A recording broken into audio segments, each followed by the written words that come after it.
So is it that is pretty sturdy? Oh yeah, it's stable. Yeah, very low, a lot of weight at the bottom of it. Airbag suspension keeps it relatively smooth. But yeah, we're headed down to the DFW Metroplex today. I think it's a big hail down there. Maybe an isolated tornado or two. Then we're headed over to southern Alabama after that. I'm streaming live here too. I got a 10 live stream, so say hi. That's safe. That's great. Take your name first, middle, last, social security number, date of birth. No, actually, yeah, I caught a storm in Salina last year. You did? Which one's your truck? Somebody called me up on Facebook and they were like, "Oh, can we use this to just send the news?" Oh yeah, or whatever. Yeah, they're always looking for that content. It was cool. It was like it got bad enough that I took my little dog inside. Up in Salina? What kind of dog do you have? Oh, I don't anymore. Yeah. Little Shih Tzu. Oh yeah. I got a little Yorkshire Terrier. She's seen like 200 tornadoes. So is this on a Ford chassis or a? Yeah, Ford F-350. 350. Yeah.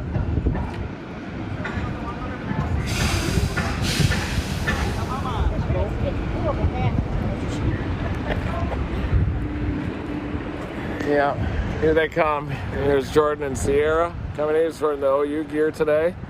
Boomer Sooner. Yeah. Those diesel things.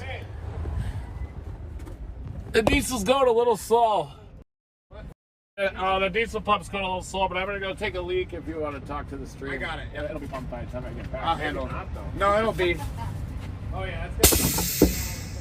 It takes like 150, right? Yeah, we've got plenty of time. Yeah, it'll take a lot of. I'm going to take a leak real quick. You're good. Does it get horrible gas mileage? No, it actually gets about 15 miles per gallon. Are you kidding me? Oh, yeah. You ought to see this thing, honey. It's on a F-350 I'm gonna chassis. wipe the lens for you, Brian, here. He said it gets 15 miles per gallon on diesel. Slow pump here, guys.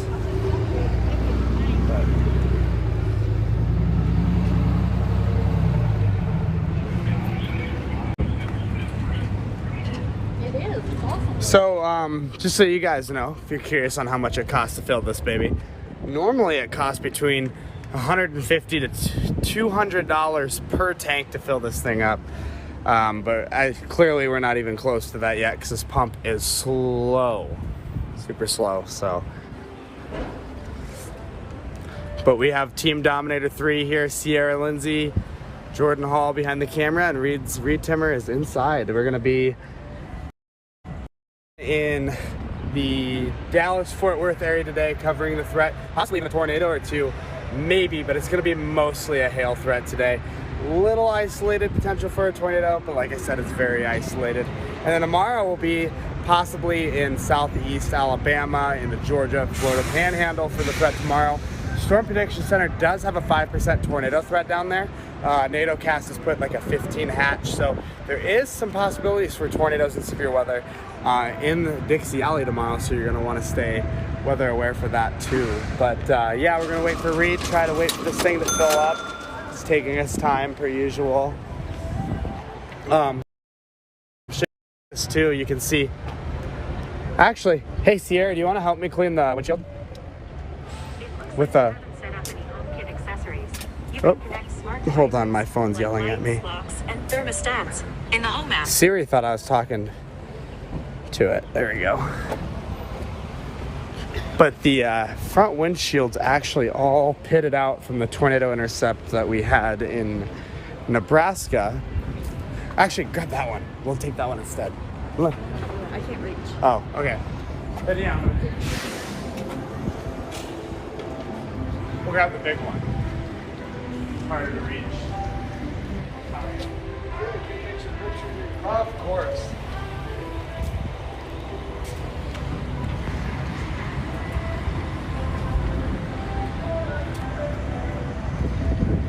What is it underneath all that? It's an F-350. Power stroke diesel. 2013. Oh yeah, check it out. Dallas? Yep.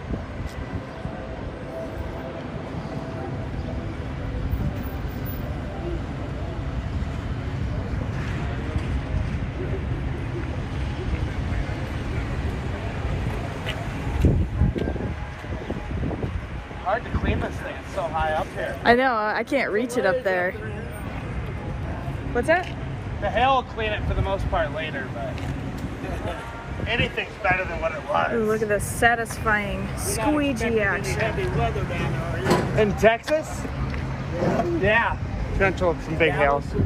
Dallas, maybe a little northeast today. And then we'll be in Georgia tomorrow.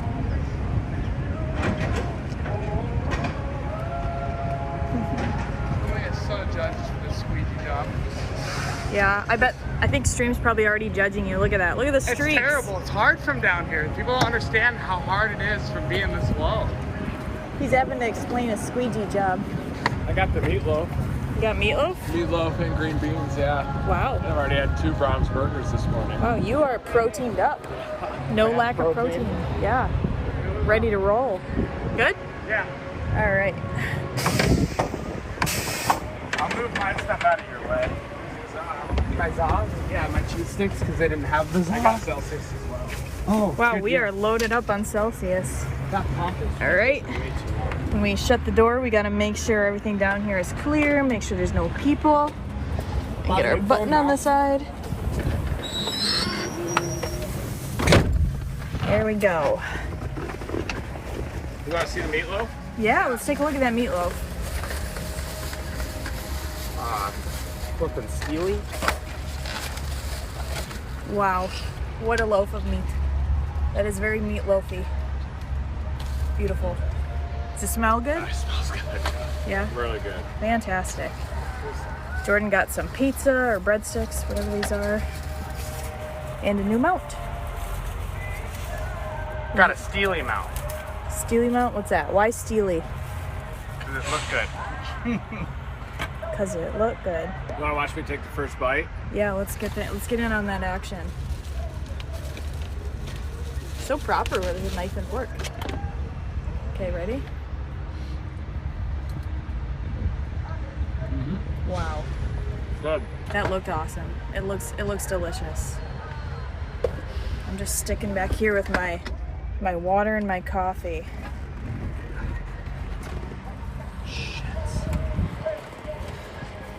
What's the situation? Let's see how this works. I might have put it on the wrong spot on the phone, but it's okay. We'll see. We're gonna find out. Yeah, we're thinking that the tornado potential is even increasing today near DFW along a differential heating boundary, gradient and theta E. A lot of instability, giant hail, and then we're pushing it east to southern Alabama and southern Georgia tomorrow for this threat of even a strong tornado or two. Yeah. May even make a visit to Gizmo. Yeah.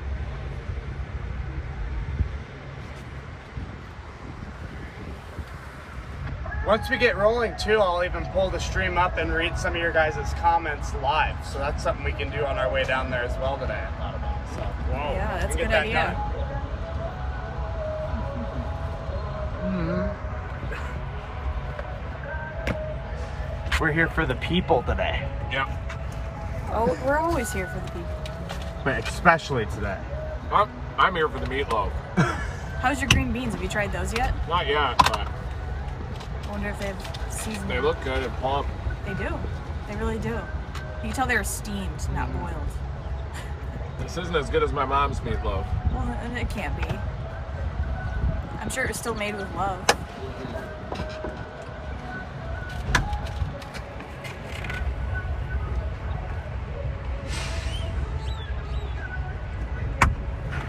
Mounting the new phone mount tub.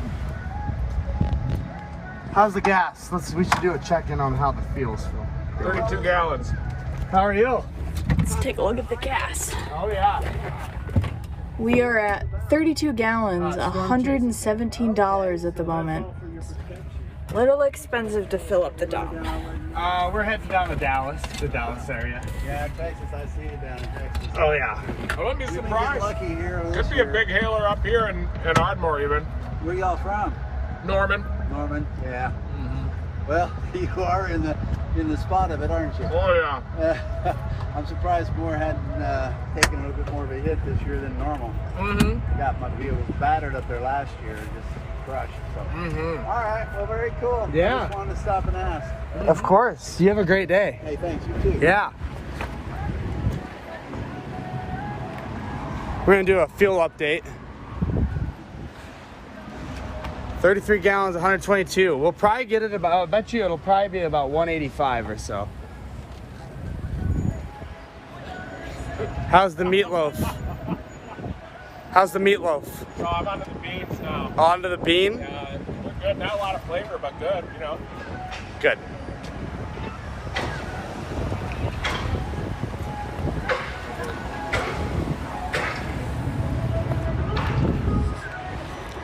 Got a new mount put in. Looks good. Do you got any games on your phone? What was that? Do you got any games on your phone? I don't. Oh. Here's the new drone, ready for quick deployment later, possibly. But I think it's gonna be a big hail day.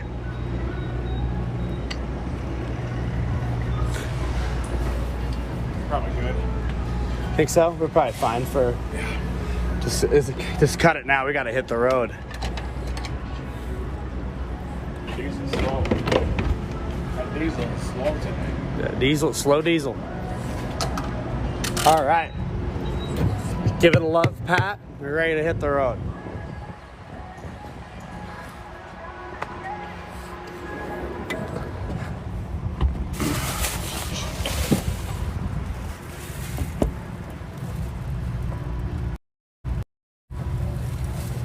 Tornado warning in Oklahoma. Population 37. There's already a tour warning? In Oklahoma, yeah, panhandle. Tour warning in Oklahoma. Southeast? Panhandle. A very remote area. It says population of 37. Oh, that's up there in that 2%. Possible the ridge riders Look at the are on hail that. pour on that guy. Oh my goodness. Yeah, I think the warning for baseballs.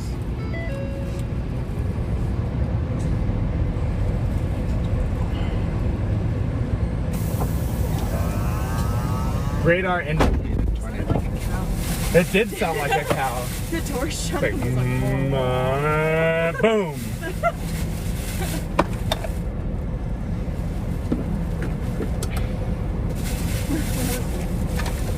what was the final gas index? Or gas amount? We didn't We're full. finish it. It says we're full though.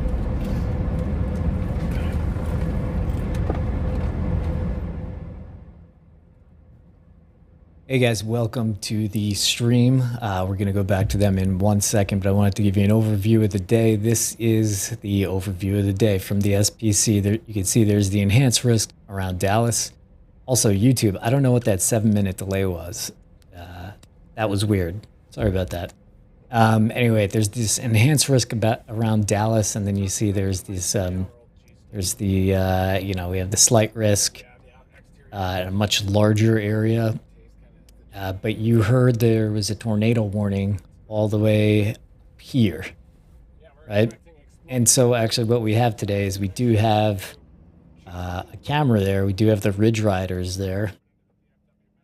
And you can see them. I'm going to show you them right here.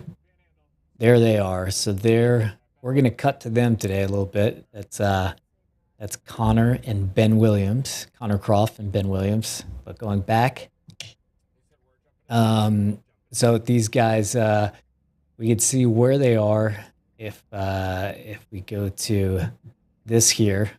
So this here shows our positions. So we have Reed and them headed down to Dallas.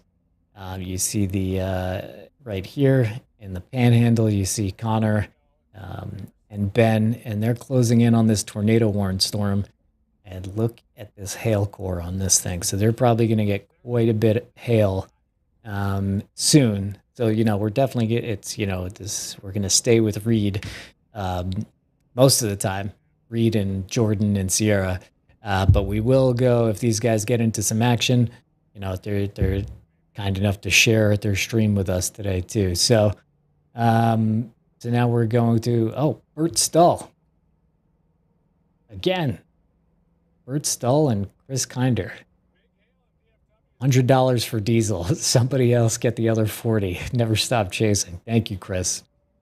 Yeah, I actually I thought it cost like $130 to fill it up, but I again, my work with Dom 3 is limited. Looks like Reed is talking, so I'm gonna shut up. Retrieving some stones and did find a baseball-sized stone. We were using the Skyballs app for Mark chasing spin-ups winter time, which basically you can take a photo of a distribution of hail and it'll give you a size distribution of the hail. But right now we're about 30 miles north of the Red River, heading into Texas. There's an enhanced risk down here, and that includes mainly for a threat of gorilla hail again. Yet again, just day after day here in the DFW Metroplex, just getting hammered.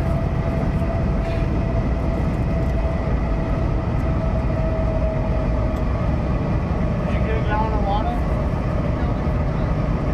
I got a Fiji Should water. have an extra large one around there.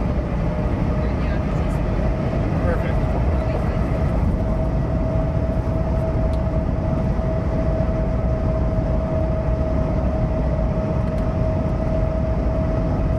Just got a message from Flexiel. Hail producing tornado just came through Flexiel headquarters. Really? Oh, her parents' neighborhood just cut through the Flexiel warehouse. Wow. Is there a tornado warning down in Fort Lauderdale? There's a special weather statement. Damn. That's why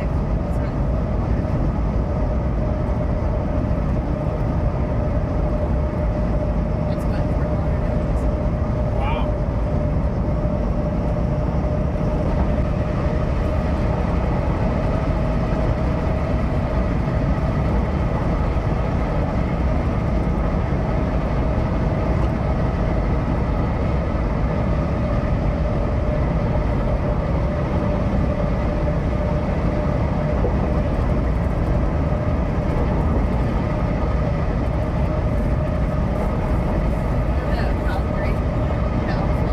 Oh, wow. That's because of El Nino. That's why Florida's getting all these big tornadoes. That subtropical jet's just ripping across the southern U.S. We're going to have wintertime tornadoes there. And everybody, Jason Gloystein, the master Team Dominator mechanic, he actually had to take a welding class coming up in a couple of days to get certified. So he was going to be with us on these 3 days. We were already heading south on I-35, but he turns out he had to turn back around. Or he would have been with us for the next few days too. But what a skill set he has. Might even build him Dominator as well.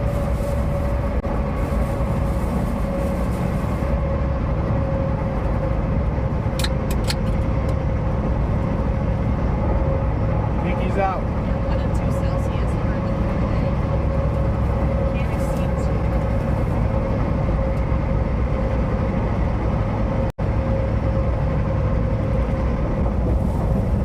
Dan just sent me a video message. Good old Dan Boone Castro. Yeah. We're watching that area near Plano for possible initiation of large hail producing storms. The RAV model definitely shows that outflow boundary draped across the DFW Metroplex today.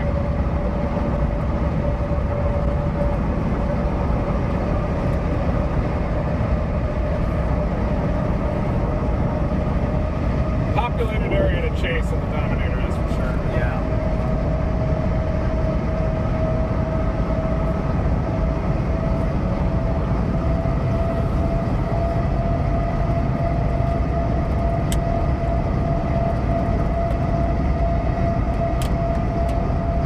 I'm gonna go read some of your comments.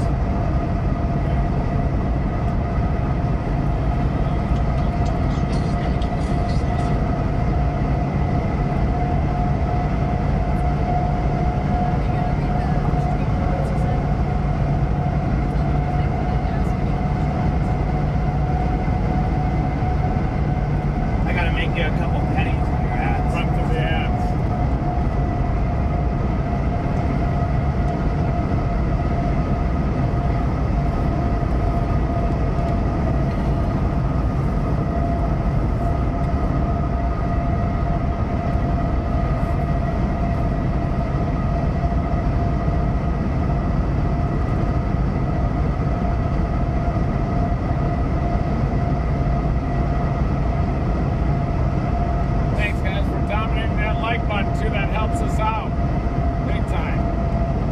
Thank you.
Isn't 100% accurate by any means, but I've seen a lot of good tornadoes on a higher end NATO cast where the Storm Prediction Center might not even have a risk. So.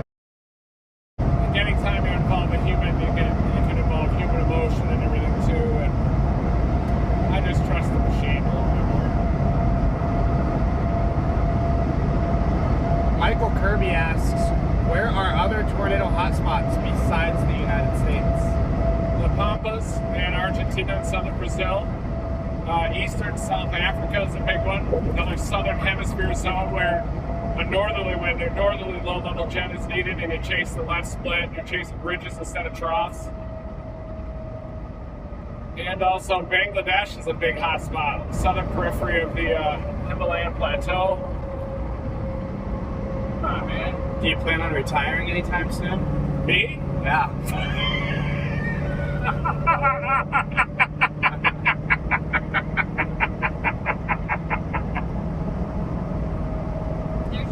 That's your answer right there. There is your answer. Yeah. Be a Dominator like 10. Tom Brady won a Super Bowl at my age. You're in your prime. You're just getting to your prime. Yeah, just getting. Not even there. Yeah.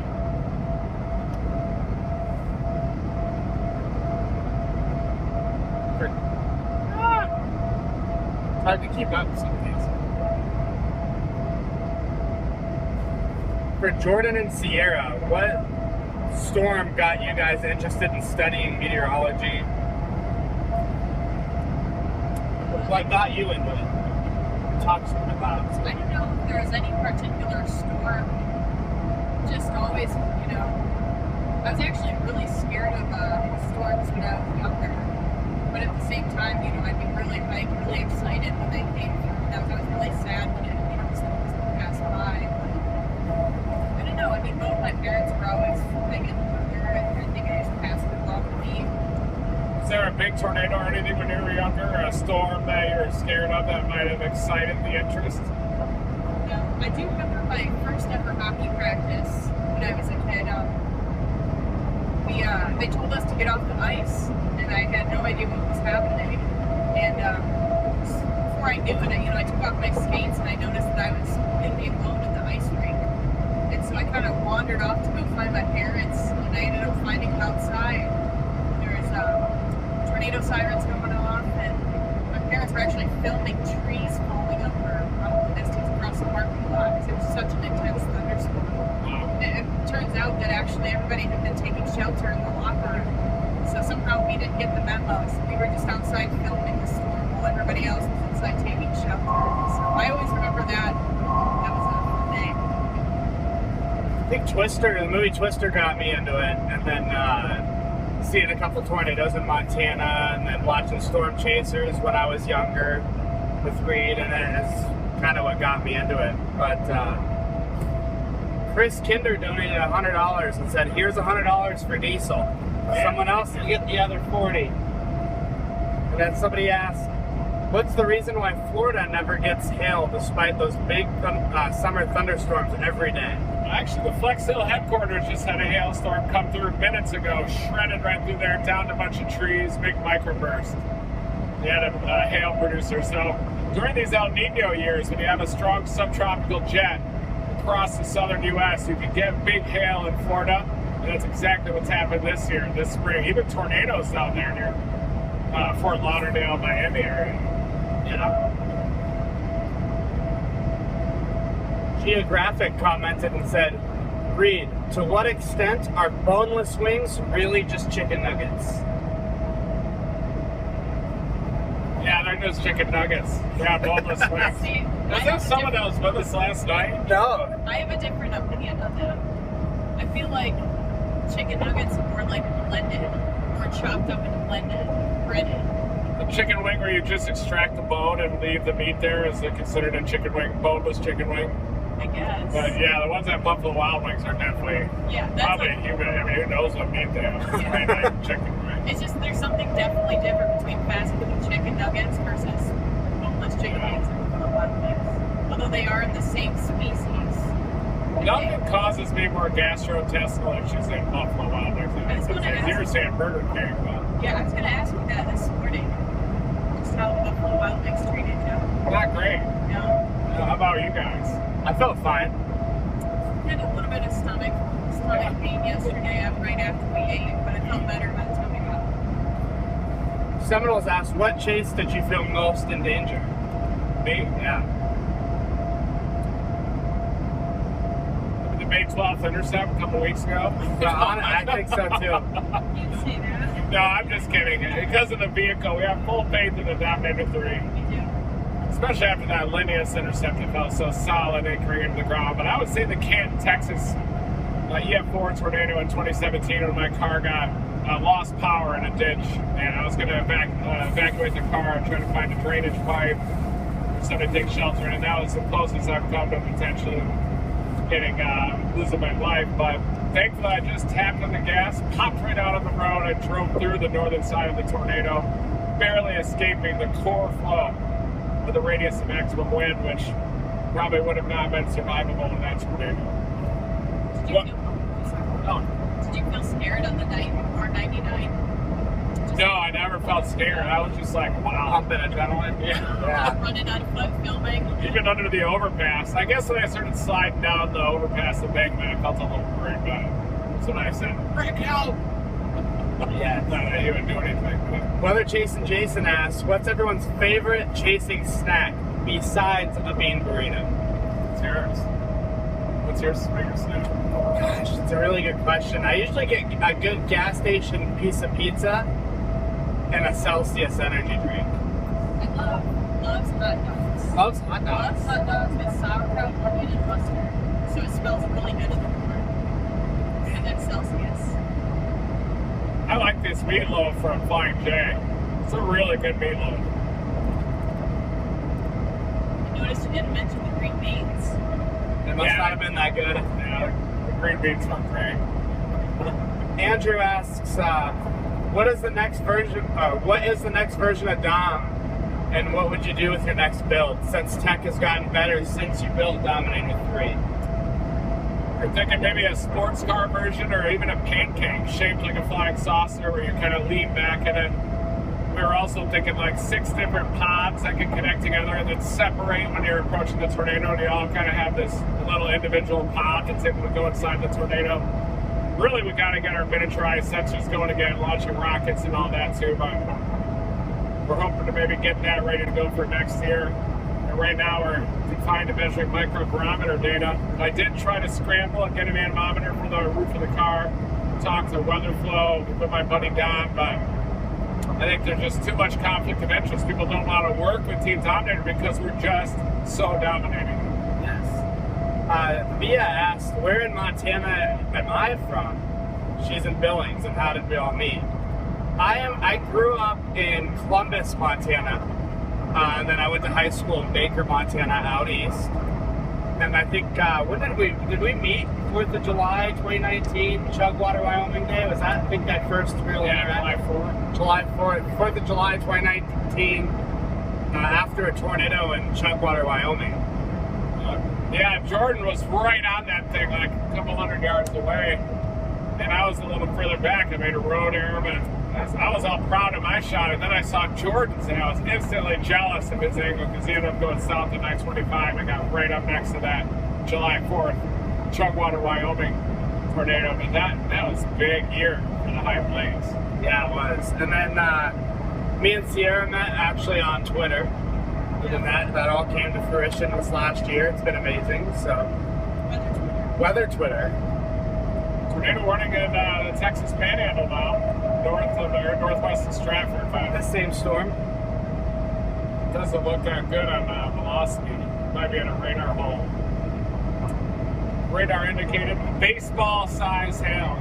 That's big hail. Whatever that means. Oh, that swallow is a bird. Okay. I bet they fly like 80 miles an hour. What do you think? Probably. I don't know, not as fast as those horse flies. Yeah, horse flies fly 90. Fastest flying insect out there. We found out in Aladura Canyon, we got super fly like 100 of them. MTS asked, what's the most intense tornado damage you have ever witnessed? Me? Yep.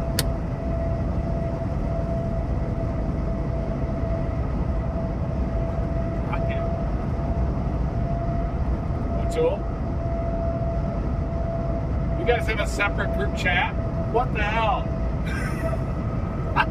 I've never included in the group chats. It's not cool enough to be in this group. Okay.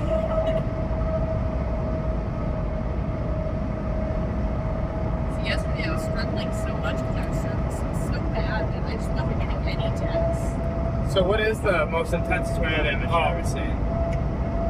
Remember the Philadelphia, Mississippi EF5 on the super outbreak dug a trench in the ground, and that trench still exists today out there. That was one of the worst, but in terms of like the urban damage, of course, the May 3rd 99 tornado, Bridge Creek up to Moore was the worst damage I've ever seen. Obviously, the Moore 2013 tornado. The Tuscaloosa, Alabama tornado in the super outbreak was one of the worst I've ever seen, too. The east side of Yazoo City in 2010. Pilgrim, Nebraska, June 16, 2014 was real bad. Yours probably Rolling Fork, right? Or Mayfield? Mayfield and Rolling Fork, I think, were the worst two I've ever seen. I think Rolling Fork's up there for me, too. It was really bad. It's one of the worst I've ever seen. It's piling up of such heavy debris. Chapman, Kansas is really bad. Yeah. That shouldn't have been EF5. Did you see Greensburg? Yeah, Greensburg is another one. Yeah, that was just really bad damage. Ronald with Wings said, rock on. You ever considered having a personal chef chase with you so you can have home-cooked meals while you're on the road? Yeah, I think that might be a little too pricey for Team Dominator. But yeah, that'd be great. Make people every night. The Karina gave us $10 and said, here's some money for gas. Thank you. Thank you. Thanks, guys. Thank you. I keep these questions rolling. We're Talking to Brett. a lot of them rep. We do have that tornado warning though, west of Stratford. We do have the Ridge Riders, Connor Croft, that are going to be out maybe streaming live for us, possibly. Boy, I wonder if all those storms are going to be focused in northeast Texas. Do you think what's definitely going to fire there in DFW? I'm not sure. We're going to find out. I'm hoping. And for you guys that are commenting and asking questions, it is way easier for us to find them if you do send it with like a super chat or whatever. If you don't, that's totally fine too, but it is easier for us to click on it and pop them up, so.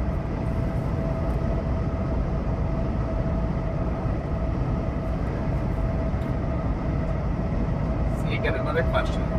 Someone asked me this on Facebook. Is Reed making your car sick? No, Reed is not making the car sick. Is Gizmo ever going to come ride in the Dominator? Well, she's ridden in here already. She's already been through many tornado warnings. She's ridden in this vehicle. But yeah, she's going to come out again. She's just kind of pseudo-retired right now. She's at my mom's place in upstate South Carolina. If we can somehow splice my mom in, she can help Brian out too with the radar breakdowns and bring Gizmo on camera. I think she's watching right now, everybody, so say hello to Susan. Yes. Hi, Mom. Mama Timmer. My mom agreed. What do you do to keep the caterpillar in check? Oh, nothing really, it just grows. I just have to shave this. Same. It's just a natural look. My ancestors all had it. Chris asks, have you ever chased in his home state of Virginia? I have, yeah. I've got on a couple tornado warnings just east of the Appalachians there. Lived in New York City for a couple years, and I was trying to do the marriage thing, and I was able to drop down and chase some of those along the Highway 81 corridor. Also been on quite a few down near Danville, South Central Virginia, North Carolina, Piedmont area, so I've chased up there. Bryce107 says, nothing important, just sending a few bucks and a really dry but respectful hello. Thank you. Thank you so much. Send you back and never stop chasing. Absolutely.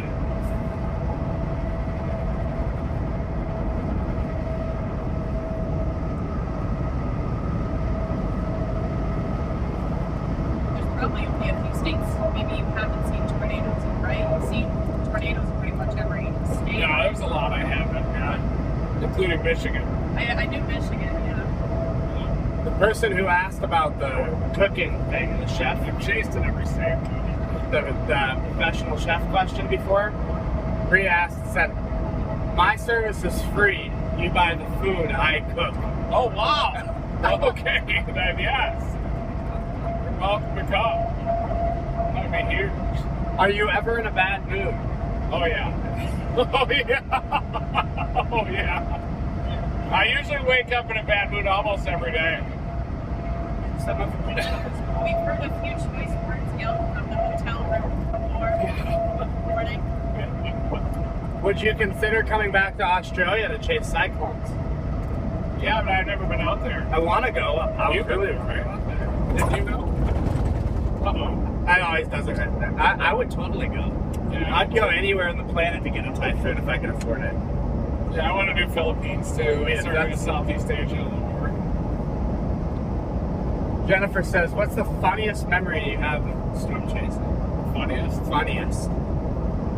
It's a good one to think about. Might have been when Mike Scanlon put a can of tuna underneath the driver's seat. Left it there for like 3 weeks. Oh my god. That sounds weird. But yeah, there have been, man, the funniest memory.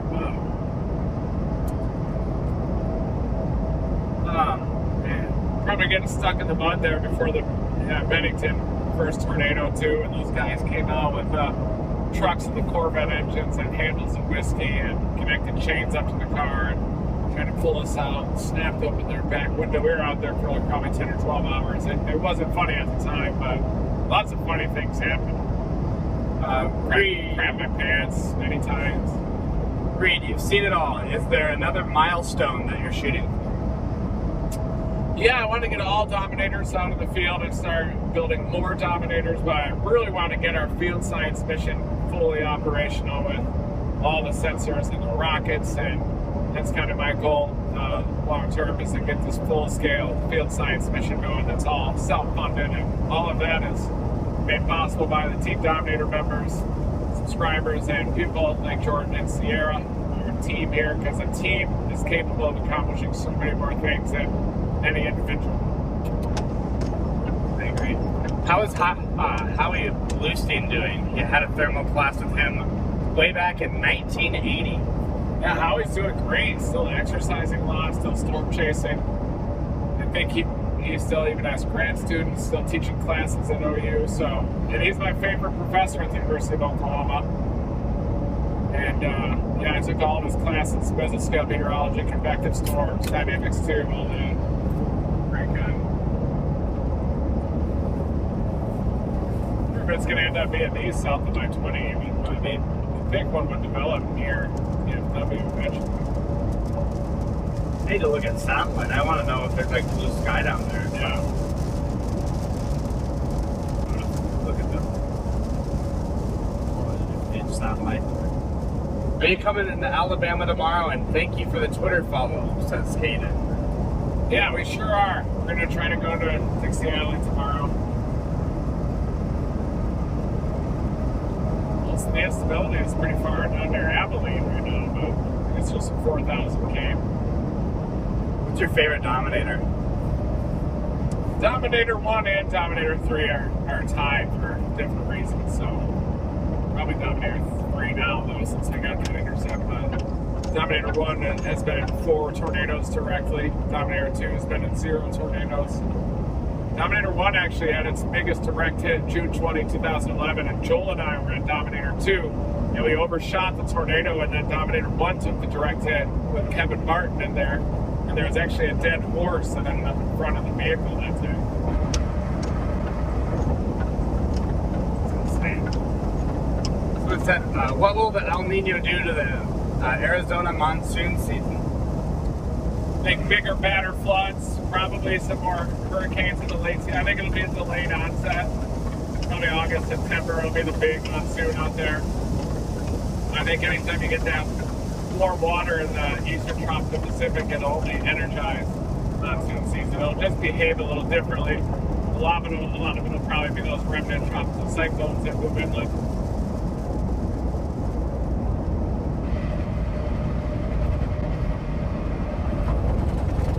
Almost had a death wobble there. Yeah, close. Never happens when we're going south. Isn't that weird? That rarely ever happens going south. Yeah. Somebody said Someone said build a suit so you can walk into a tornado. Yeah, a suit would be a good idea. Like more of a sports car type Dominator would be a good idea too. Somebody else said tornado or hurricane, choose one. I'd choose tornadoes for sure too. I agree. I don't mind. I just don't enjoy getting wet that much. Hurricane in it. If it were more powerful, I love hurricanes though too, but by far tornadoes. I think my biggest thing with hurricanes is I love them. There's a lot more build up to them, a lot more everything, but the second you're wet for days. You're soaking wet in a vehicle, salt water.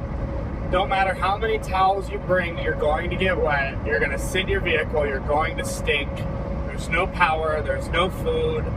It's absolutely, by the time it's over, you just want nothing to do with them anymore. And then one day of recovery and you're ready to do it again. For whatever reason, I don't know, but I love them, but tornadoes will always be number one for me as well.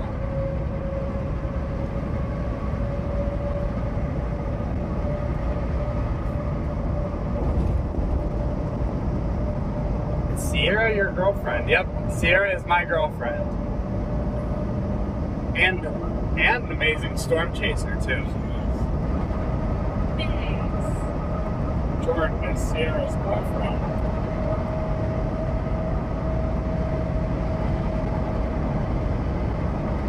Would you consider ever storm chasing in Europe? Yeah. I studied abroad at University of Reading in England too, and did a little bit of storm chasing out there. But yeah, I would love to storm chase in Europe. Northern Italy is a good place to go. You get a lot of tornadoes out there. Your most memorable winter storm chase? That's a good question. It might be the Christmas Day Buffalo Blizzard this year. I didn't go to that, so. Is that when you were like chest deep in the snow, right? Ooh. Yeah, well, just before that was the chest deep one, the one during Christmas. There were definitely chest deep then too, but more wind. A little less snow. There was like 3 or 4 feet, but not like 8 inches that we had during November. Well, that was enough. But then the other one in 2014, we had like 80, 90 inches there too. Less wind, but that one at Christmas had so much wind. The Sage too, that storm surge off the eastern tip of Lake Erie was crazy. All that water, like it felt warm, but it was like freezing on all the trees. You like hear like glass and everything. See, that's one thing I miss a little bit about winter chases, like ice storms and stuff. Is that you don't have the pressure as much as you do for like a storm chasing. We briefly interrupt to ask you and remind you to hit the like button, please. Helps us a lot. Now back to the show.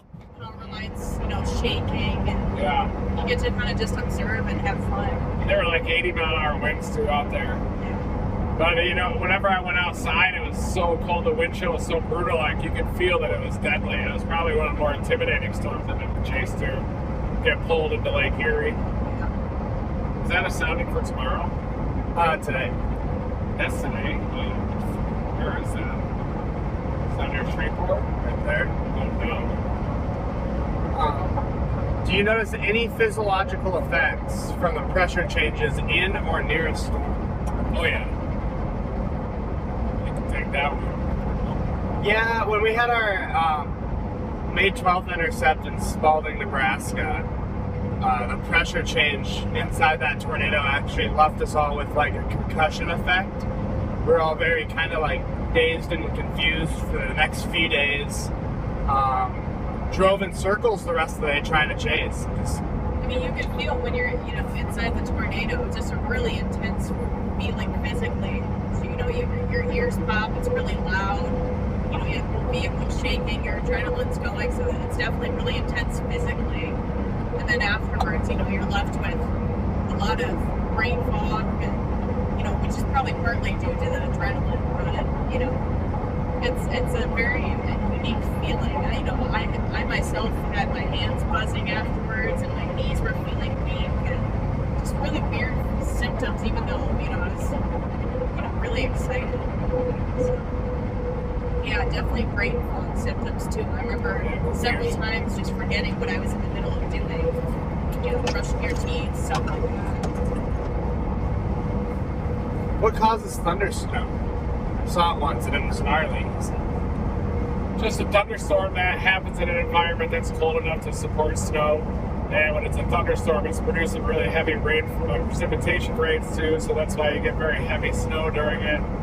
And the kind of the thunder noise gets carried a lot further distances too.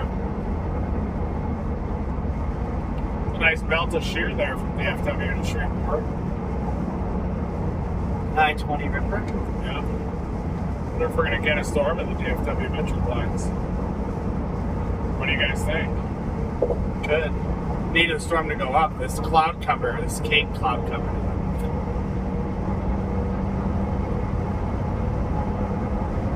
See the Rufus things. I never looked at the Rufus. This one's going right here. Trying to go. The Rufus is more gun-ho on something happening instead. Can't. This is what the Rufus thinks today. Spanish chaos. Damn. What time is it at? 0. Wow. Yeah.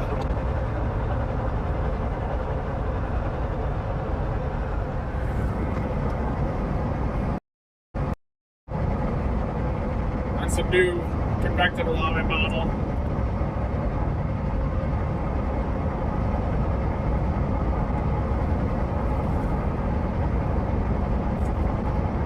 You think Raymond wanted to take Dominator 1 tonight? Honestly, no. I don't think he really wanted to. No. It's a little late in the day. Yeah. Get things started. Is there a difference between the way tornadoes form in a hurricane versus regular? Oh yeah. We get the northeast quadrant of the hurricane, and the photographs are a little shifted around, but more of a high shear, tall, skinny cave type of environment. Definitely get tall, skinny cave and a tropical sounding, nearly moist adiabatic lapse rates the whole way up. This is a very good question because it's not going to go the way I think most people think it's going to go. If you want to get into storm chasing, what would be the best college to go to? Maybe Western Kentucky University? Yeah. College of DuPage is a good one to go to initially for a couple of years, and then Texas Tech University has a lot of field projects. University of Oklahoma is a good place to go because there are a lot of people chasing here, but the university itself is a little bit against storm chasing just because of the dangers that are campus associated with it. Yeah. I agree. And if you want to be a storm chaser, you don't necessarily have to go to college to do that either. That's a big thing too. It's a lot of people think about. It just depends what you want to do with weather at the end of the day.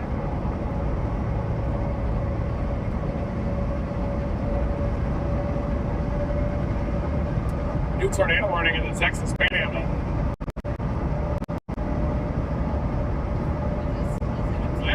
Might be.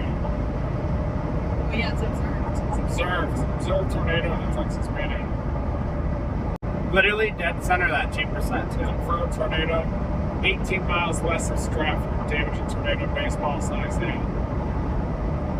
Maybe the Ridge Riders are on that thing. Looks like There there it may is. be a lot of good roads out there. Look at the dots. It's a nice tornado. That was a really nice one. If you look at the dots, it may not be great roads. Imagine that to 7x zoom. Yeah, big tornado, guys. Northwest Texas Panhandle right now. So. Is that it? That was earlier. Right now, it's a pretty big tornado, isn't it? Yes.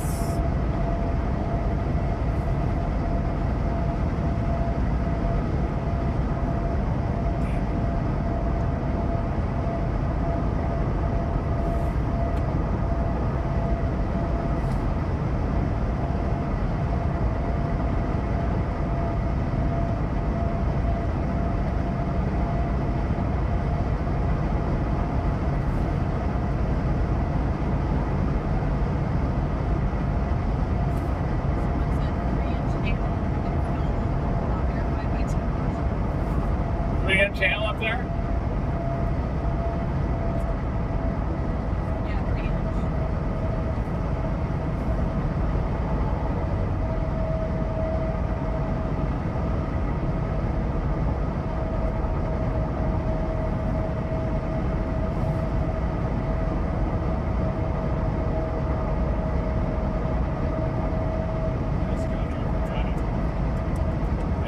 tornado, guys. Northwest Texas Panhandle right now. West of Stratford a ways.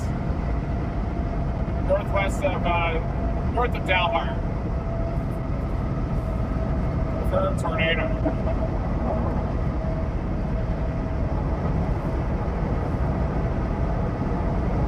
All right. Give us an update on our position. Yeah, that's what I was. Yeah, what's our plan? What are we up to now? Plans to head down to the DFW Metroplex where we expect storms to fire in the next hour. And it's possible they won't. The ridge riders were blocked by mud. I just found out from them. We're blocked by what? They said they couldn't get in because the road was blocked. They were blocked by a muddy road. Couldn't get there. Gina donated $34. Said a few gallons of gas or sweet tea. Thank you. Thank you, Gina.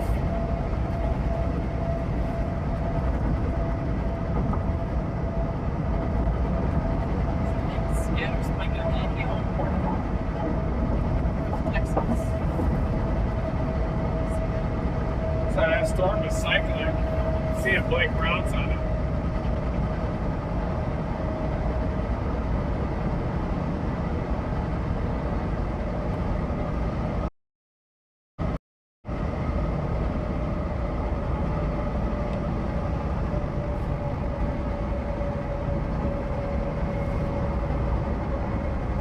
Take a little break.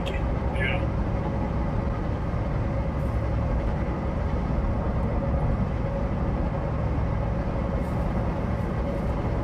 Folks, this is that storm there, just to the west of Stratford a ways.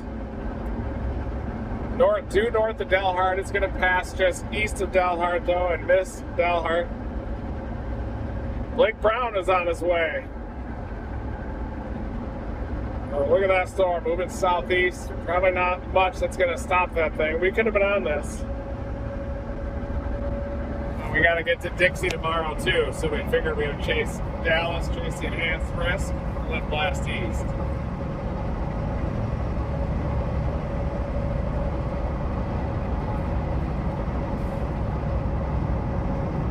They just put in a severe thunderstorm watch. For us? Yes. And right over Dallas Metro. Scattered to damaging winds to 70 miles an hour and a tornado or two possible. Wow, okay. Scattered are expected to the afternoon, immediately on the cool side of a scald front. The strongest storms will be capable of producing swaths of large hail up to 3 inches, a few with damaging wind gusts of 60 to 70. An isolated tornado or two could occur with storms along the front, though surface-based storm development is less certain this afternoon. That is for the DFW Dallas metro area. We're gonna have to get through Dallas right at rush hour to stay weather aware. Where The storm is cycling now. When west of Stratford is trying to cycle.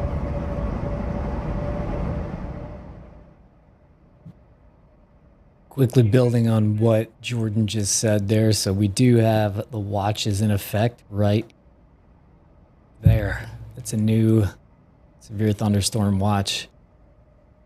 And you heard the assessment from Jordan, but just giving an update. There's this.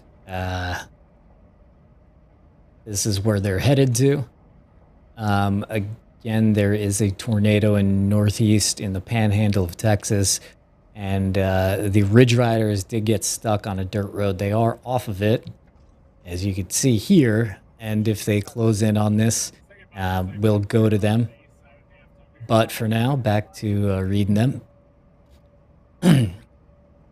And they are not too far from Dallas. So they are, again, right here. You can see where they are. You can see that where the storms are and where Dallas is. And this is all on highways and hailstones. Link in the description. I'm on the live stream. I'm on the live stream, so I got to run you on speaker. It produced a pretty big tornado.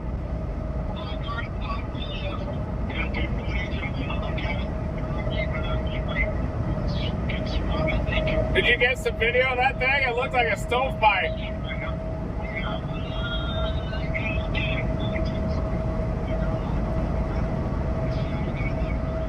Yeah, that's fantastic. Yeah, there's some, I just saw a picture on Twitter of it. It looked pretty good.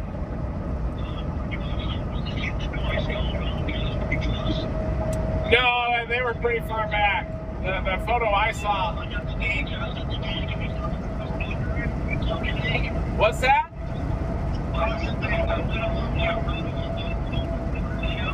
Yeah, did you...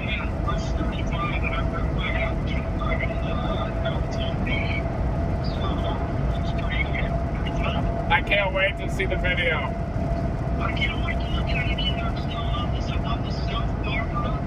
Okay.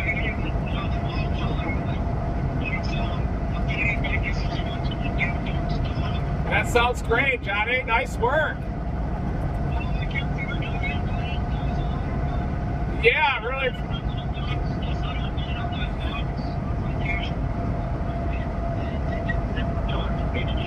Yeah, that sounds awesome. Really happy for you. We're headed out toward southwestern Georgia, southeast Alabama tomorrow for those big time soundings out there.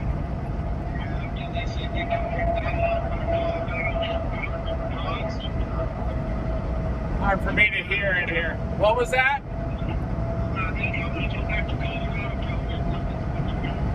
All right, that sounds great, man. Really happy for you heading up there. That's awesome. Proud of you guys.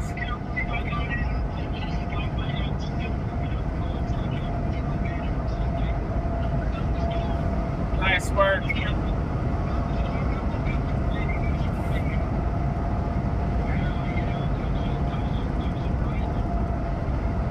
Oh yeah, I bet that was an intense grind. I'm really glad you made it up there though.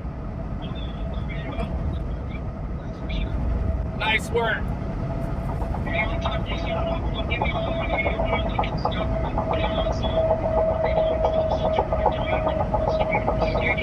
All right, sounds good. All righty, sorry, it's kind of hard to hear the Dominator. It sounds like a 747 jet in here.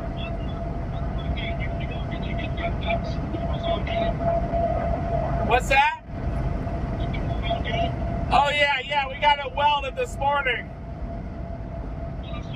Yeah.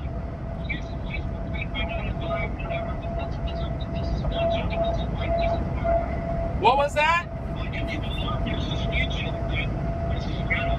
Oh, that's just a death wobble. Yeah, that's the stabilizer bar. It's been an issue for like the last 10 years, and it's an issue for a lot of Ford F-350 trucks. That's just the death wobble. So we're gonna we'll give Reed and Johnny a couple of seconds here, and then we'll go to the Ridge Riders for a second, see what they're up to out there, because they're close to that tornado-warned storm that has a confirmed tornado on it. We'll be back to Reed in just a couple of minutes. We're just checking in with these guys.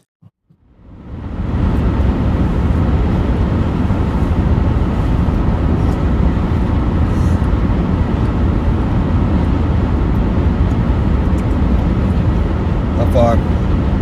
About 4 miles. 4 miles? A little less, 3.8. Got this thing about 6-7 miles to our north. Tornado warned supercell. This is warned for baseballs at the moment, along with a confirmed tornado.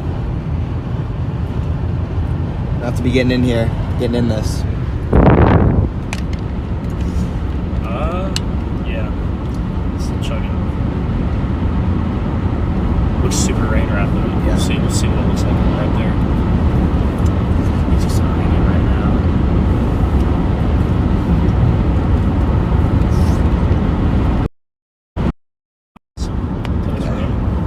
Okay, we got about 3 miles, so we're gonna turn north, get a much better view of this thing. Did have a confirmed tornado a couple minutes ago, but it has since lifted and went way back in the rain. We were not able to see that. We had to help someone get unstuck on a dirt road that blocked us from going any further north, so we're kind of having to reposition here. But we're about a couple minutes out from giving you guys a good view of this.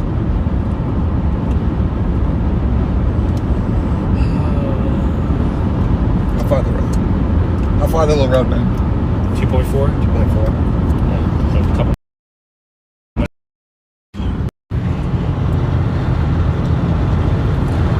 Any low pouring tornado is going to be buried in rain, so we're going to have to really get in this thing to see it.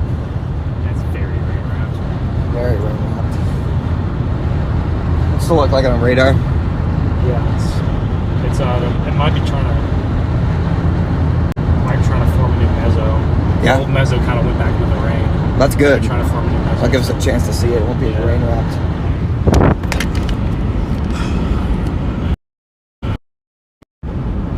Just a couple minutes to that road, guys.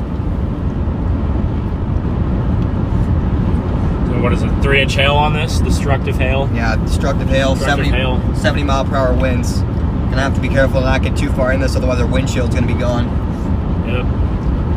Any wrong move could be the end of the chase pretty quickly.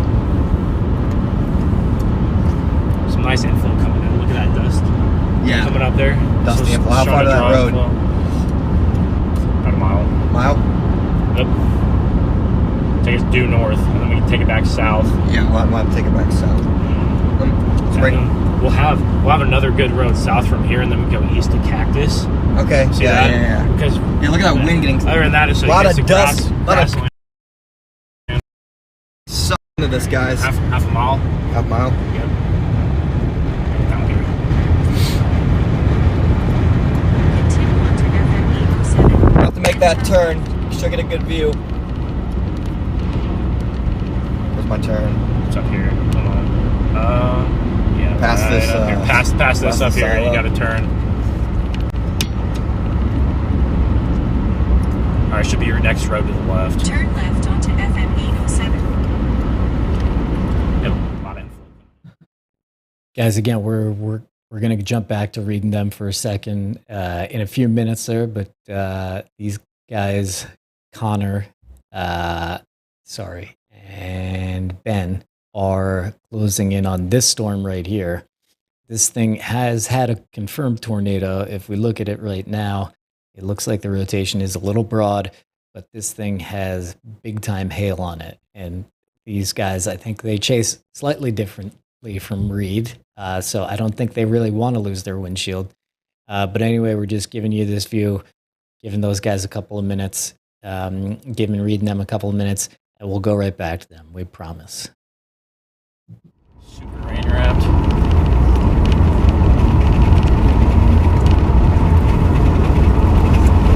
Dang it, man. It's almost gonna be impossible to see anything right now.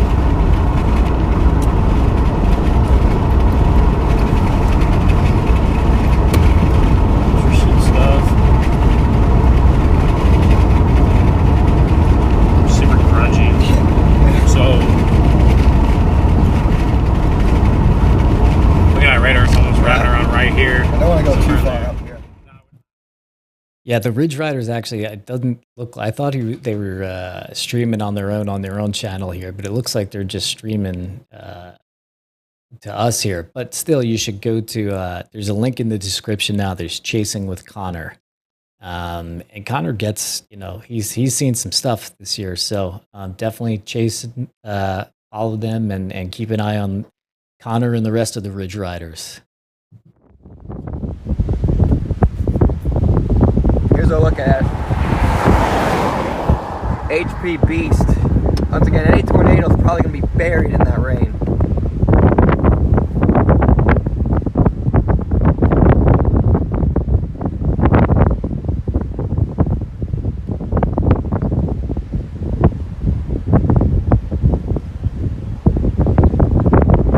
Super ugly looking storm. Lots of dust wrapping into this thing. A lot of inflow. About 20 miles an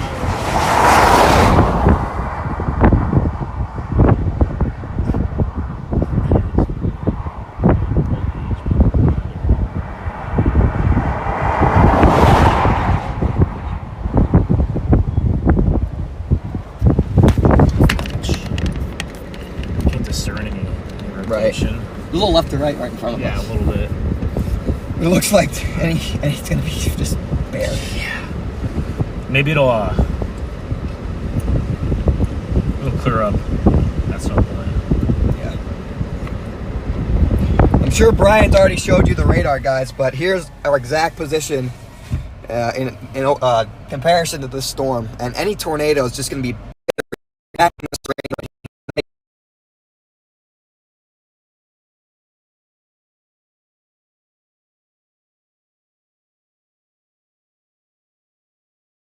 Potential tornado buried back in that rain. Hey, those are the people at the hotel last night. Oh, yeah. Yeah. Yeah. Where's the Dows at? Yeah. They had the whole army there. Yeah. Whole squad. Yeah, I know. Let's see.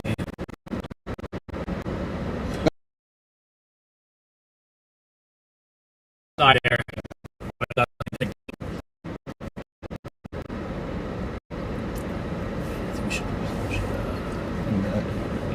South in a minute. Where's my next south road? We can take this road all the way south. Also, I want to say I know it's confusing that the bottom graphics are for reading them.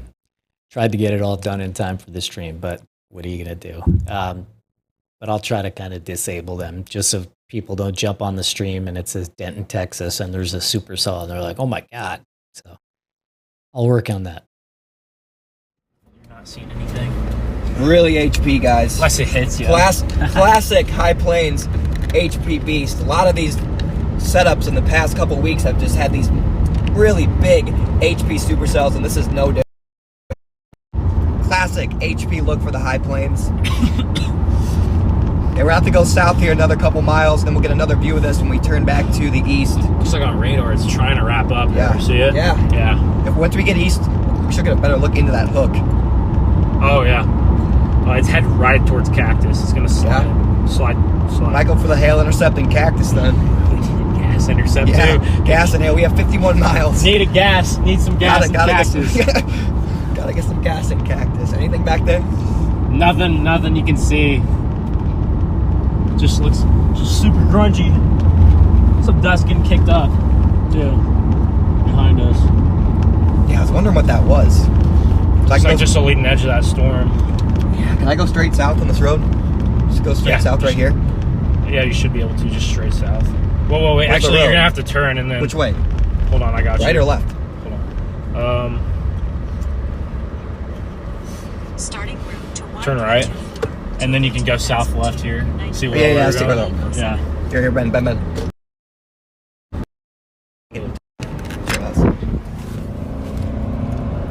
Got some baseballs in there, guys. Try and outrun that. I see some dust getting kicked up on the edge of that. Maybe a little gust NATO right there.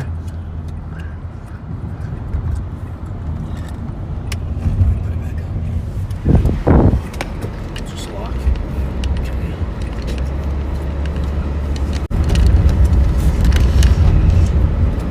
Hopefully this thing kind of reorganizes and it's not as HP. Yeah. And when it cycles again.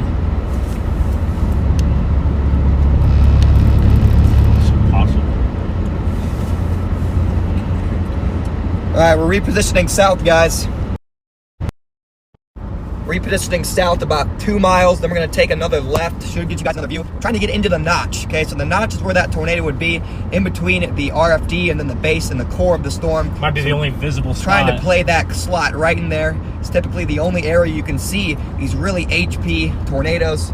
So that's what our goal is. That's what we're trying to attempt. Ben, how far until I got that east road? Let's see here. Starting 10 miles. 10? Okay. 10 miles. Wait, no. I don't know the road. This one looks like a dead end. See it? Oh, look. Is there another road? Boom, boom, boom, boom. Okay. Yeah. You can do that. 22 minutes.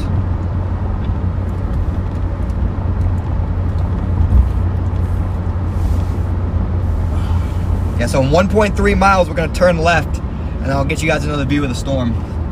How's it look on radar? Sure, these aren't muddy dirt roads? I think they're paved. Okay. They might not be paved. They're not paved. We might just want to go south they're like not, 8-9 miles and stay ahead They're of not it. paved. Maybe not. We can just turn around and face the storm. But I want to be in that notch. I know. Dake it in quick, though, if you get stuck. Yeah. We'll have to make that turn. Guys, with me here.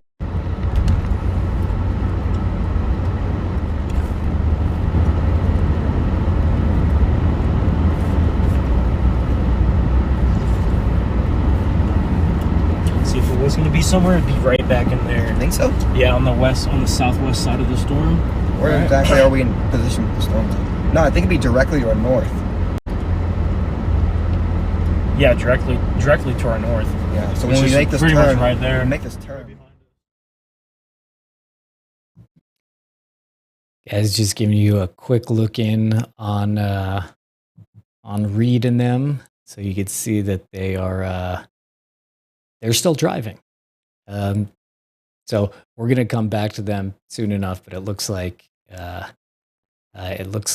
Connor and them are going to give us a good view of this storm in northeast in the panhandle of Texas. So we're gonna throw it to them for a few more minutes. But then it sounds like they're like 20 minutes out or so we'll go back to Reed. Anyway, here we go. So much rain out here. All these dirt roads have turned to mud. Exactly. Got some chasers stuck earlier. Here we go. There's a storm. Beautiful hail core. Nice shelf cloud on the leading edge of that. And on the right edge, you kind of see where those clouds wrap back into the rain. That's where any tornado is going to be. And as we get east, we should get a better visual of that.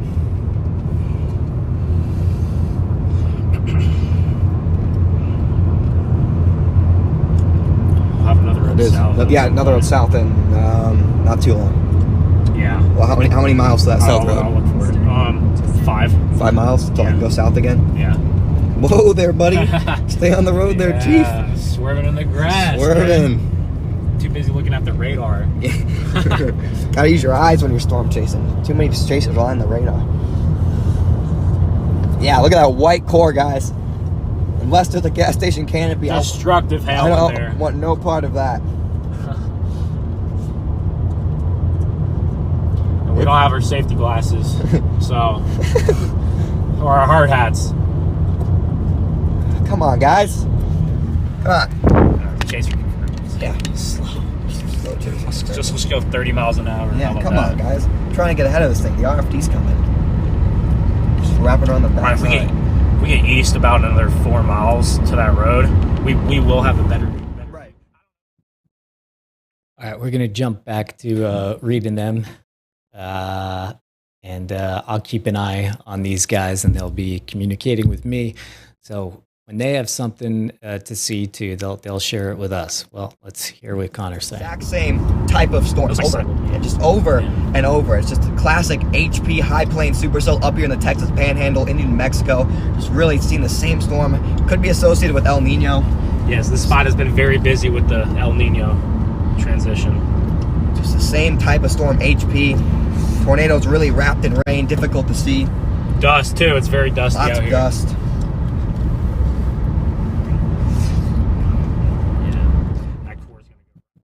All right, we'll come back to them, but it's nice to see. Again, in the description, Chasing with Connor, the Ridge Riders, smart young dudes. All right, so jumping back to Reed here. There's the twin stashes, and back to them. Outflow dominant baseball size hail producer, but it did squeak out a couple of tornadoes. One of them looked pretty good in Dallin County, north of Dalhart-a-Ways. Not a lot of storm chasers on it, but the Ridge Riders were in the area. So we're real excited for the Ridge Riders' first session here of Never Stop Chasing. Looks like we got an orange glow on the horizon. See that? A little bit of one, yeah. Be nice to get out of this rain. Might be the boundary. Could be. Down by Terrell. We do have a severe thunderstorm watch for this area, including mention of hail 3 inches in diameter and larger, baseball to softball size. Isolated tornado or two mentioned. That a storm south of Terrell that's gone? Yeah. It's probably. Oh, damn, that's our storm. Yeah.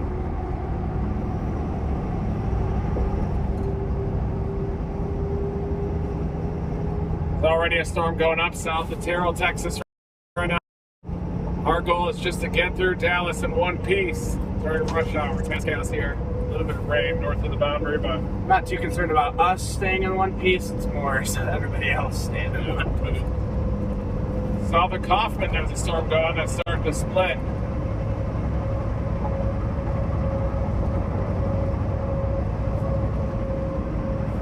Tyler's got a severe thunderstorm warning. Subaru! Oh, and hit those brakes.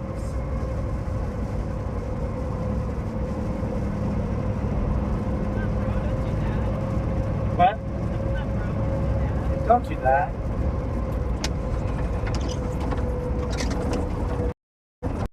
We are in Dallas in the middle of the enhanced risk, and we're going through these hail producers with tornado potential near and just to the east of the DFW Metroplex all the way to Shreveport.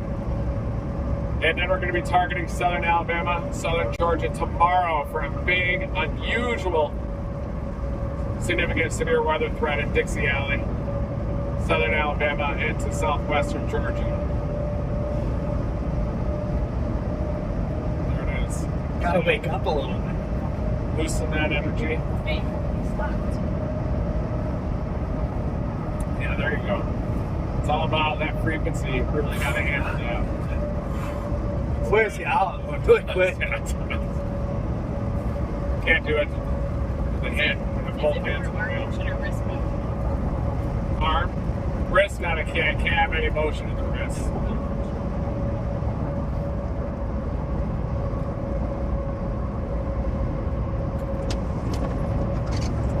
We were going to take Dominator 1 today too, but Jaden was able to chase, and then Brandon just got his car and he's headed down to southern Mississippi, so we weren't sure if we wanted to take the Dominator 1 all the way to Dixie Alley or not.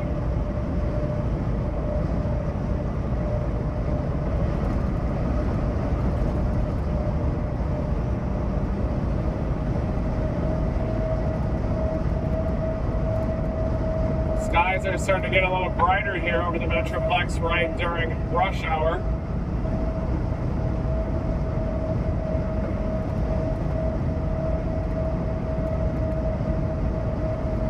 You think another storm will develop there, like near southwest side of DFW? Maybe. For the next hour. That's what we're looking for.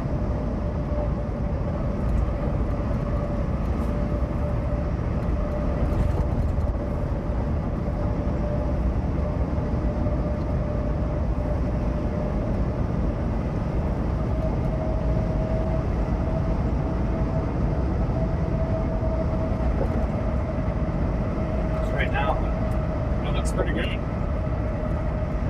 Somewhere there southwest of DFW, I met that fire. 2 hours out. Dang.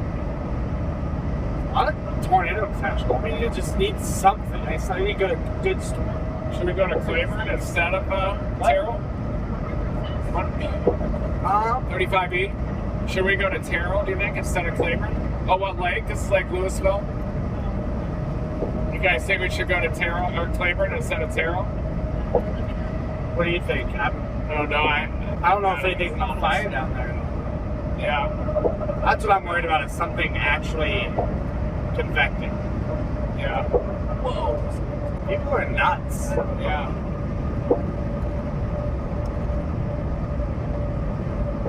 Yeah, that's Lake Louisville. That's a pretty fun lake, I think.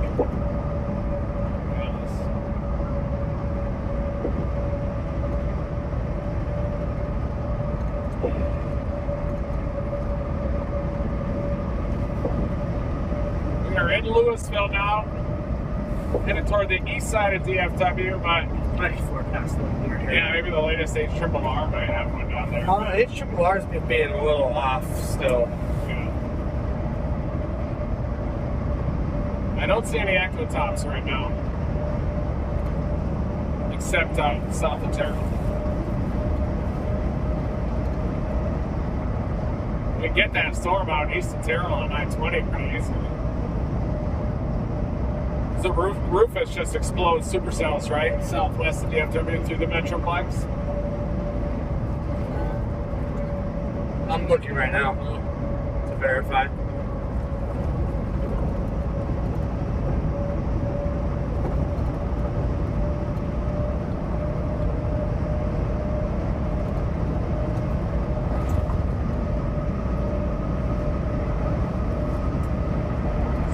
That's our target right now is Terrell, and until we find evidence that it's going to be explosive supercell development near Claiborne, but we don't see that just yet. So Rufus has one in that one in Claiborne, but that's a 23Z. Yeah, that was a 23Z. Should be in a half hour from now. Good easterly winds here. See these flags? Sierra Lindsey 3 is pulling out the laptop 2. Forecast in process. The 22Z. It should be right now. I know, and it's not right now. Is that the HRR? This is the Rufus. Seems like it over-convex that model. RFS. But it's weird because it does have that cell down there that fired southwest of Brownwood. It's just missing this Claiborne cell at the moment. Is there one down near Brownwood now? Yep. Is it a nice one? Oh, I see that. That one is down there? Yeah.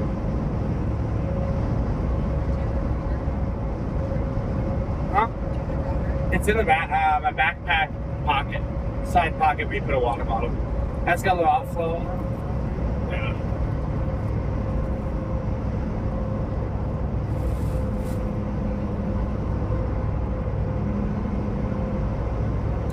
I think they're just going to erupt at DFW between 6 and 8 p.m. right over the Metroplex. Oh, that guy's about hit ya. He did? Yeah.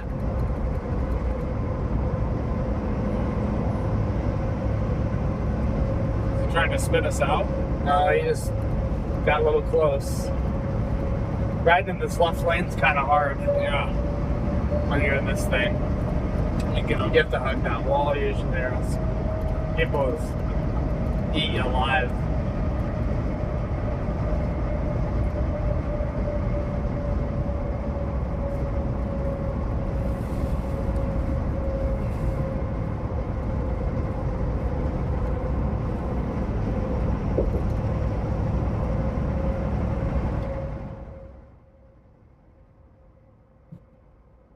So we're going to cut back to the Ridge Riders because they got a pretty cool view of this storm here.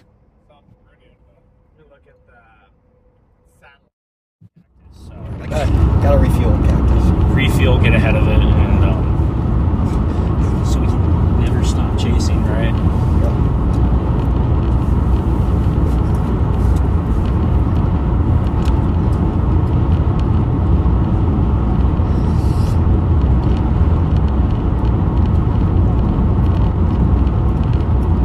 Oh, what? We're fine. Why? It's not Joe over. Why?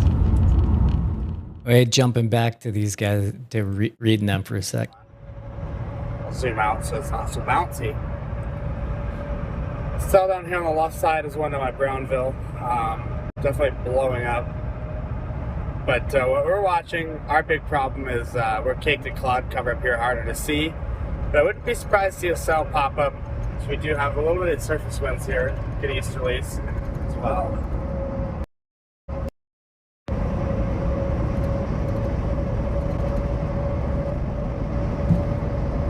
The tornado running goes extended south of Stratford, north of Cactus.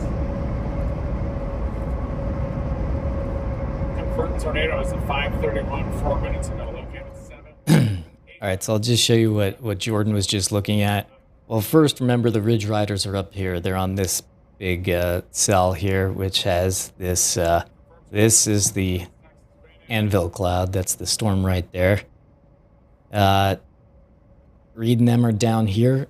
And what Jordan was saying is all these clouds, all this mess here, is going to have a bit of an effect on what's going on, but Reed thinks that the supercells are going to start to fire and go nuts right over DFW from 6 to 8 p.m.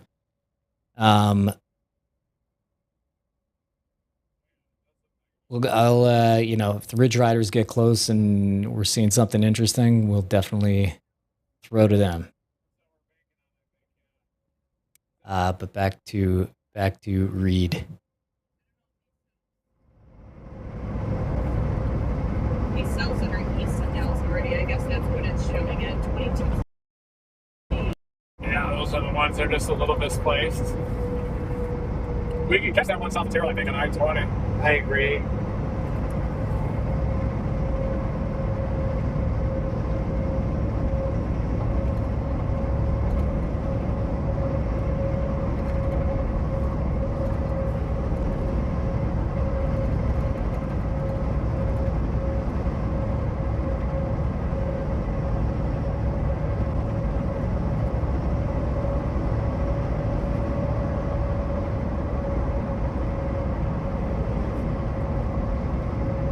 That guy's doing half the time.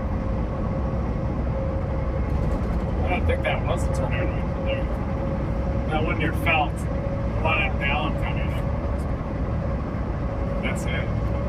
These guys have a way of making them look like tornadoes all the time. Like, you know, I've seen so many Scudnadoes on Twitter, it's ridiculous.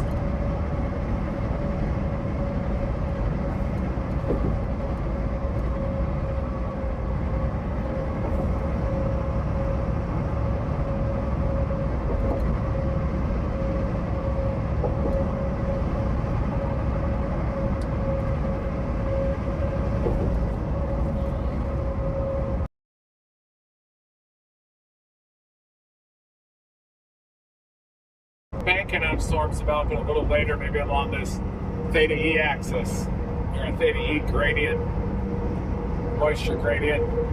A lot of times these moisture gradients are associated with enhanced easterly surface winds, which gives you a little bit more low-level wind shear. Can't play these Sundays. I still that truck.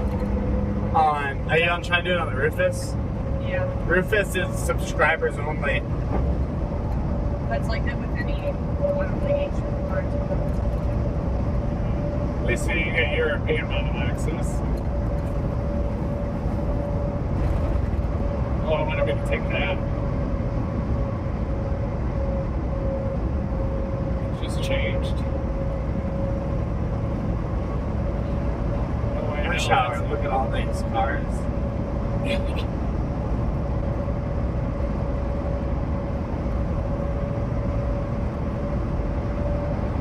There was an accident up here. That's why I wanted us to save 6 minutes. People are nuts.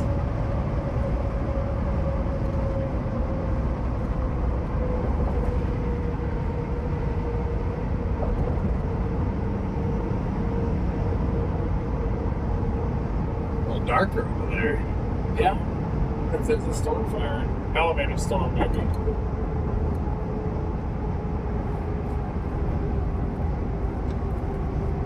It does look like a confirmed tornado is passing just to the south of Stratford. Haven't seen any pictures of it yet. Looks like it's probably a gustnado if it is one there south of Stratford. But it is going to miss Cactus, Texas, just to the north of the Texas Panhandle. Interesting cell that's kind of outflow dominant, then it'll latch onto some inflow, produce a quick tornado, and then continue to surge. Horizontal baseball hail on the backside. Same kind of stuff we're actually hoping for today, or at least anticipating. That's why we're in DFW. Yeah, that's why we're in. Here's a good of DFW right now. This one's going outflow dominant for sure. Just nice bumper to bumper traffic here. Are we still on I-35? Yeah, 35E. And this is that tornado warning storm that's passing south of Stratford. You can see it's getting a little bit elongated. It's possible this thing is starting to look a little more outflow dominant. But we'll have to let the ridge riders use the best sense they have, their eyes, to determine that.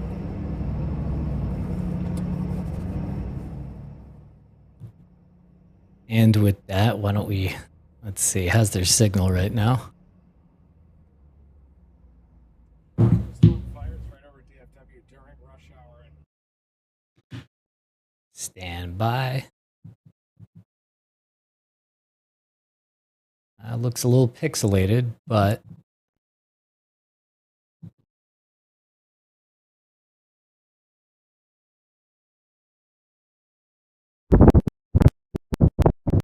thank you, old man Gibb.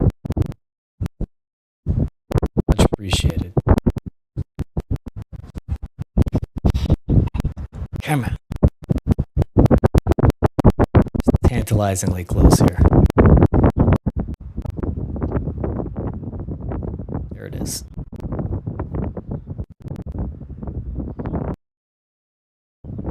So because it's a little spotty, I'll turn it down a little bit, but you can see if you look, can you see very clearly?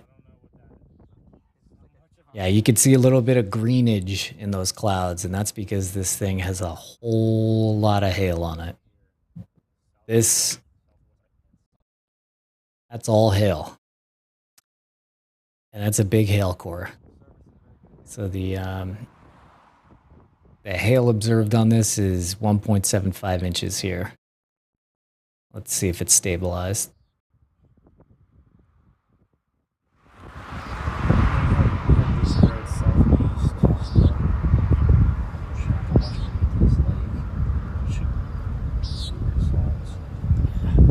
All right, guys, this is coming on. It's pretty quick. You can see beautiful shelf cloud there. There was a bit of a wall cloud back in the rain a couple minutes ago, but that's since dissipated. But overall, we're starting to get a really nice structured storm here.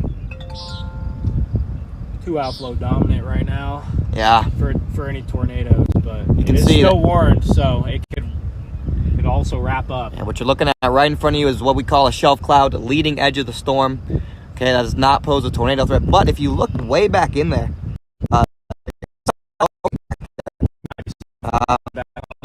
you can see there's a lowering back in there. It's heavily in that rain.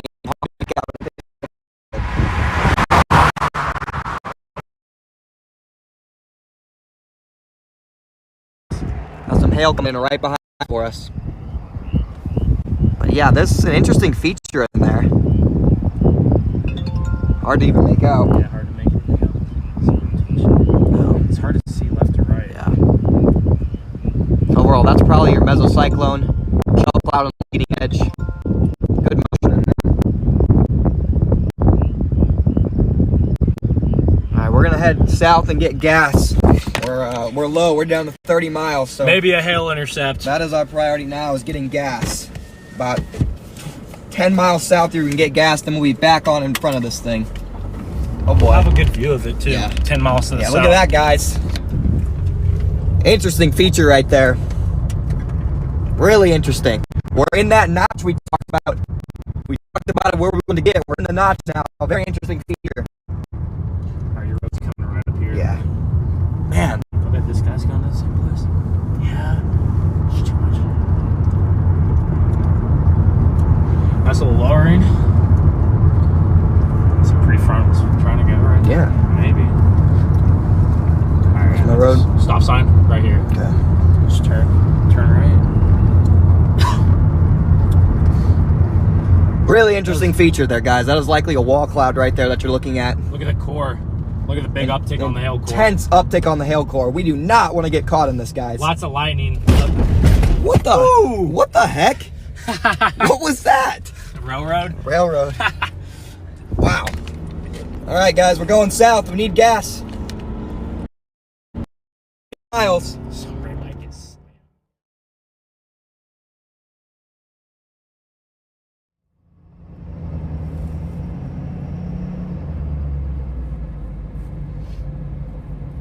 Sorry, that was abrupt. We're working on transitions. They'll be fancy. But now, Dallas traffic. He's a Bon Jovi. Those guys are, environment with big wind shear at least. filling up with gas.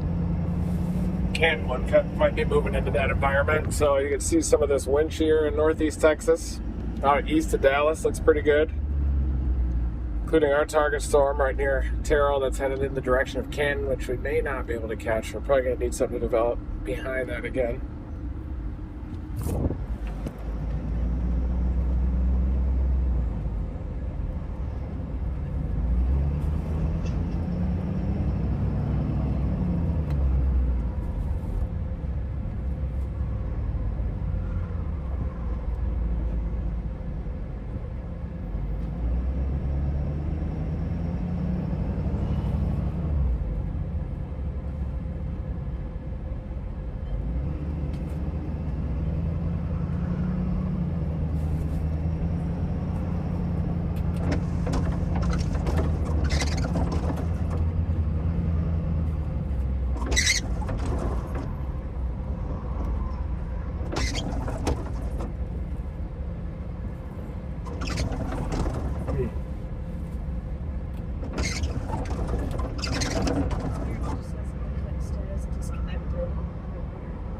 Yours? Let me see it.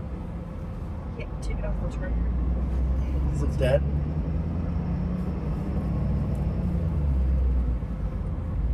This thing is the most temperamental. Down near Menard is severe mark. I mean, this is just traffic, you know. So maybe we spent a little bit more time with the young bucks.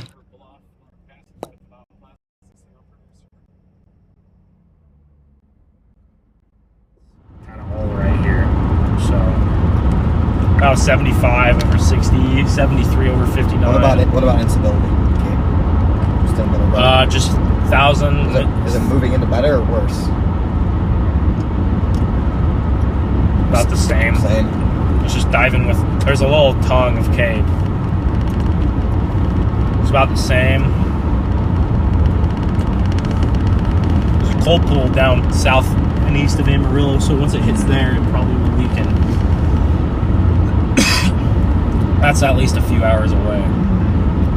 So I'm looking at wind shear here. It's starting to strengthen. Wind shear? Yeah. What's our low level SRH look like? 0 to 1? Nothing. Yeah, that's the big weakness today, guys. Up here in the Panhandle, no low level shear to work with. Got a big jet streak, 80 to 90 knots as you get into the upper levels. Hey, Tiv 2.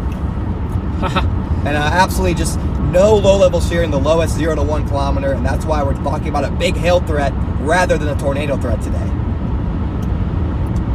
Non-zero tornado threat, though. Right. I mean, we already did have a tornado. Just so a couple brief tornadoes earlier. Hail is really dominant in this threat. We may get this hail intercept here in Cactus. That looks like the main core might be actually diving south here. Oh, it is really outflowy, so yeah, I'm not surprised. You want to try? Yeah, we can go for it. See how it is. Sample it. Yeah, sample see what it's like.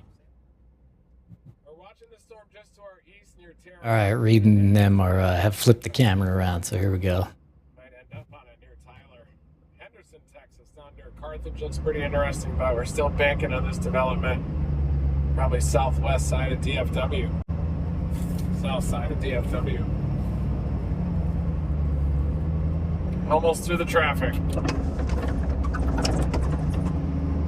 gonna like this news. Riboflavin good for you? Vitamin B2.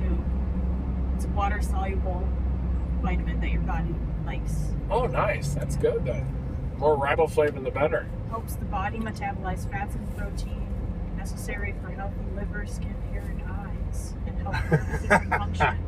Wow. Good news. Yeah, that's great news. Free radicals. Riboflavin also shrinks the prostate gland. It's got antioxidants. It's good for cell growth and red blood cell production. Dang. So there you go. Yeah. You should drink more of those. Yeah. We drink plenty of them.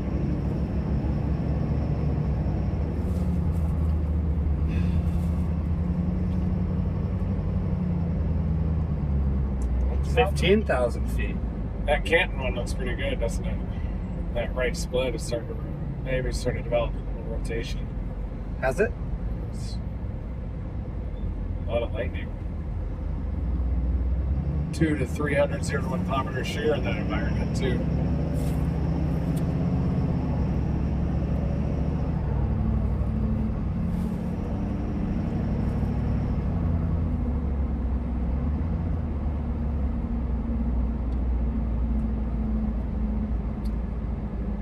Flags are now dead here, though. Look at that. Yeah. We went from nice easterlies to nothing. 60 knots of 0 to 6 kilometer bulk shear is pretty significant.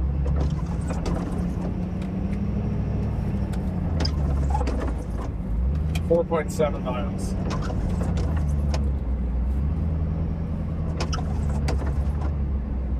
I think so. It's just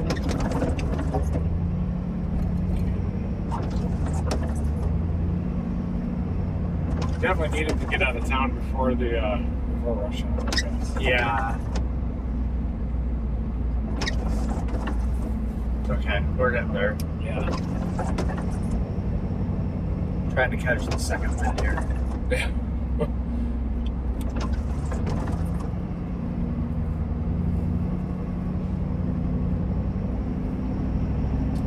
Express line's only 15 cents. Get it? Can't take it because it's oncoming lane now, unfortunately. If it was open, I would have told you to get on that a long time ago. Could have just been going 80 this one. Can't send a toll bill to their house.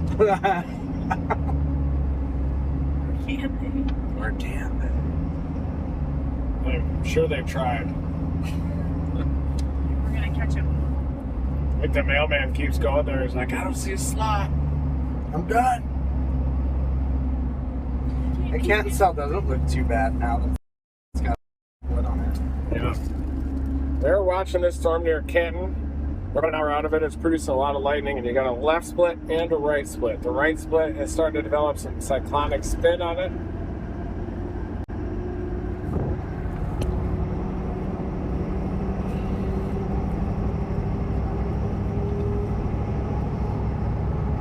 There's a tower down here, southwest of Waxahachie now.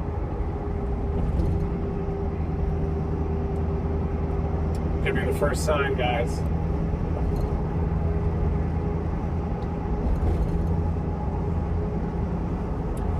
We got a possible tower and cumulus down near Waxahachie. There is.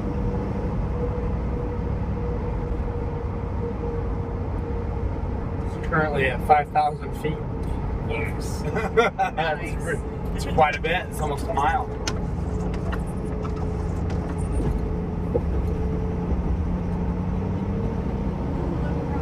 Hello, little rocks.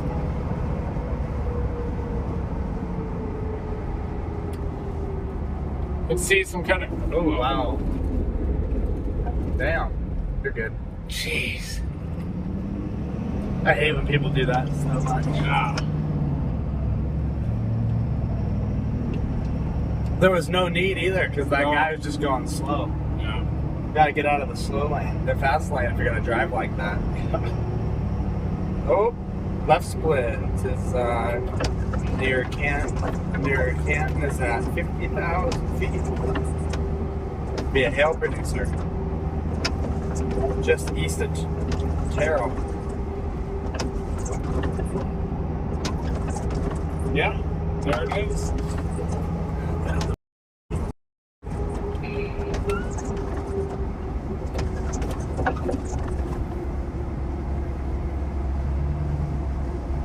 We're getting some good mist. Good mist here in DFW. There's a PDS mist warning here. Watch out, Canton, Texas. That right mover might start to intensify. It's moving into an environment with pretty good effective storm relative felicity, 200 to 300 or so.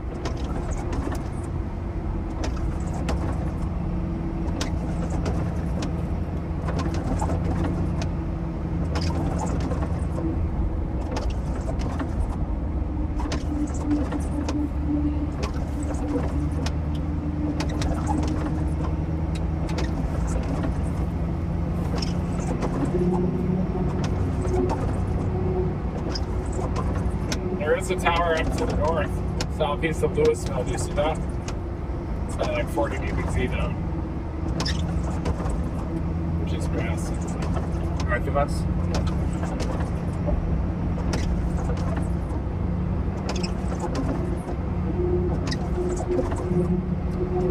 I know we're in Sherman County. It's probably Texas Panhandle again. Yeah, Sherman County is.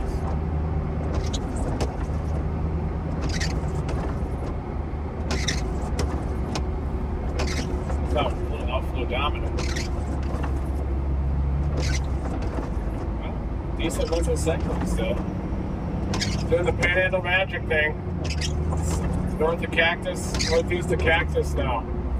Dumas is going to be our target if we're going to play that again.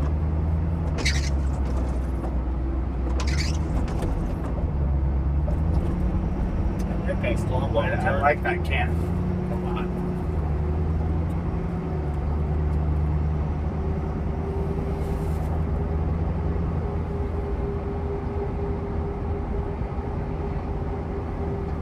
See why it's going to go all the way down to the south loop of Dallas, so 0.9. It's the fastest way to can. Copy.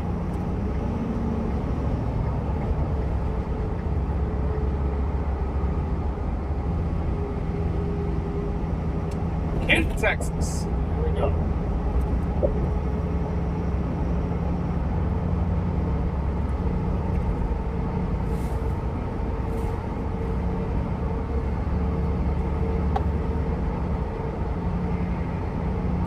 make that sell. Wish one would develop west of that. Yeah, same.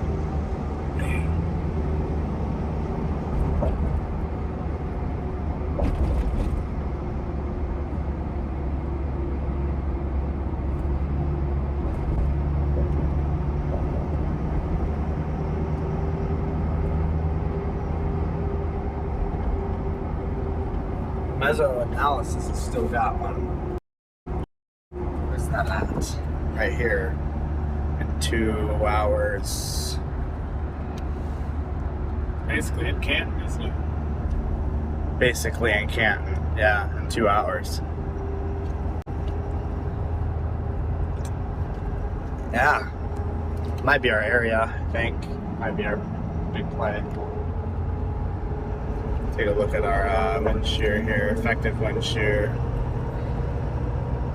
60 knots of shear. Yeah, plenty of shear for supercells. That's the bulb shear. Anything greater than 30 can give you a long-lived supercell storm. 9.7 miles to I-20, having cut it east. Factory resetting that.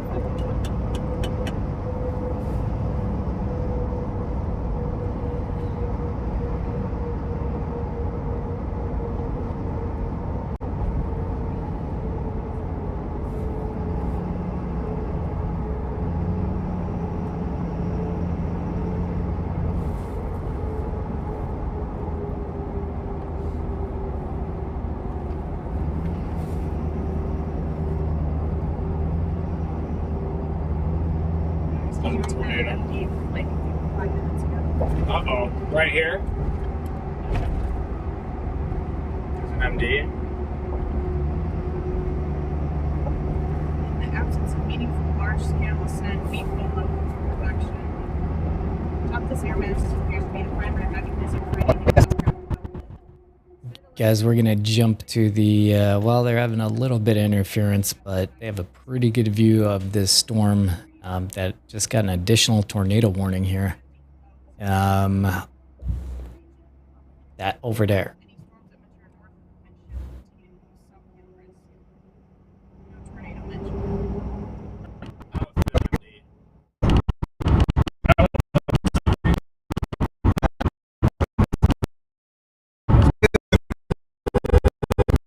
Fucking idiot.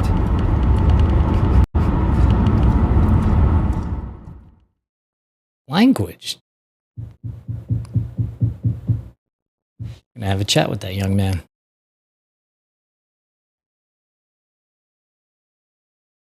Dive south to one of those. Exactly. Those could be a core too. It's right next to us. I got 6 minutes as possible. Gas station. I mean, those are like right here. Oh, sorry. Sorry, bro. Right here. What'd you do? I just said I dropped the F-bomb. Is it on us? Huh? Is it on us? Can't do that. Yeah, no, dude, that guy just like drove out right in front Right of me. here's like our two right here. Right here. See Yeah. that? Alright guys, we're going in for the hail intercept. Got a canopy.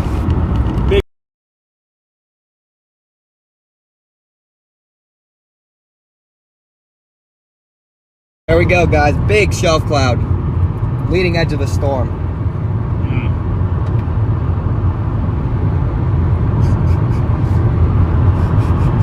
Nice.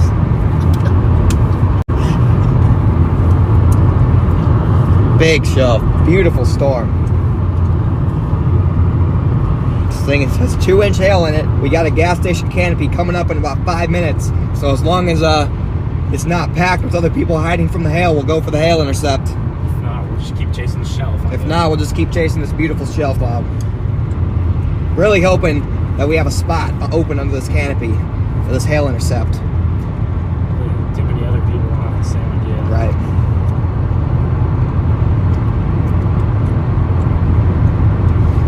Dude, why do people keep pulling out in front of me? People are trying to. Some people are reporting that a wall cloud. No, it's a I don't know shelf cloud. about that. I don't know. Look at that. Maybe it's driving up again on radar. Maybe. Possibly. I apologize for the language stream. That was somebody pulled in front of me. Well, Could be wrapping up right there. yeah, it could be. Maybe it is wrapping up in there. Look how hard that outflow's coming on the south side. Yeah. Might be trying to wrap up in there. It's getting a little. Looks like it almost got a merger too. Like a tiny little cumulus popping up. I don't know. You want to keep chasing east and try to get a look into there. Look into that notch right there. Yeah, we can. Is it wrapping up? It looks like it might be. Like I'm seeing that on radar. Velocity.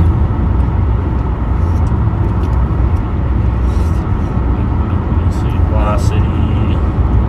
I mean, it's kind of getting that look on radar where it almost looks like it's wrapping up. It'd be right in there. See it? Yeah. See what you're talking about. Could be. It's still tornado warning.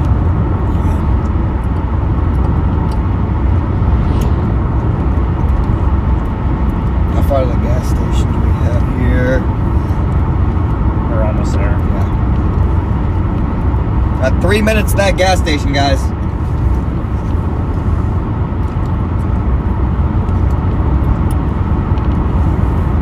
I feel like this thing's gonna be packed. Wow, really nice structure. Yeah. Looks really outflow dominant. Very outflow dominant storm here. But it is possible you're getting some inflow there. Outflow dominant means you have rain, cooled air from the thunderstorm pushing out forward, cutting off the inflow, and that really reduces your tornado threat. That's why we're looking at an elevated hailer right now. When you get an inflow dominant storm, you have that storm sucking in surface winds. That helps increase the tornado potential. Right now, we have an outflow dominant storm. Yeah, it looks outflow dominant. The core's weakened a little bit there. Oh! Alright, we'll see if anyone's under we'll see if anyone's under the canopy there. Nah, maybe we just go for the hail. See what's in there. That could set us back. Yeah, I guess. Well, it'd be hard to get out in front of it. We have a road south. Yeah, we have a road due south. Due south, okay. I mean, a road due south. I can get the 152. We might have to take this around and then go back. Yeah, I can get the 152. Okay. Wow. Wow. As far as 152, like. Nice. Beautiful structure here. Oh, it should have paved road going due south, actually. Alright, where are you, gas station? There's like 3 of them on my map, bro. I don't think there is.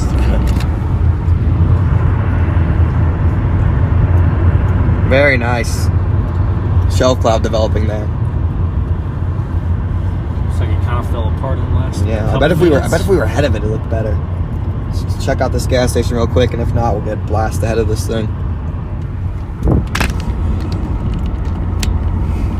See it anywhere? Oh yeah, turn right. Yeah, there we go. I bet it's up here. Yeah, there's definitely a gas station up here. See, What is this guy? These guys don't need it.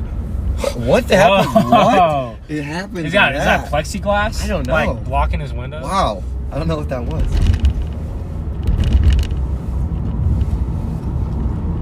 Looks like a nice canopy to me.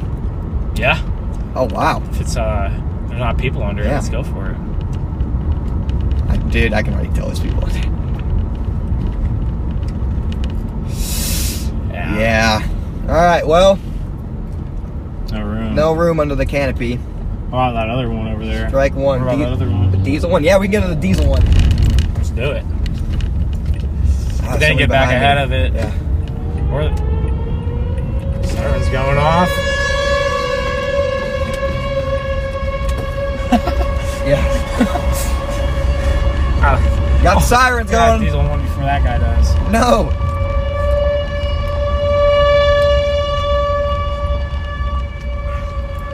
I want to drive a beer.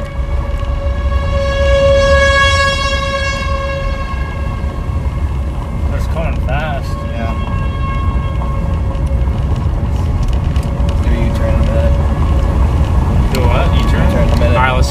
So no one took our canopy. Yeah. There's a storm, guys. Sirens blaring. About to do a U-turn. Go back to that canopy. See how big these are. Look like it's. Look at our radar. It looked like the core.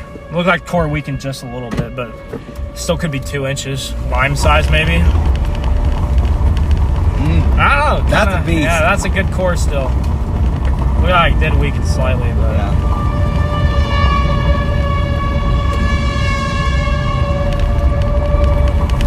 Our spot's taken. Probably is. Might have sold there. dang it. Might have sold. Oh, yeah, that garage. Emergency parking garage there. Yeah, just parking someone's driveway. Gas station's down this one? Dire. Yeah. Right here. Nope. We're good. We're good. All right, guys, we're gonna get into this canopy here. See how big this hail is. Going for the core. We're in for 60-mile-an-hour winds and 2-inch hail. Yeah. It's the best place to get under this thing. Yeah. We could get under right No, there. right here we're good. Right here. Wait, look. Yeah, look. Right here's even better almost. Are we under it? Yeah. It's gonna be wind driven. Wind driven from the west. Look at that, big RFD. RFD. Look at this, yeah, a lot of winds, kicking up dust. Look at the whale's mouth right above us. Don't worry, guys, we got gas. We're good. We got a full tank. Man, look at these flags right here, Connor. Yeah. Where? Flags are whipping. Take it. Right, I Sirens blaring.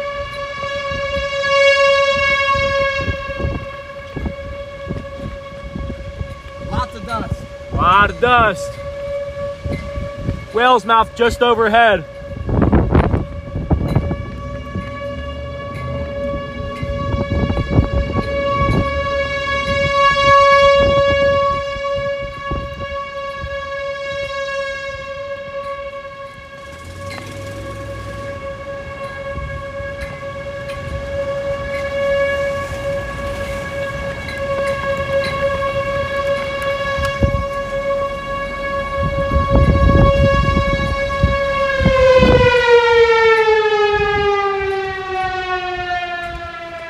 Any minute now, right?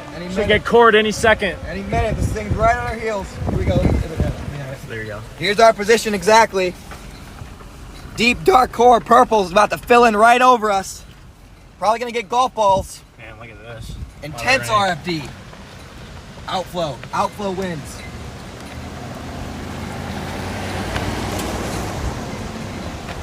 Yeah.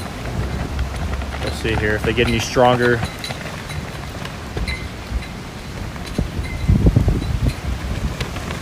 Be hail in a few minutes.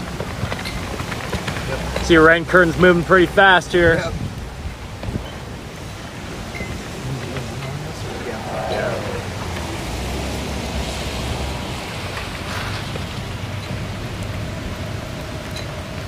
See how big this actually is, guys. Here we go. All right, rain curtains moving fast. What a move. What a maneuver we have going on here. No, this way. Yeah. What a play. Up onto the curb. Oh, yeah. Oh, yeah. Come on. Oh, no. Well done. Well done. Turn it down. Sample this wind. Right, whoa. Big winds.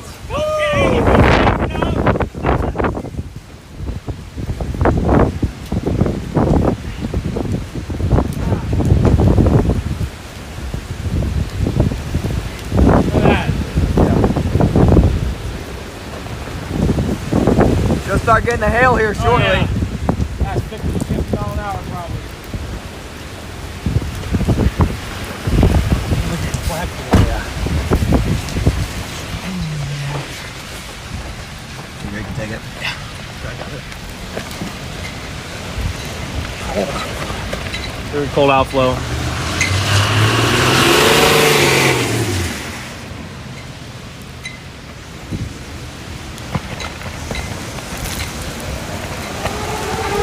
Siren's back on here. Siren's back on. Intense winds.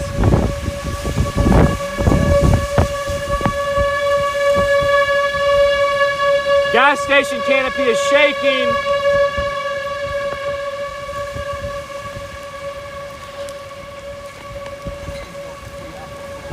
I know. Bow echo. Might mean we're going to get more wind and less hail.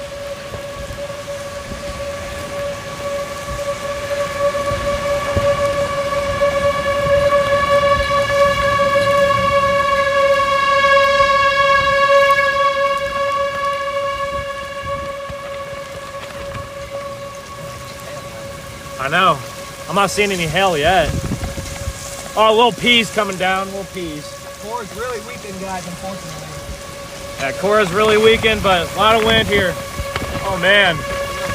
Intense! 60 miles per hour.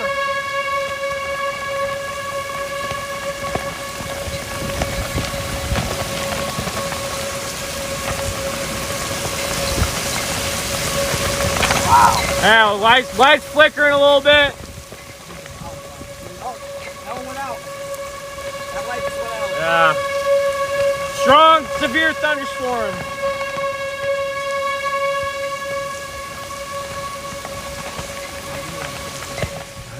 I'm gonna wipe this real quick. See, we got some rain on it.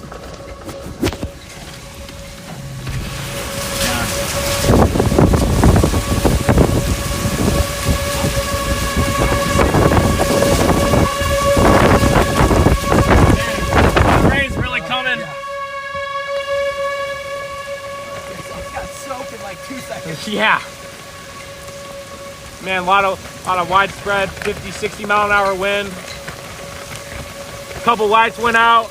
Gas station canopy is shaking.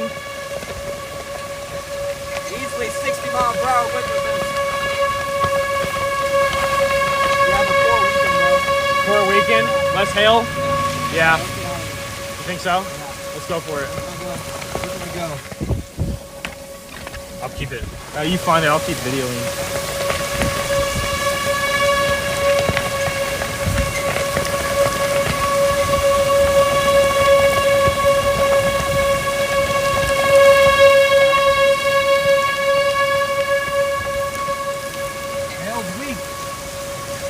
Just peas.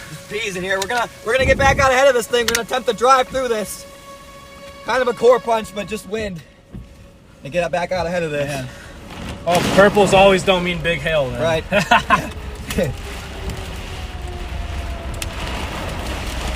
Jeez. Dude, this thing is cranking. Yeah. These winds are cranking, guys. That gas station canopy was like shaking quite a bit there for a second. And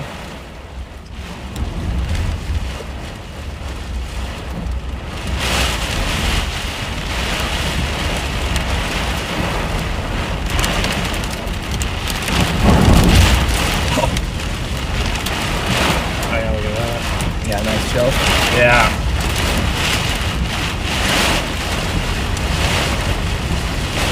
Alright, you just want to go due south? Yeah, I got a road up here. Okay, yeah. Unfortunately, no hail, guys. Only really small hail, peas. Now we're gonna try and punch out of this thing. But this storm does have dangerous winds. Dangerous winds. Ooh, we got dangerous winds. deep water up here. Oh. I'll have to watch it. Yeah. All these Texas roads, they have those, like those indents at the intersections. Yeah. Yeah, Texas has had a lot of rain the last few weeks. Not handling its water very well. And yes. Wow. It's very flat up here and the water does not have anywhere to go. So it flash floods very quickly. A lot of fields have been turned into mini lakes and ponds. Yeah.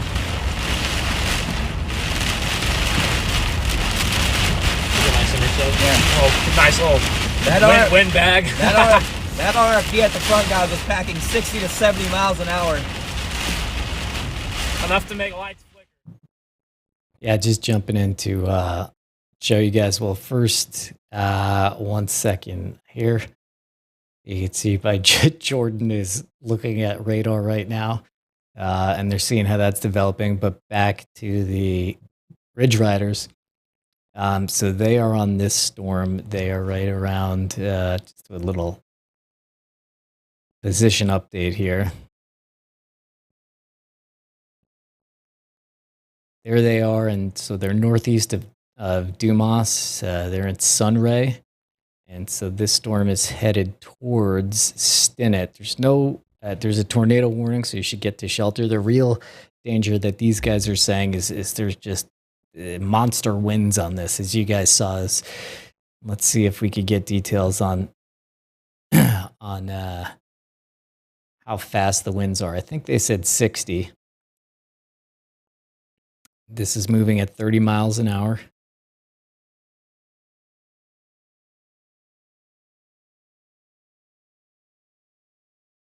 I believe that those guys said it is 60 mile per hour winds there.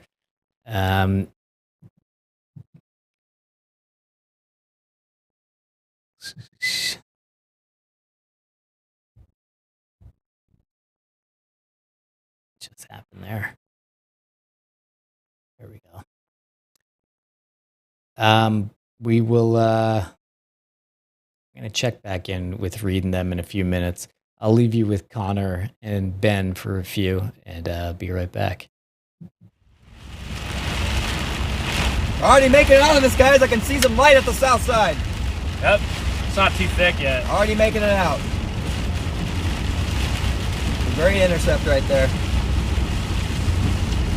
Well, my radar scope stopped being broken. Yeah, I finally started issuing warning. I could see warnings that aren't in Canada. Yeah, I'm making it out, guys. Quick little intercept there. We're getting way ahead of this thing. Should have beautiful structure. Oh, yeah, look at that. We can see the front of it. Should have beautiful structure for you guys in about 30 minutes.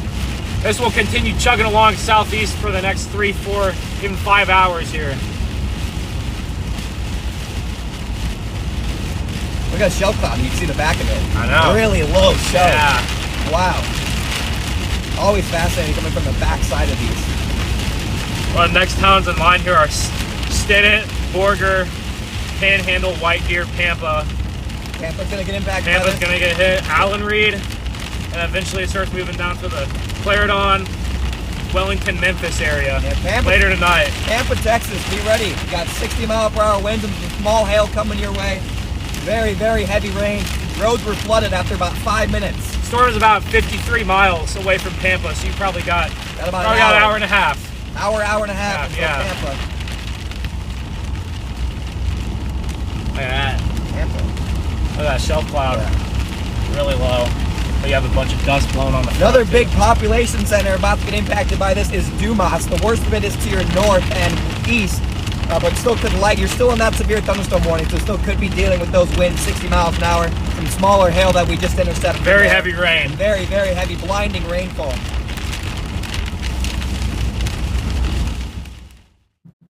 Okay, you heard that from the Ridge Riders. We're going to go back to them. They said in about 20, 30 minutes, they're going to be clear of all this. And you heard the towns that they were warning about. And this thing is, it's turning into a big line of just wind and rain and maybe some hail. So if you are in the warning areas, definitely take cover, take precautions. We're going to jump to Reed and them back in Dominator 3 now. And I'm going to get out of the way.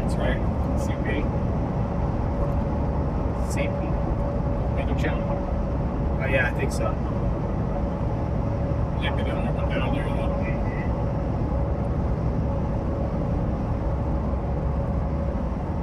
The Menace Mobile. We're on. Hey guys, we are back and you are in the Dominator. We're headed eastbound on I-20. We are near Dallas, but we're headed east targeting that storm near Canton, which has split. We got a left mover that's moved off to the north. We got a right mover that's starting to gradually intensify just to the east of Canton on I-20. And we're going to be on this thing probably in like an hour. So the Ridge Riders are right in the middle of everything right now in that tornado warning storm in the northern Texas Panhandle. We're in the middle of the enhanced risk here. We still expect the development of guerrilla hail producers, possibly right over the DFW Metroplex. There's a lot of milk over here. Cloudy skies, misty skies, but we did survive at least. We survived DFW traffic during peak traffic. Peak rush hour traffic. Our goal is just to get through DFW in one piece. We did think there were going to be explosive supercells developing all over the DFW Metroplex by this time. They're definitely taking their time initiating, and it's possible that these storms off to our east that are producing large hail.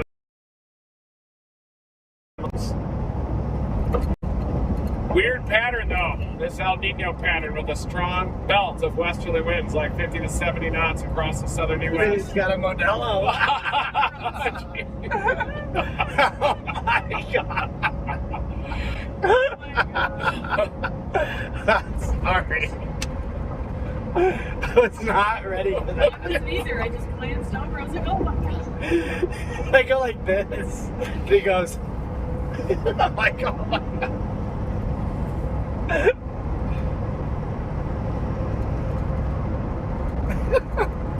Dallas is wild. Dallas wild, man.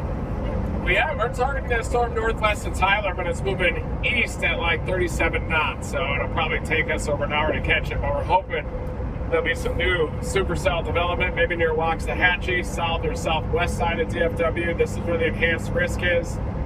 Basically, I've had 2 days of baseball and a grapefruit size hail in a row here in DFW.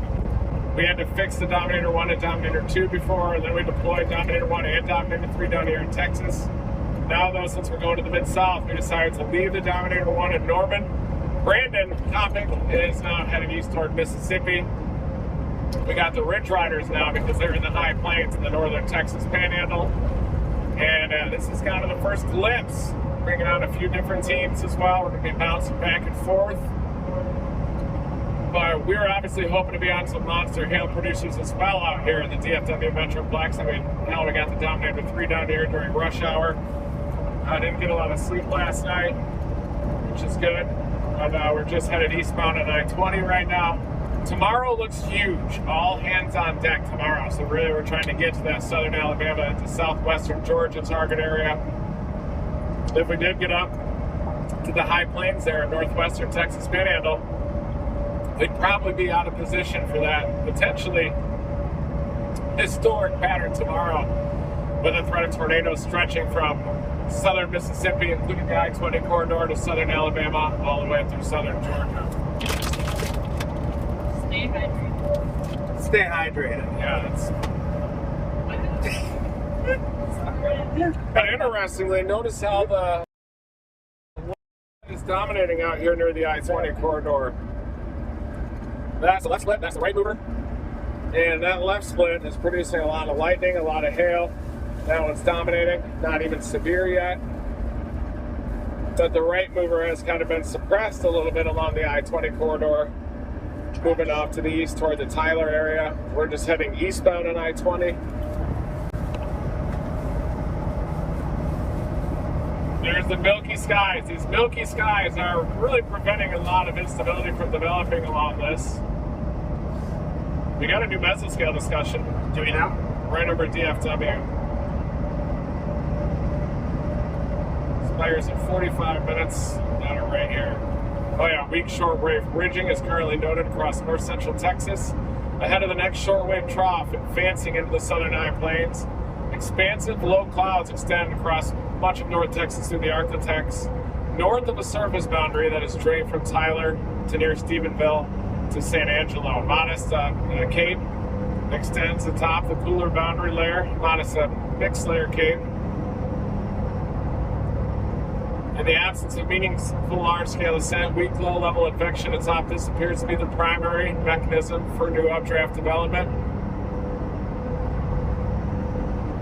Some hail risk is still posed. So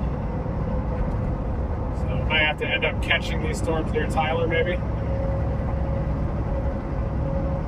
On our way to Georgia. Yep. On our way to Alabama, Georgia tomorrow. The I-20 corridor there, maybe south of the I-20 corridor. Montgomery to Columbus seems like a very good target for tornado potential tomorrow. Some PDS tornado soundings out there. Pretty rare type of a setup tomorrow. That enhanced risk on the day 2. And so we're just going to continue headed eastbound on I-20 until we can catch these hailers from behind. And then we're going to follow them all the way through the Shreveport area.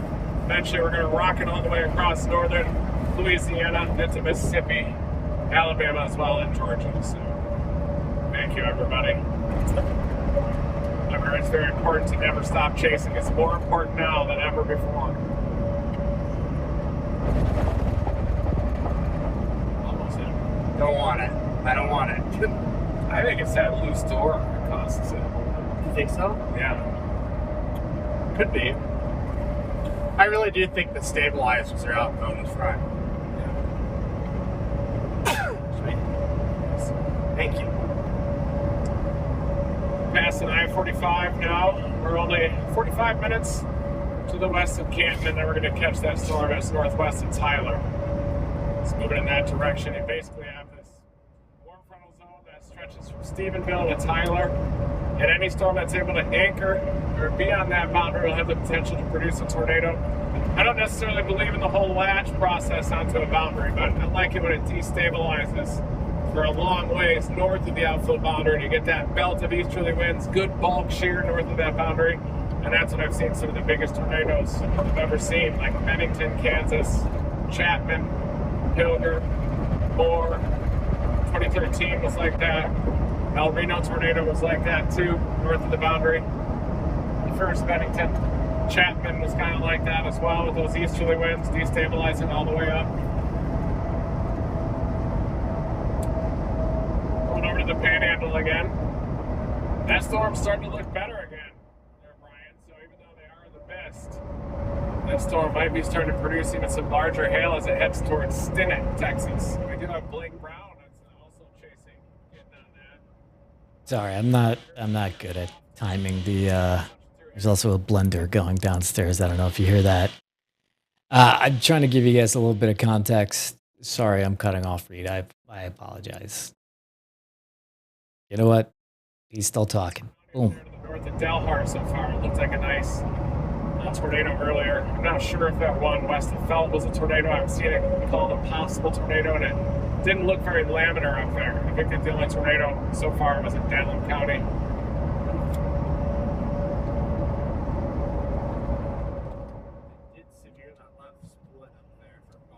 All right, so here's generally what Reed's saying, just to give you guys the full context. So they started off today right here in Norman, Oklahoma, right? And Reed's really kind of looking at this this area tomorrow. So they know that they're going to need to eventually get, I mean, how many miles is that? Let's see. They're basically going to need to drive 700 miles between today and tomorrow. So between this Dallas target and this Panhandle target, Reed's decided, a little storm chasing chess. Can you guys hear that blender? Okay, so that's the rundown, right? And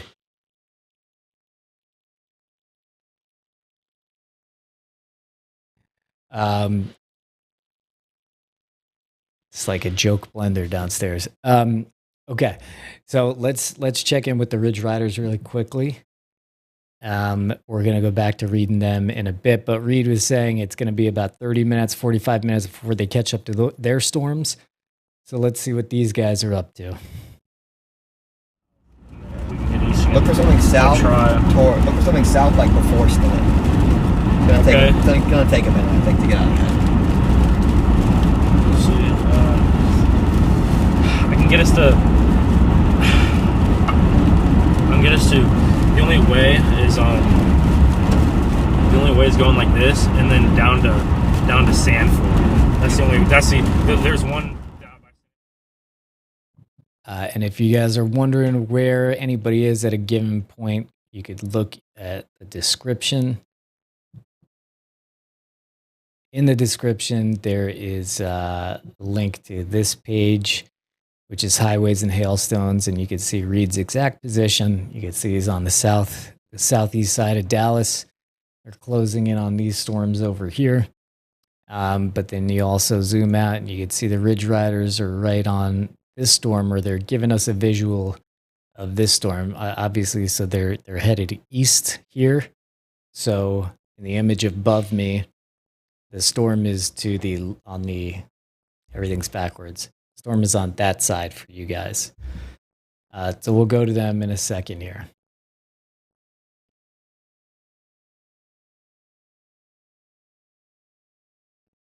Stinnett, we have 17 miles. Do you think we can outrun that? It's going to be a judgment call. When we meet 12 minutes? When we meet that south road that we can't take. I think we can outrun this in 12 minutes to Stinnett. We're going to find out. Maybe more than 12 minutes, like 14. Enough dust. east. Well, and if it starts hitting us, we can just go south at Stinnett and just get out ahead of it again. Yeah.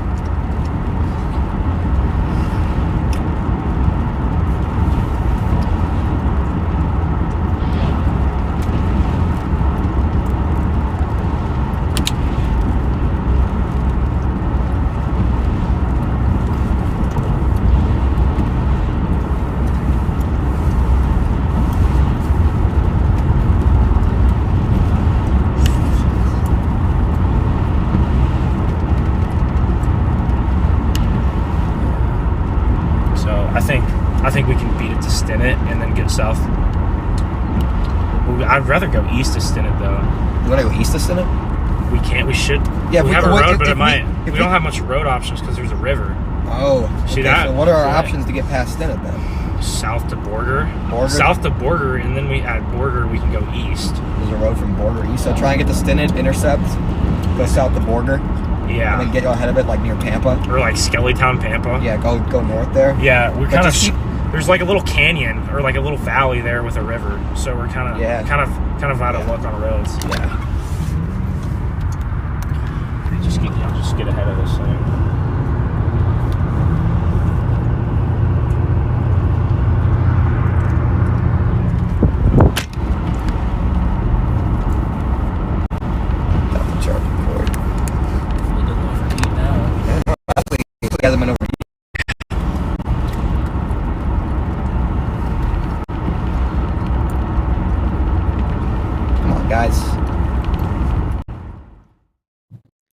Cutting in one more time to give you a bit more about what Reed was saying. So this is tomorrow's SPC outlook.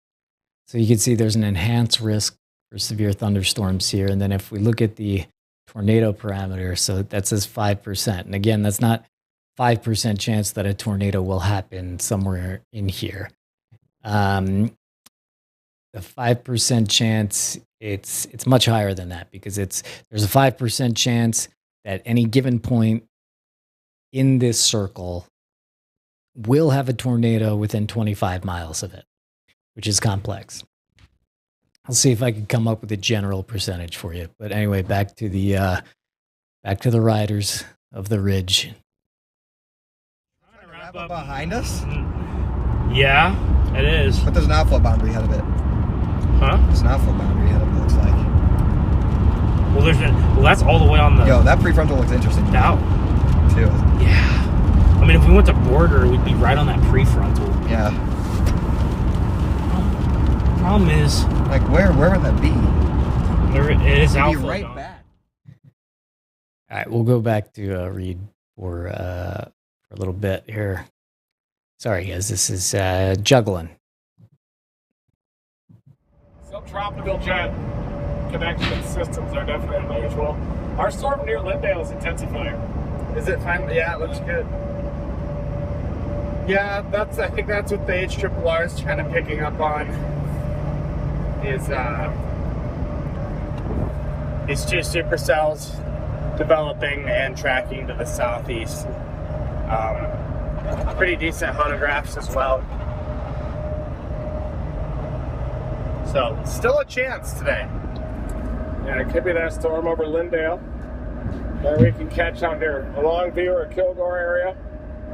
Coming up to Terrell. The left mover is up near Mineola. That one's headed up to our Hughes Springs. Also, tough forecast down here in the enhanced risk area. We're going to catch that Lindale with Shreveport storm. That's our target right now.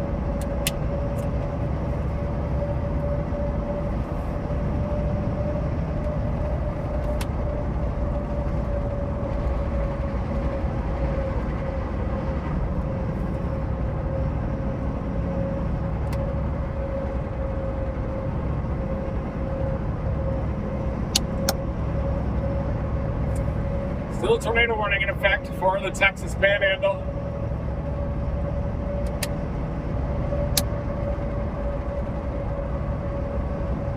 Might be repositioning. I saw that they were in the mist there for a little while.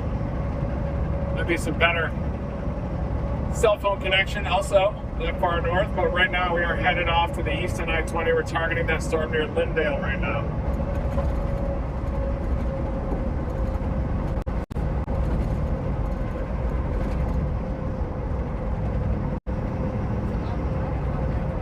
Welcome, new Team Dominator members. We got an avocado. Avocado.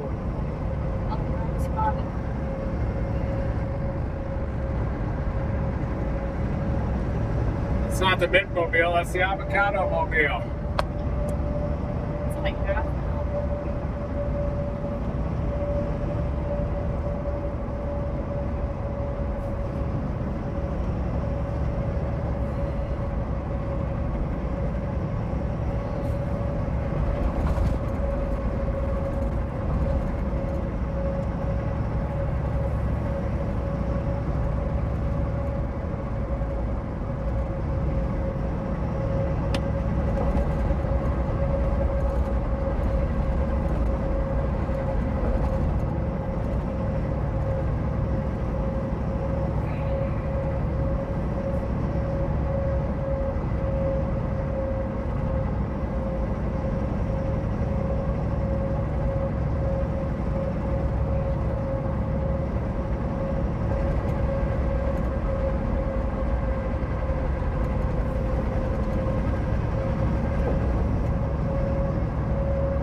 Huh?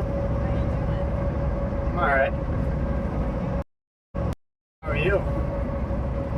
How are you? Good. Good wellness check, guys. How are you, Reed? I'm okay. I'm always okay, though. Not just okay. Just keep advancing the football mainly. Who's here so I don't get fined? Pushing envelopes. It's an avocado. It's enough.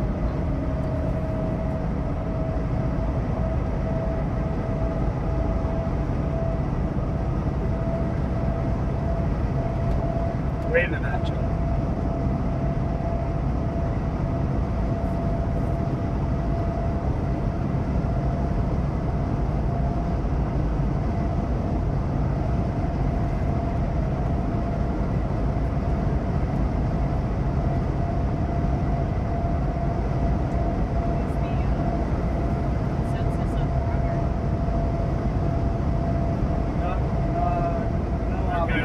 Almost there. We got a storm northwest of Tyler. Looks pretty good. Lindale, still waiting for that one to mature.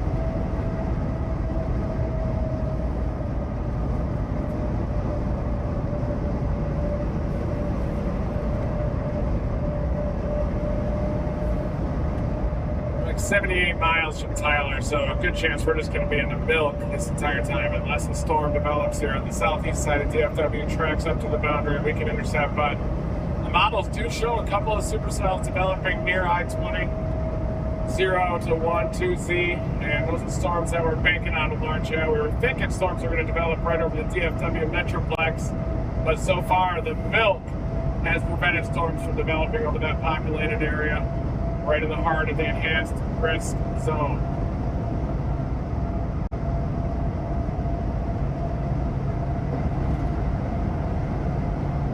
Nice flow in that creek back there, jeez. Was there? Yeah.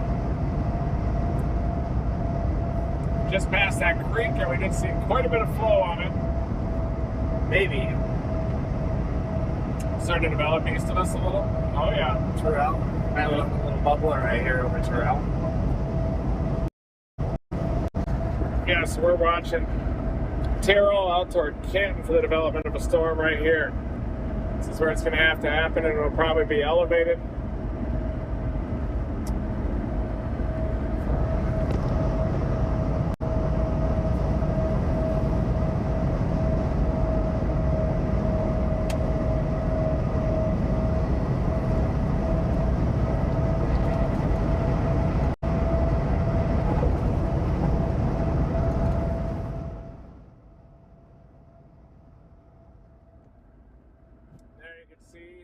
mesoscale discussion. That's the square talking about the severe thunderstorm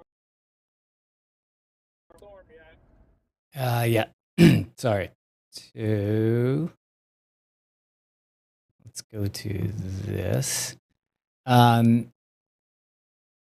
What the heck was I saying? Oh, I remember. Okay, so people were asking like overall probability of a tornado. So if we're looking at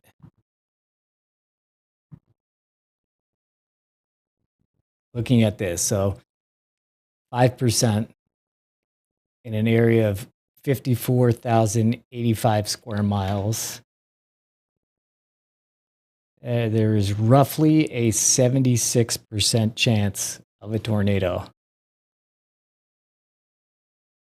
Maybe a little bit more in this area. So if you're in this area, definitely be paying attention to weather tomorrow. We know that storms and tornadoes in Dixie Alley, they move fast for sure. Other people were asking, is there ever a like 100% chance of a tornado?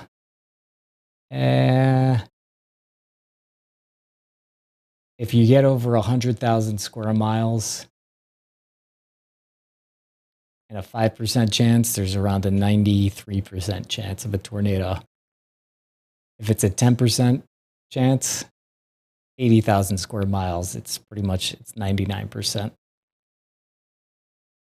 So hopefully that answered some mathematical questions here. So we're going to jump back to the Ridge Riders for a bit because these guys, Reed's saying they're stuck behind this. They're in the milk. So we're going to jump to the Ridge Riders. Dang. Oh, up there. And here you go. There's a lot of buttons. There's a lot of... Anyway. No. Yeah. All right, we can get a look at this for the stream. Dude, this free-front to the south looks nice. Yeah. It just doesn't have a lot of time. Are we on it? Are we on this right now? I don't know. We cut out, so we might not be. I can look. Well, that looks interesting if he wants to Real get back on us. Real interesting. Look at that. Oh, we're back on. Yeah, sorry. Off the mountain. You cut us off. Let's pan back to that wall cloud over here. Yeah. Starting to wrap up. Really got that hook look on radar. Starting to wrap up quick. See if it can wrap up quick before it gets cut off by outflow. Wow, look again. at that back there. Yeah. That is wrapping, guys. I'm trying to zoom in on it. Wow. What is that? Looks like a wall cloud. Yeah, it's interesting back in there. It's just straight to our north. Yeah. Straight to our northeast. Tis behind us.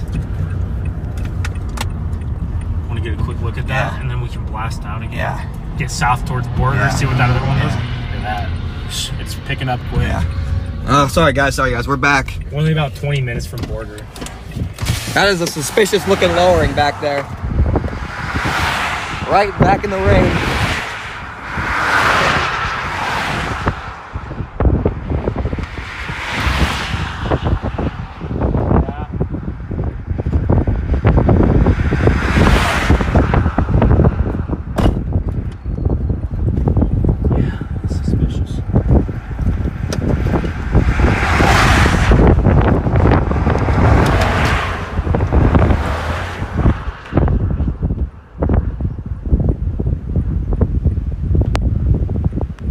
Radio look like, Ben? Let me check. Yeah, that is a rotating wall cloud right there. Problem is you got rain wrapping around. Velocity, I don't see. It looks like there's a ton of contamination. Yeah, that looks really suspicious.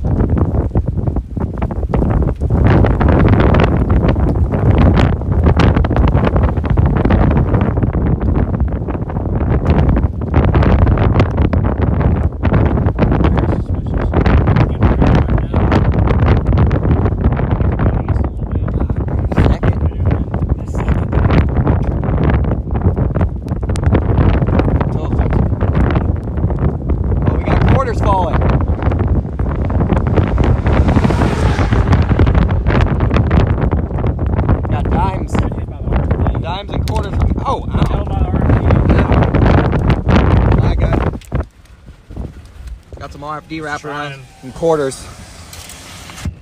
I can't. I hope I don't get drilled by quarters. But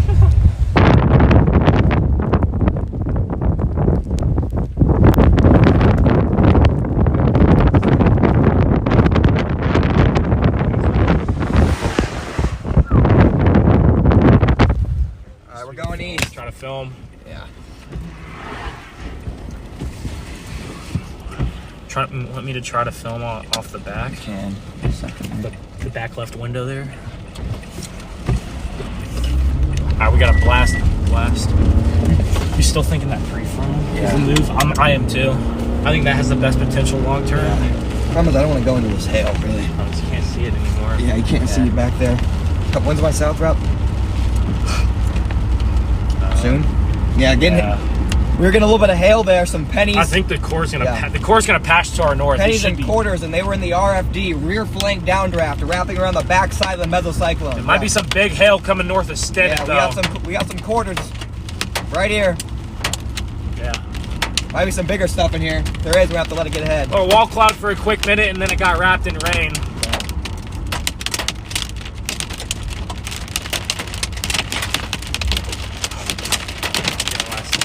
We're fine. Yeah, it's gonna go north of us.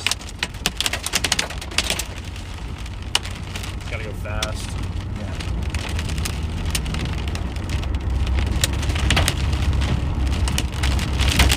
What's the hail one for? Let's see. Not that one. This one.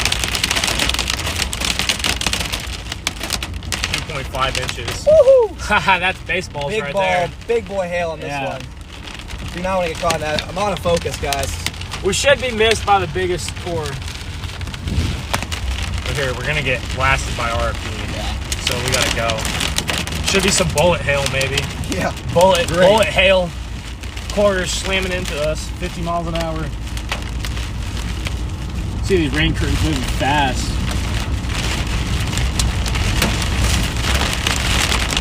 All right, we're like 2 miles, 3 miles from our road. All right. We're gonna be in the thick of it for a few minutes here. Gotta blast out of this, guys. Big time RFD and hail coming. We're going east to Stinnett and then blasting south to check out this prefrontal supercell that's firing south of Borger. I think it's warning for baseballs. Gotta get ahead of this, quick.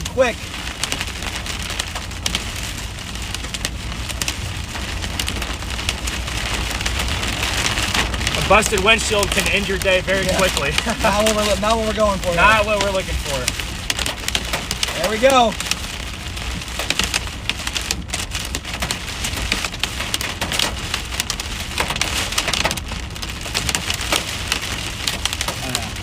I'm trying to see.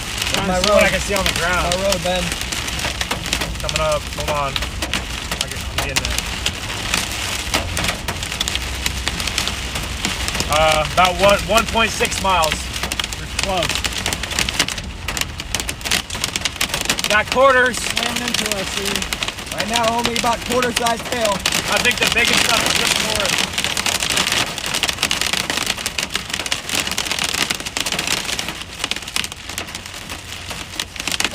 God. That's a huge core just north of Stinnett. Someone's getting nailed. On my road. All right, you got about a mile. Got about a mile to this road. That's kind of what we were hoping earlier today. Oh, wow. Probably has some hail already.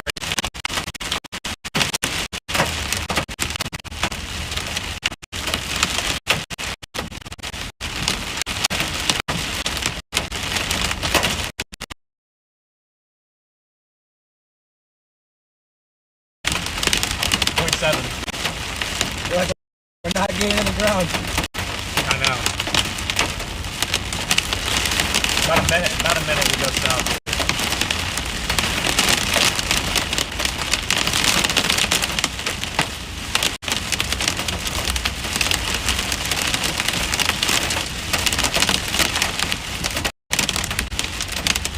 If we don't like that brake funnel, we can always drive back east to get ahead of this.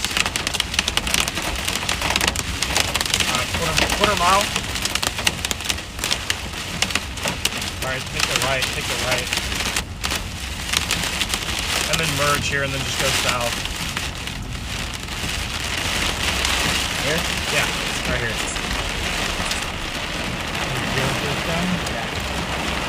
That was good before that, right?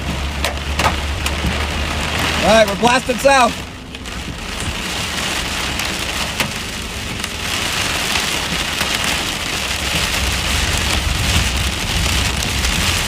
that rep though. That is rough. But Falcon Cam. Falcon Cam, I don't think we don't have a good look. You can see every time it tries to wrap, it kind of just gets cut off by the RD.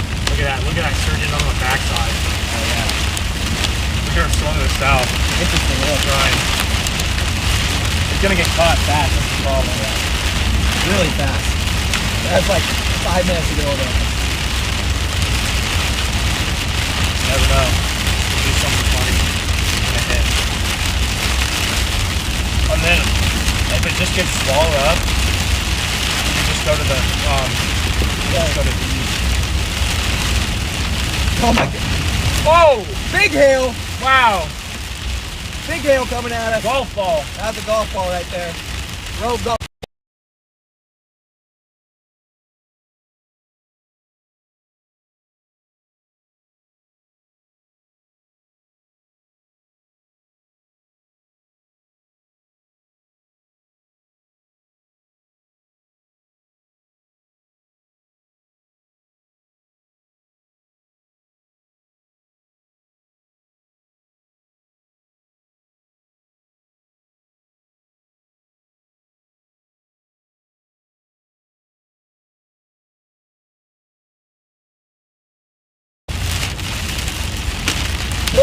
We're moving like 45 miles an hour now.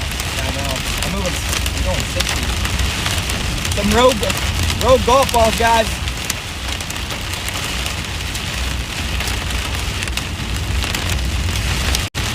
Trying to get out of this.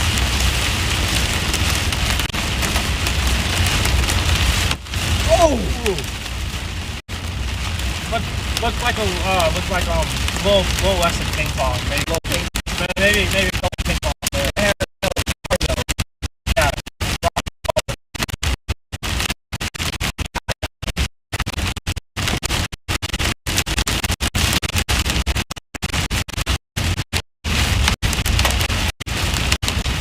Why is it increasing in frequency? Is it moving fast? No. It's just moving at an angle. Big RFD. See how we're starting to clear out. Woo! RFD swung around fast. Woohoo! We were close to being in some nasty hail. Ooh! That could have been day in the maybe. Wouldn't put dents for sure. Probably have a couple of small vents in those. Those are hard, man. We're moving fast. Those are hard. We're moving 60. Oh look, there's some big. Is that hail? Yeah, that was hail. That was a baseball. That was hail. That was like a baseball. That's not good. You gotta get out of here. Jeez, Dude, man. Stennett's getting nailed right now. Jeez, man. Stennett is getting nailed. Just tried to we were quick. Stennett's getting nailed by 2 inches at least. All right, we made it. That was intense. He's trying to get us to get out of there if we Wow. stayed any longer. Wow, that was intense. Ooh, still getting some rogue quarters. At least. The heliport just lit up. Now it's outflow dominant again. Woohoo!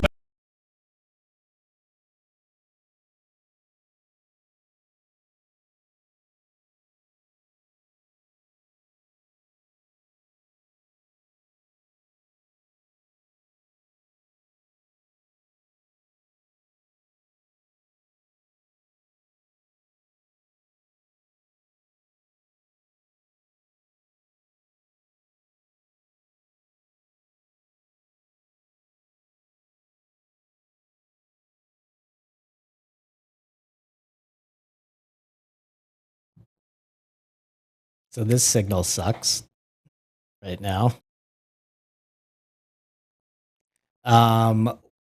Let's give you a zoom out for a second here.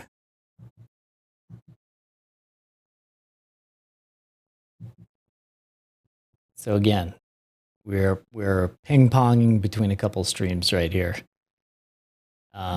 So the digital mess that you're seeing above me there are the Ridge Riders, and they're on this storm that has a tornado warning, and it's been throwing out hail Reed and them are right now. Let me show you something. So here is the Dallas-Fort Worth area. Notice all of these clouds everywhere. Those clouds, we call that the milk sometimes. And it suppresses the development of thunderstorms. So there you can see there are some thunderstorms over here, and they're closing in towards those, but some of the other initiation that could have happened today looks very questionable at this point. So again, we are going to, this is all part of a swing maneuver, kind of, for Reed and Team Dominator. So they started in Norman. They drove all the way to Dallas. And tomorrow is a big day in this area. So, you know, this way, if they, you know, there were 2 targets today. If we look at the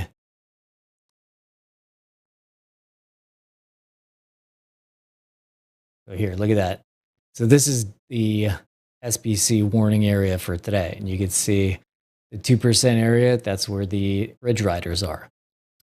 And this area, that's where Reed and them are. And so as they started in Norman and they had to decide between this and this, they're seeing that tomorrow could potentially be a huge day in this area here. So let's play this. It still looks good, or it looked good earlier today. It looked favorable for tornadoes earlier today. We'll check back in with them in a few here. But it's really tomorrow's what Reed is really looking at. He used the word historic. So that area right there, that is it says 5% for tornadoes, but that means, it doesn't mean there's a 5% chance for tornadoes. I'll just repeat that all the time.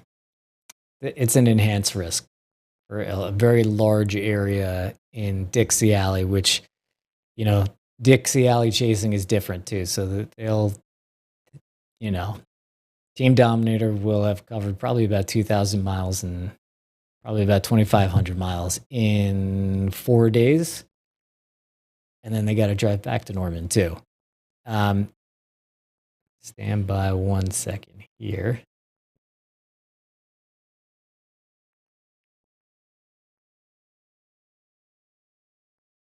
We'll show you what's going on with the 2 teams and then come right back.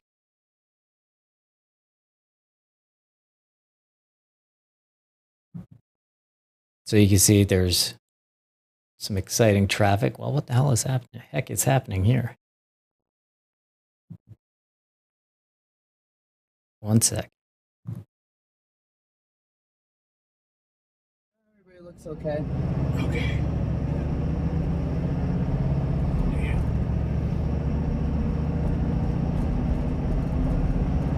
What do you think happened there? Don't know.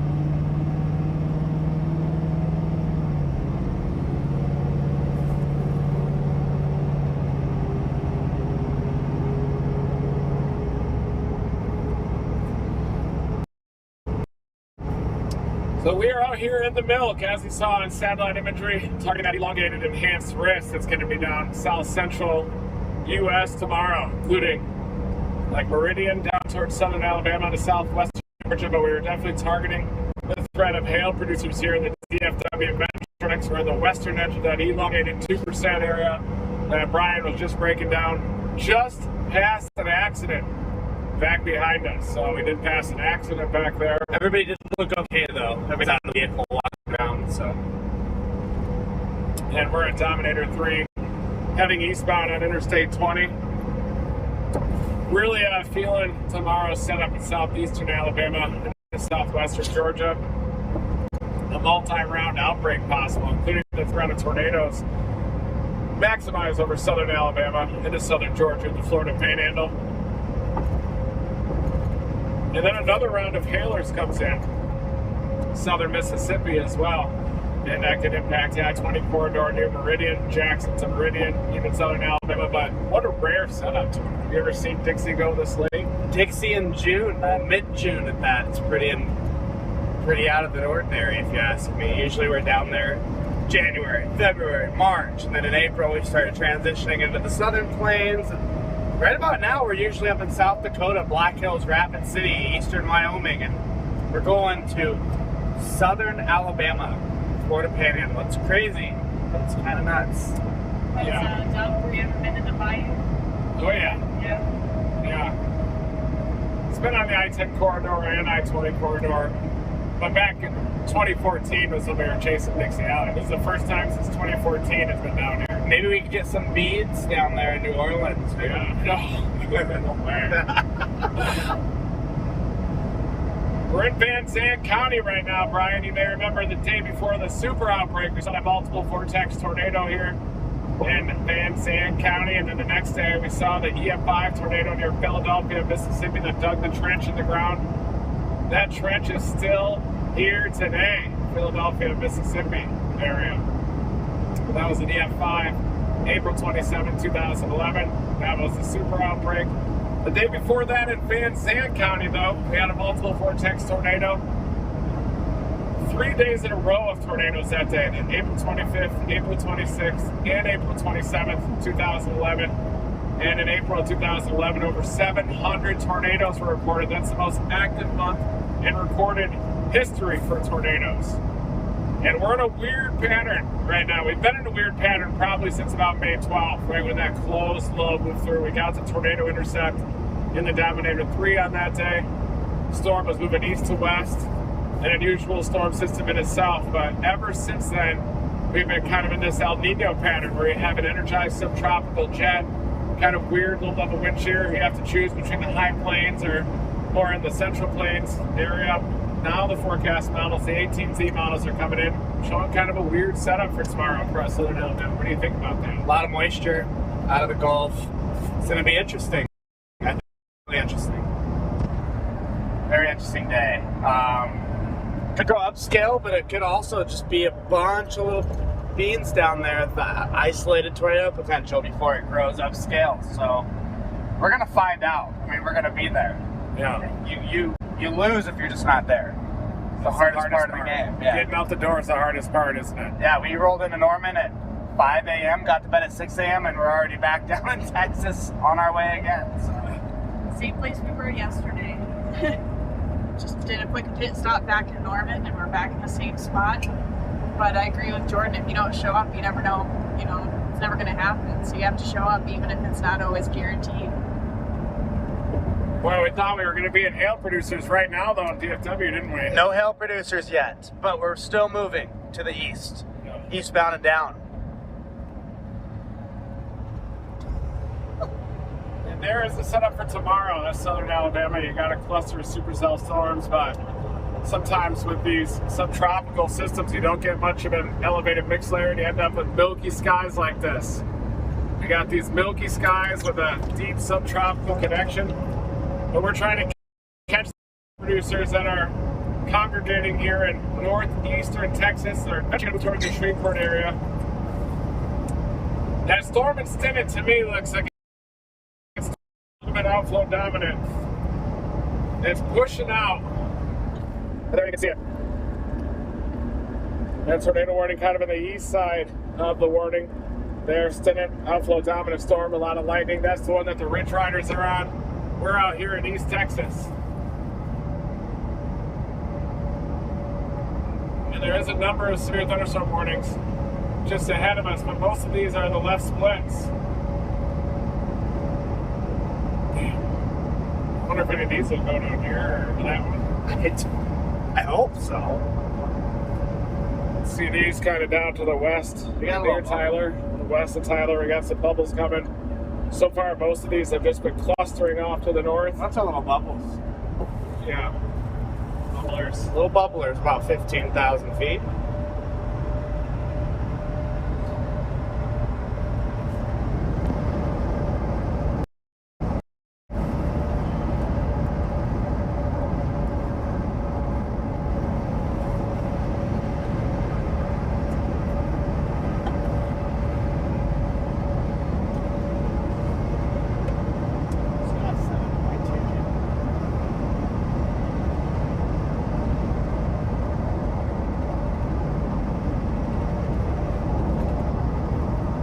MD that's out in the Texas Panhandle. And a new mesoscale discussion in the Texas Panhandle now too. A supercell with very large hail, perhaps wind-driven, will persist through the evening. So that's the one in the Texas Panhandle. Looks like that's going to be more wind-driven gorilla hail. Producer as it moves through it from the northern Texas Panhandle down probably north of Borger and eventually down toward the Shamrock area by evening. It's probably going to move into western Oklahoma. This one says this storm has a history of producing large to very large hail as large as 4 inches out near Delhar. The downstream environment remains similar with around 1,500 mixed layer K.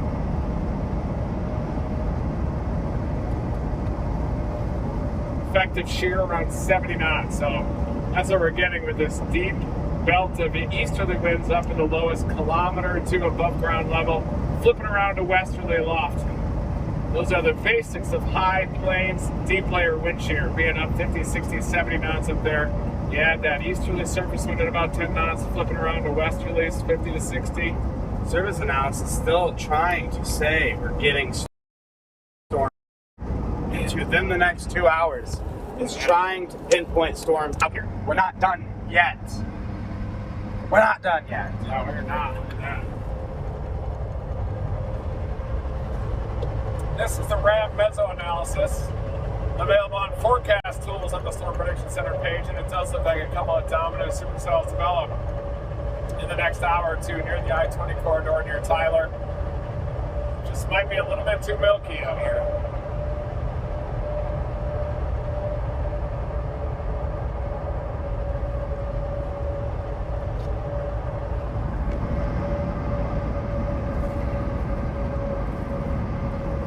See what happens. That'd be sweet.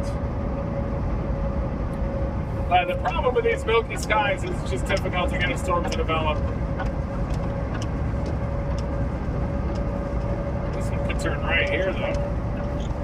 Could those just turn right and move south to us? It could, yeah.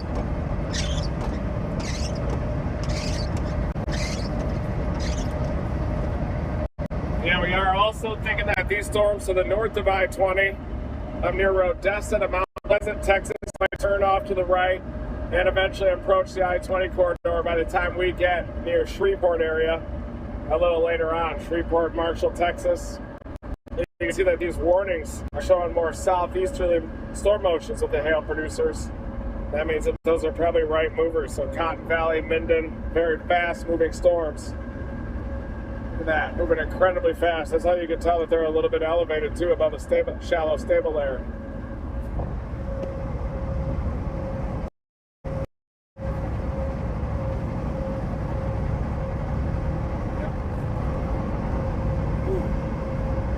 Yeah, this definitely has underperformed in the DFW area. A lot of the models are showing these big hail producers, the whole area kind of cleared out. But instead we have this subtropical milk out here that seems to just be delaying our progress just a little bit as we're headed east.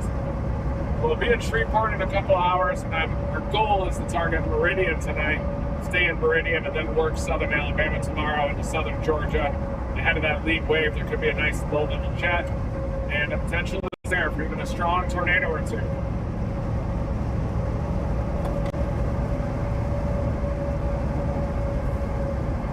Welcome to Canton.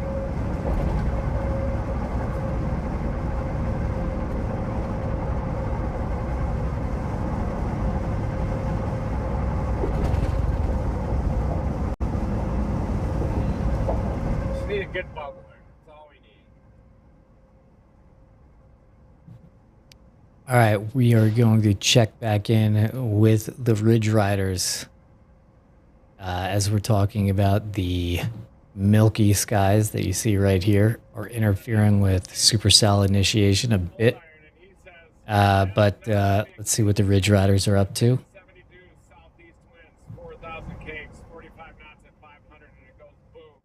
Audio. Cut.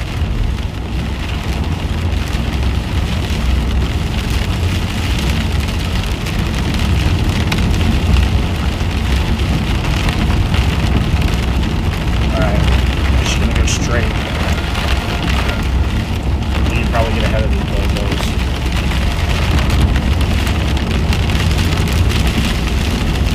All right, guys, we went through that hail core again. We were caught in traffic, and we got a couple more, some small hair, but we were able to bust out of it. We're blasting south now, trying to get to these prefrontal storms located just to the north of White Deer, Texas. Got new storms firing to the south. We're blasting south towards those. Should be on them in about 20 minutes. That's the play right now. We'll spin up possible when they collide. Looking at the potential for a brief period of tornado probability when the merger takes place. The strong outflow from the northern storm can wrap around and make the southern storm wrap up very quickly. And it has great potential to produce before it gets eaten up by the line and becomes outflow dominant. That's what we're going for here. Okay, if I understand what these fellows are saying here, you know, they're on these storms here, right? And there's this northern storm and then this southern storm. And they're saying that, you know, this storm right here, when it runs into it, it has potential to actually spin up a tornado. So, let's see. This is, stand by one sec.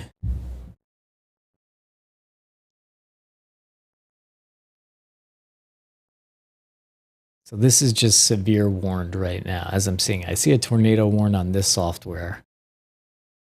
I don't on this one. But let's say it's unusual. Okay. Maybe it's just like a wall of wind. This is a new warning for me on this software here. So Skellytown, you're in the way. It'll be there in about 15 minutes, as now it's a wall, pretty much a wall of wind, and there's some hail on it, and it has a potential to set down a tornado. Pampa, however you say it, about half an hour from now. But anyway, back to these guys, because they know more about meteorology than I do. Yeah. Maybe White Deer. We can get over to White Deer.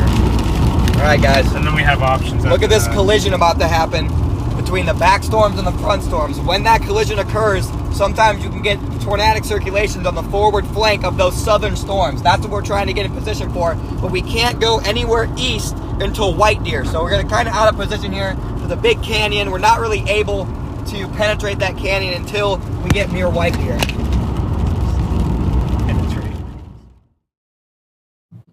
Okay, now there's a tornado warning on this. Just came in here. So if you're in the warning area, please get into your safe place. This storm is moving at 40 miles an hour. Max hail size estimated to be 2 3/4 inch hail. So there's big hail on this. This is radar indicated. There hasn't been an observed rotation here, but there is a tornado warning on this storm. It's just a supercell, really. It's the same process that they produced with earlier today, where it just completely wraps itself. Dude, it's all the way wrapped. Yeah. Look at that mezzo. It's wrapped in the rain. Wrapped. Tornado warning. They just did? Yeah. Yeah, that's probably smart.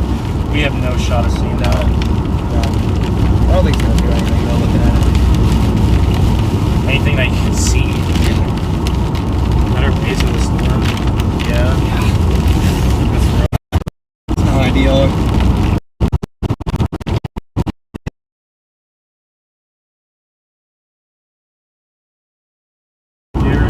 How many miles? 13. Wow. That's not ideal. I didn't look too out of place on radar, though. No.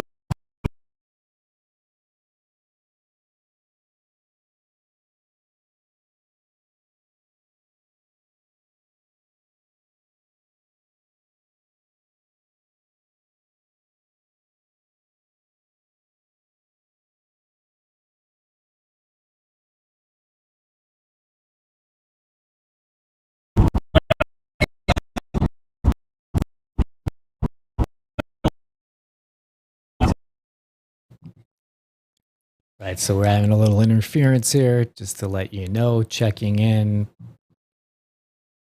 These guys are I don't know if they're getting gas. They're out of the car for a moment. These guys are in a bad area, but they are on this storm, and this storm has a... Stand by 1 second here.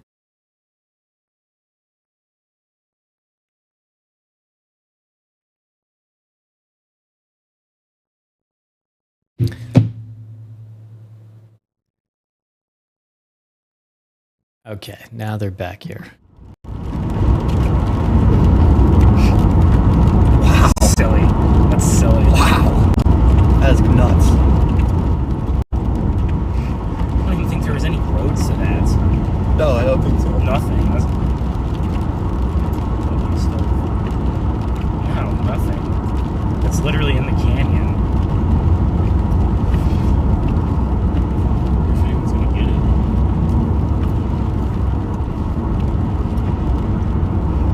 This thing is all about to become a huge monster supercell.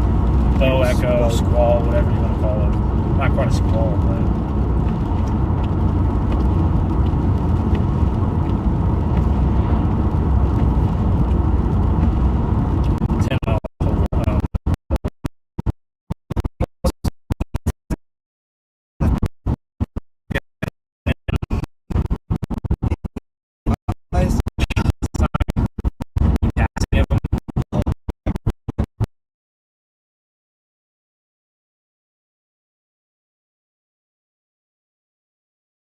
If these are chasers, It has to be.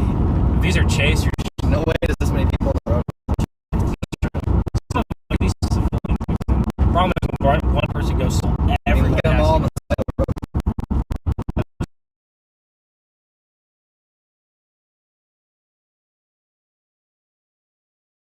As long as it's not on the road. Just to give you guys a check-in, these fellows are in the panhandle of Texas. They're northeast of Amarillo. They are directly west of Pampa.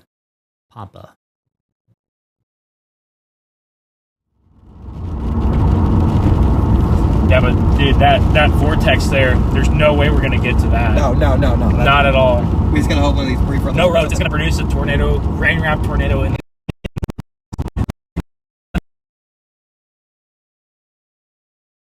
Nice Maybe core. get out ahead of it. Yeah. Score on that thing. About that. It's about to hit it. It'll be just after it hits. Yep. A couple scans after. Go ahead. We can get east. We might be in the perfect position to see some. Oh, shoot, it's coming fast. Yeah, I know. So I'm gonna dive south. We want to be trying to get down towards Allen Reed eventually.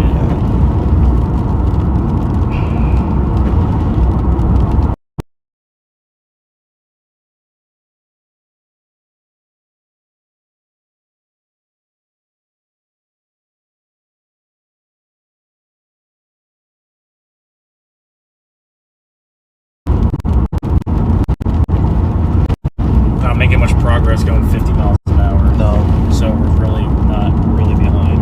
Because the storm's moving almost 50 miles an hour. It's a truck. Is it the truck? Yeah.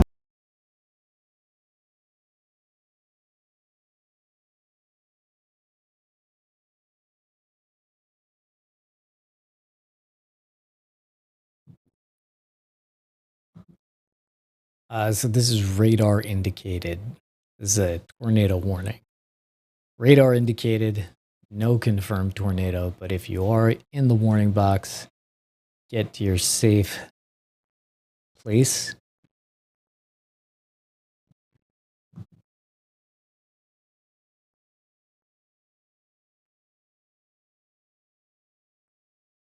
Let's see here. Looks like their connection is stabilizing. Kind of stuck behind these people.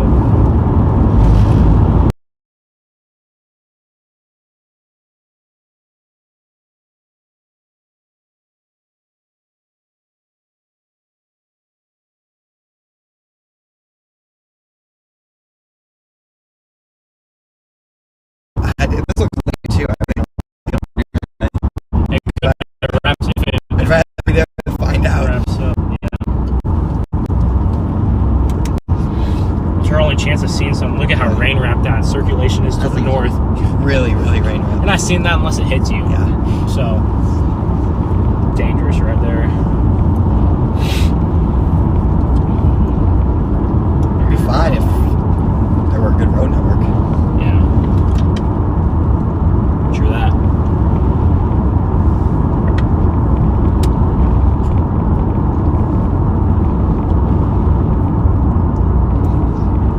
The speed limit's 75, I'm not mistaken, right?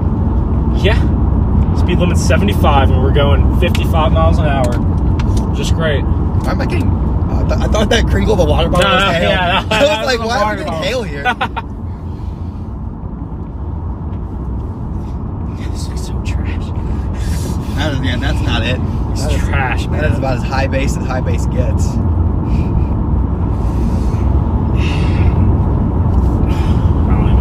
don't even know what the move is here. Yeah. I mean, maybe just get out ahead of it and maybe see some structure with it, and then eventually get another windbag intercept. I wasn't paying attention. I could have passed.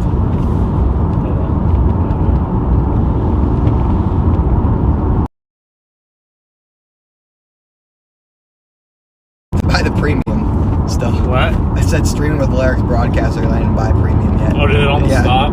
Yeah.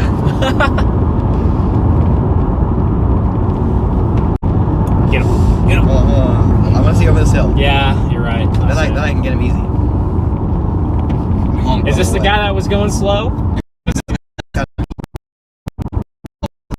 Yeah, let's go 20 under speed.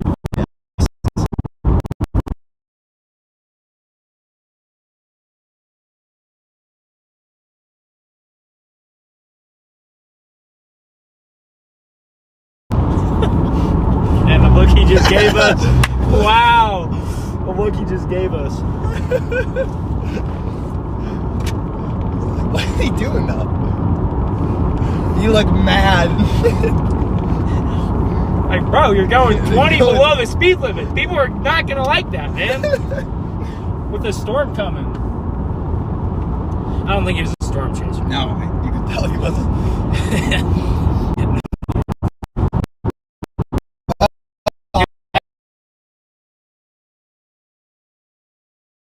Yeah, tell me about it.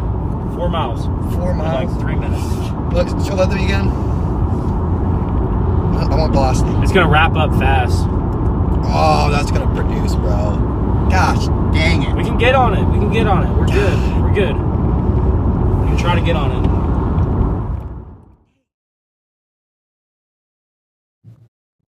So these guys are dealing with what happens with storm chasing sometimes. You know, you get stuck behind a slow driver. There's a limited road network. You can't get into the position you want.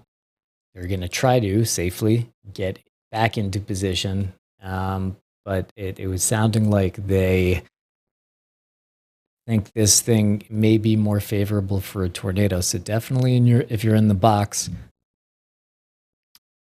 please get to shelter. Eventually, that includes Pampa. Let's see, anything else? I don't see any other towns there, really. But anyway, back to these guys. Let's see if they can make it.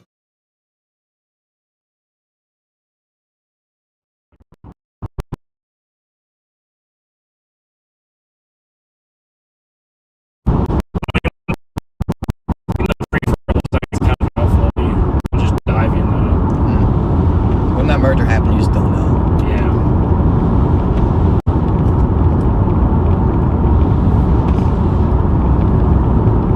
Yeah, it looks outflow. Think it looks outflow? Yeah, look at that.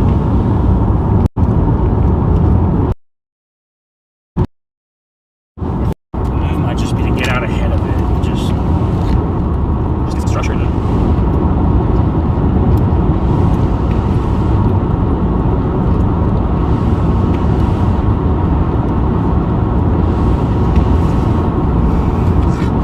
Not supposed to be there. Nice lakes on the side of the road, guys. These might be drain off. These are not normal lakes. These are just a field that's flooded on both sides of this road. That El Nino pattern. Yeah. Pumping moisture and a lot of rain into the panhandle. I got a medical discussion. For what? Long live supercell and big time hail. tell you. I told you there's gonna be a 4-inch hail today. This looks like it's kind of weakened now a little bit. But that white deer storm looked like it just turned into the big storm's RFD. We just turned it into the RFD. Want to get towards like Allen Reed, maybe? No, that's too far.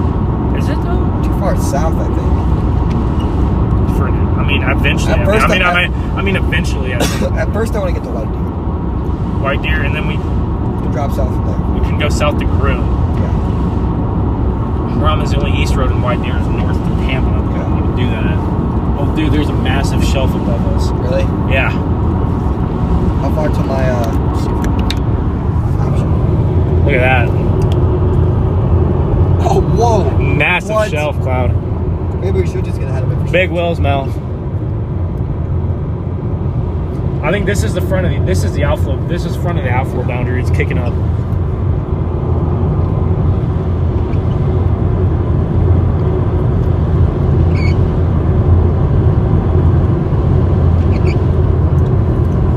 Look at that striations, man. That's gorgeous. Really crisp updraft over there.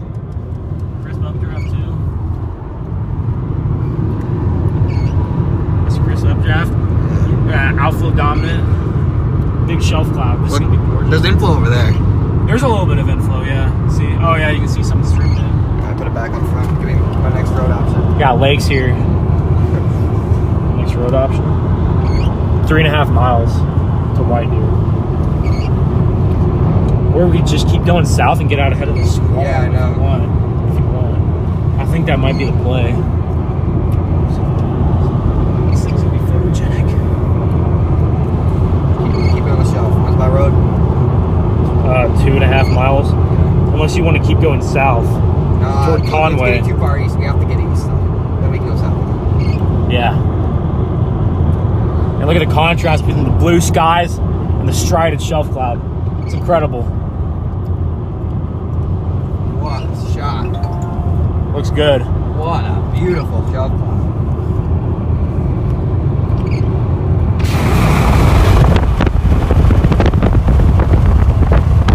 Sunbeams over it too.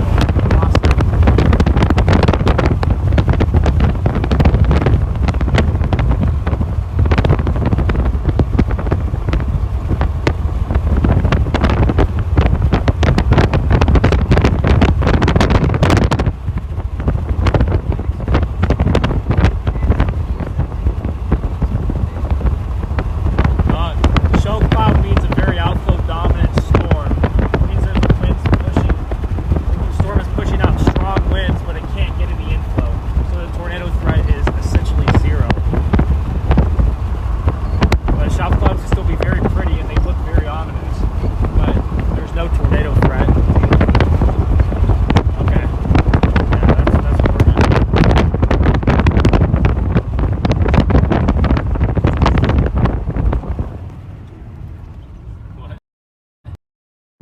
So essentially what that shelf cloud means is the storm is pushing out really strong winds, and that's typically driven by intense precipitation. This is an HP supercell, and so what that's doing, pushing out intense winds from the core of that storm, and what that does, it cuts off the inflow, so the winds coming into the storm, which fuels your tornado potential usually, and therefore because we have such a beautiful photogenic shelf cloud, that means the tornado threat is very low with this particular part of the storm. That's what that shelf cloud means. Trying to do that as simple as possible. It's like preset. Yeah, no, it's just an outflow literally boundary. just outflow. Outflow boundary kicking south. Yeah. You want to go towards Groom, maybe? I don't want to get too far west. You mean east?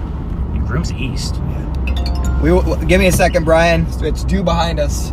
We're gonna turn here in a minute. I want to go east still, Ben. Want to go to White Deer? Yes. White Deer, then we can go south. We have to get east a little bit. Where's my road for White Deer? Right here. 0.3 miles. So this is this stop sign? Yeah. Okay. I want to stay with it. So like, if we go due south, then we'd like get so far away. Problem is, it's a ways to White Deer, and then we get caught in the storm again. I understand. And we Like, just stay do I ahead have a south option in White Deer? Yeah, you should. Okay, then that's fine. Have a south option to White Deer.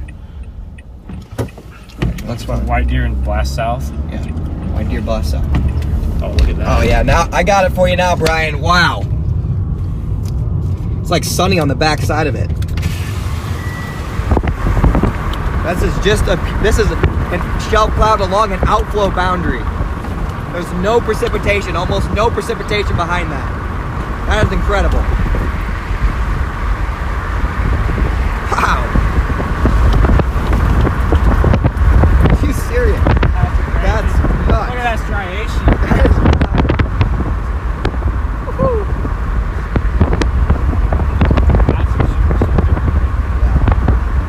Man.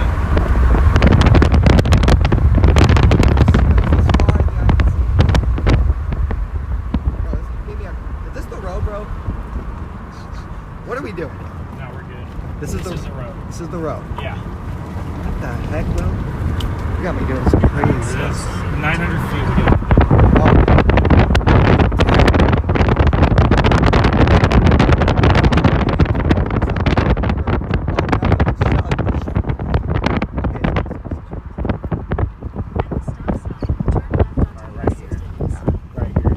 Sorry for the spring, guys.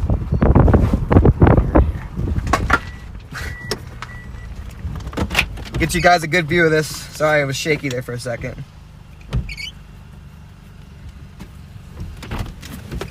Oh man, that is gorgeous.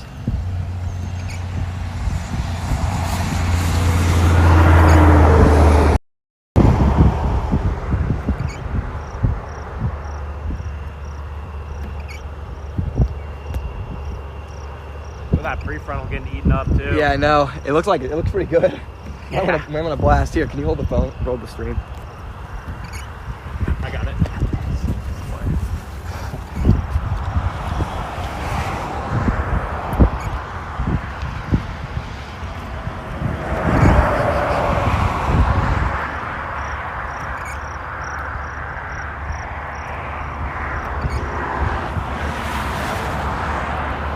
What?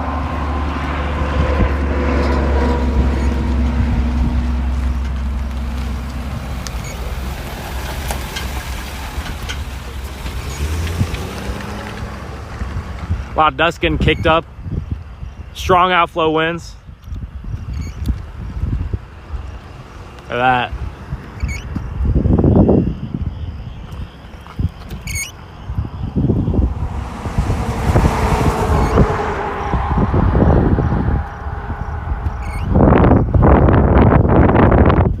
About to blast east here and then blast back south to get out ahead of it.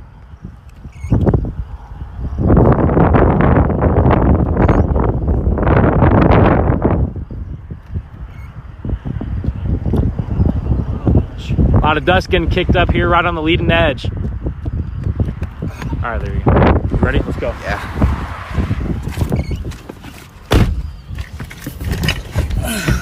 This is gonna be photogenic. Dude, my windshield is so bad. There's bug smears and. Yeah, we gotta hurry. I almost just want to go off. I almost just want to go straight south and then east. Because look at this. We have to go all the way northeast. Goes in. To White Can I get to Groom? And then we're gonna be we can't get to Groom right, unless we go south. Give me the Groom. Give me the Groom. You were right. You were right. My bad. You were right. Oh, that's. Because we're gonna get stuck in that. Do I go right here? Yeah. Okay. Yeah, my bad. My bad. That's on me. That guy behind us is like. Look at all the dust. Yeah, a lot of dust. A lot of dust with this outflow boundary. Almost like a whole new supercell is taking place right here. Look, Ben. That's gonna be the main supercell now. Oh yeah. Out We gotta get the to. You want to Gotta get get to the Groom Allen and then Gotta get Allen the Reed. Allen Reed. That's what I was That's the thinking. goal. Allen Long term. Allen Reed before dark. I mean, we got an hour left. One more good intercept of this thing. Until we're on, but I just saw that. I was like, holy cow.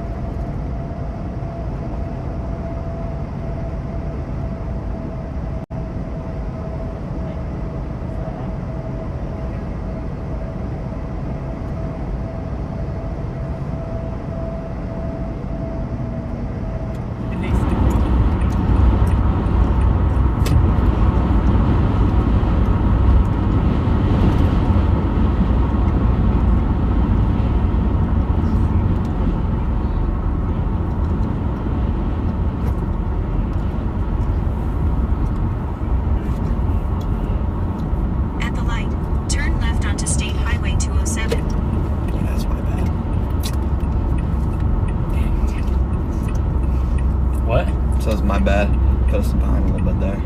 Yeah. My bad. I mean, I think this shelf cloud isn't going anywhere, so that's why I was thinking just straight south. Yeah, I was thinking get out ahead of it, and then to I-40. And if it starts wrapping up again, we can just go to I-40 and get east. I was thinking we could make it. No way. Mistaken. This thing's moving way too fast now. Which Brahms one is mine?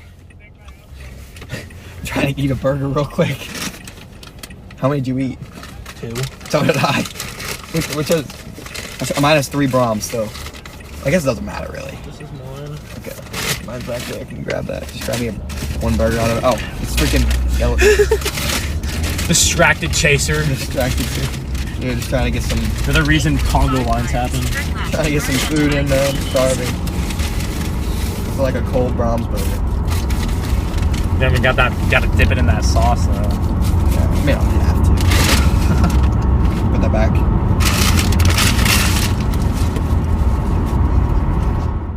Once that 0Z comes out, we can figure it out.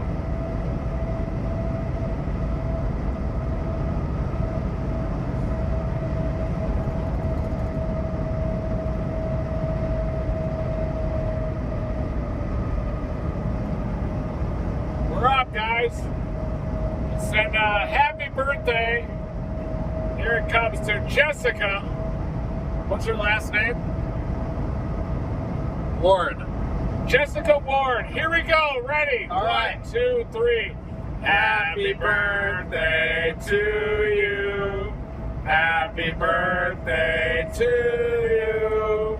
Happy birthday, dear Jessica. Happy birthday to you and many more.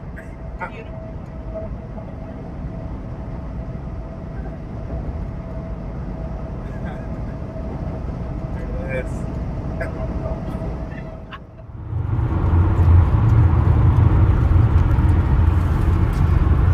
Not a ton of spin to it, but a little bit there. Right.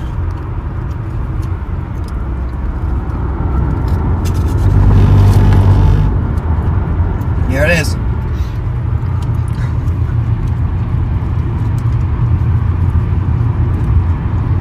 That's the main circulation right there.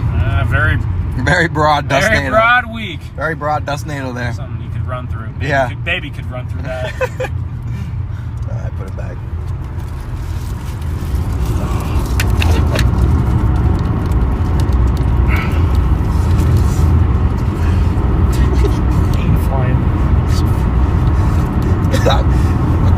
Got a plane. Got a plane right here. Trying to land. Nice sunset coming back behind this thing. Getting back out ahead of it.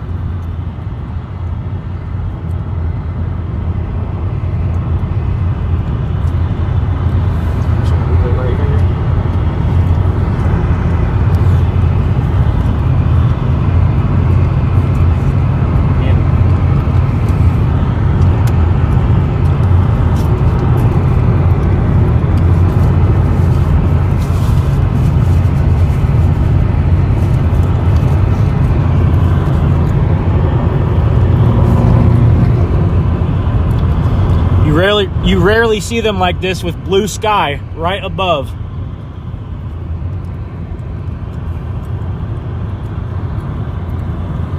Nice sunset. Yeah.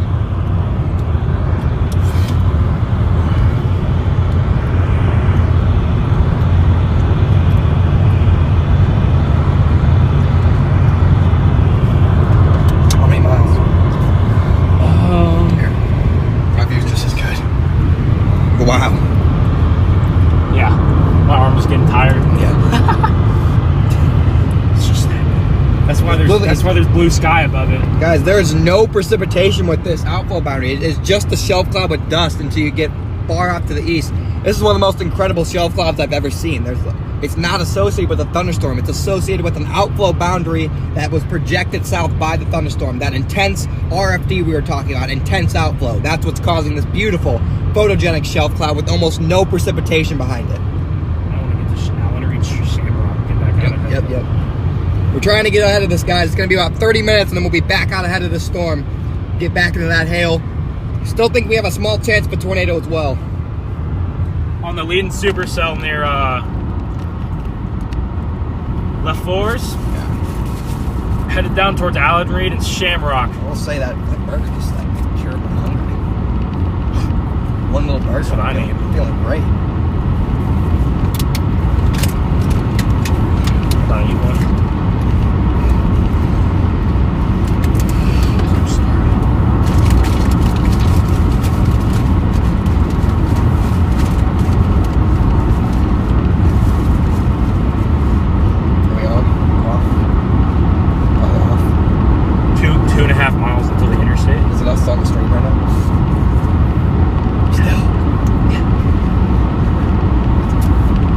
Blasting ahead of us, guys.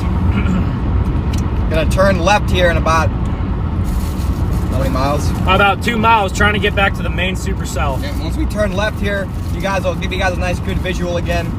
Then visual of this shelf. Get back on the main supercell here.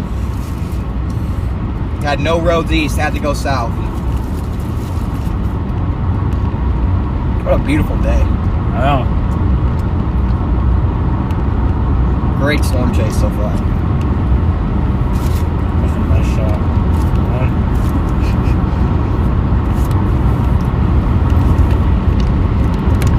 Yes. Wow. Oh yeah. Oh man. Wow. Incredible. Sun peeking through. Put the window down.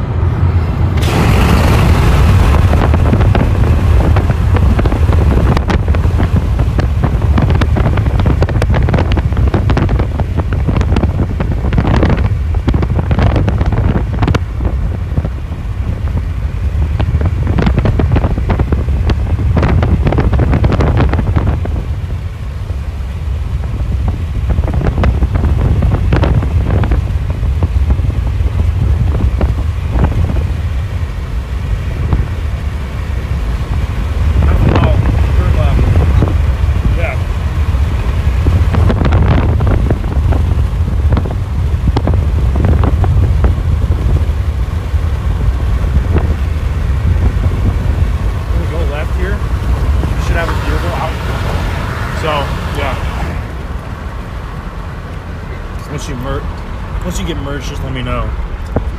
Man, you don't see them like that with the blue sky above it very often. Oh man, guys, that is spectacular.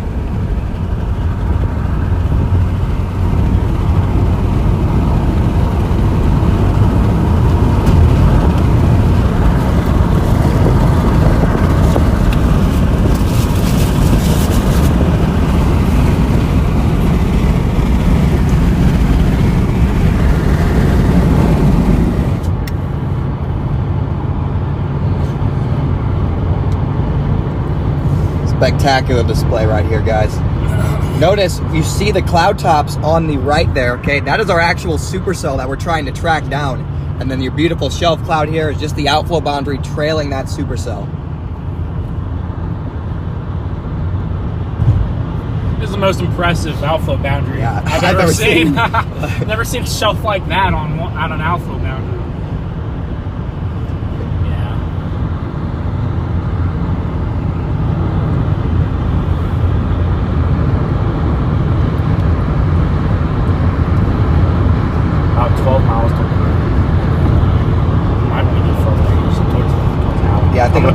Just get an Allen Reed.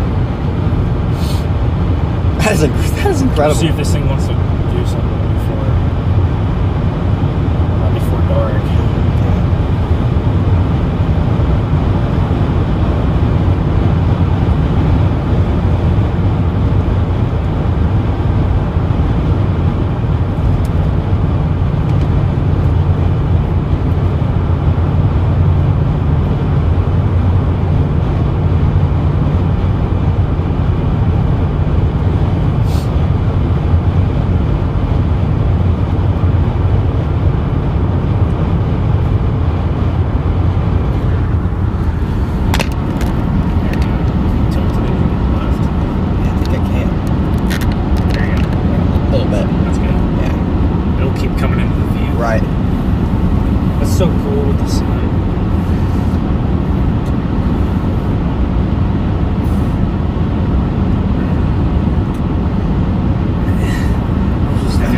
outflow. It almost looks like there's outflow in front of the supercell. But it's still got that hail core. Yeah. You want to try to go for another hail intercept. Hail intercept right before sunset. Go for another hail intercept. Just gotta find a canopy. Maybe is it heading right for Allen Reed? It's a little bit northeast. It's gonna be a little east. Maybe McLean. It might go just east of McLean. You can get us in a spot to get. If it dives south enough, McLean. You can get us in another spot for a hail intercept. That'd be great. Yeah. I think that's what we should try for. I don't know if it's gonna produce because it looks very outflow dominant. Yeah. On radar, you can even see the little outflow boundary ahead of it. Yeah.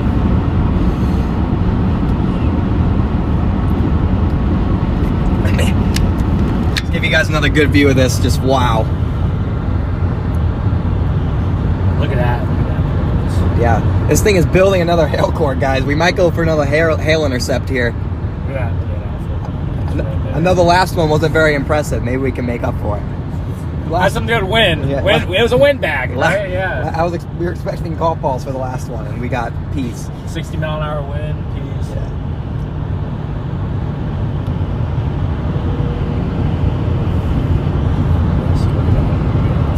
Yeah. It's cut off everything. Looks like almost just east of me, but it could always dive south. Yeah. I said we go for it. Go for it. Yeah. One punch.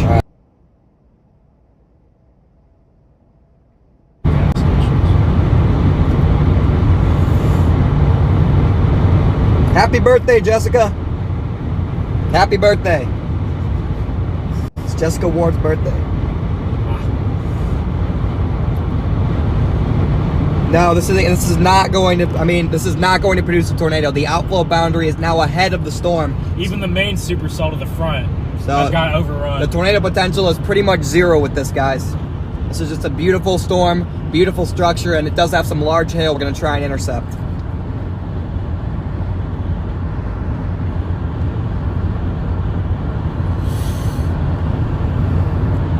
Man, that's nice. It's super nice. This one's going to look nice, too. With the yeah. on it, too. Give him my armor rest, guys. All right, we got it. Yeah, so there is a big hail core on this thing for sure. Hold on 1 second. All that white, that's hail.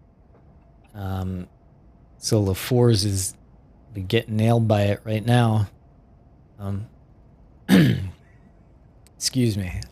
So yeah, the tornado potential on this one is basically zero. But you know, we hope that you're not here just for the tornadoes. I feel like the tornadoes attracts you, but then you start to learn a thing or two about the storms. And I mean, look at that thing. You don't think that's amazing? Like, that's incredible.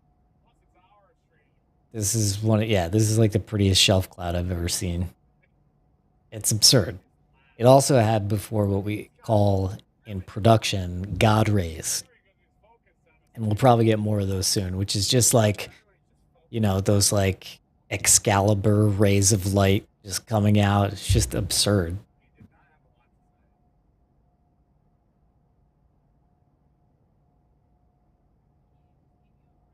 I'll give you a view of we'll check in with Reed and them briefly. Believe me, if the stuff around Dallas had started really popping off, we'd go right back to them right now, but good gravy.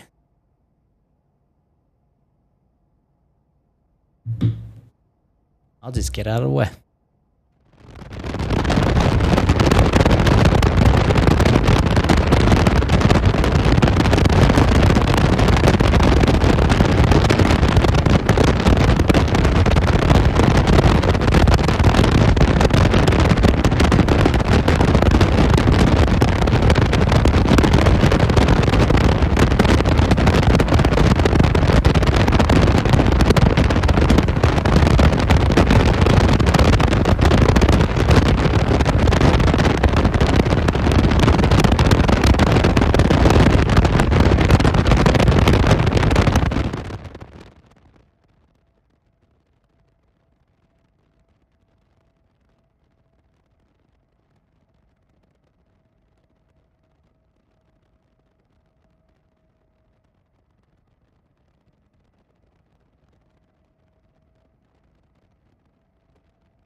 updraft. Yeah.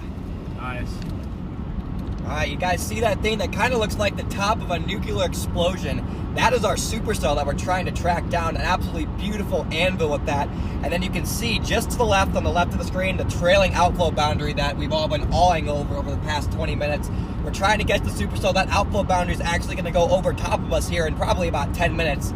And then we should get a little closer to that supercell. Probably going to be some intense winds with that outflow boundary when it does pass us. But just absolutely gorgeous, guys. Textbook supercell. If we're gonna overrun it, it's gonna be a close call. Yeah, we're gonna get there. It's gonna be a close call if we get in front of it. Dude, that's so big. That thing is massive hail. We gotta get there. Maybe there's there's nothing southeast of McLean. Because it really gets out. Wow. What's that?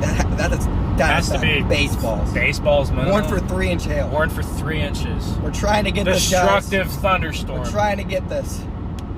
3 inches, probably 6. Right. So, yeah, I mean the Dominator 3. It seems like storms just really are not firing there.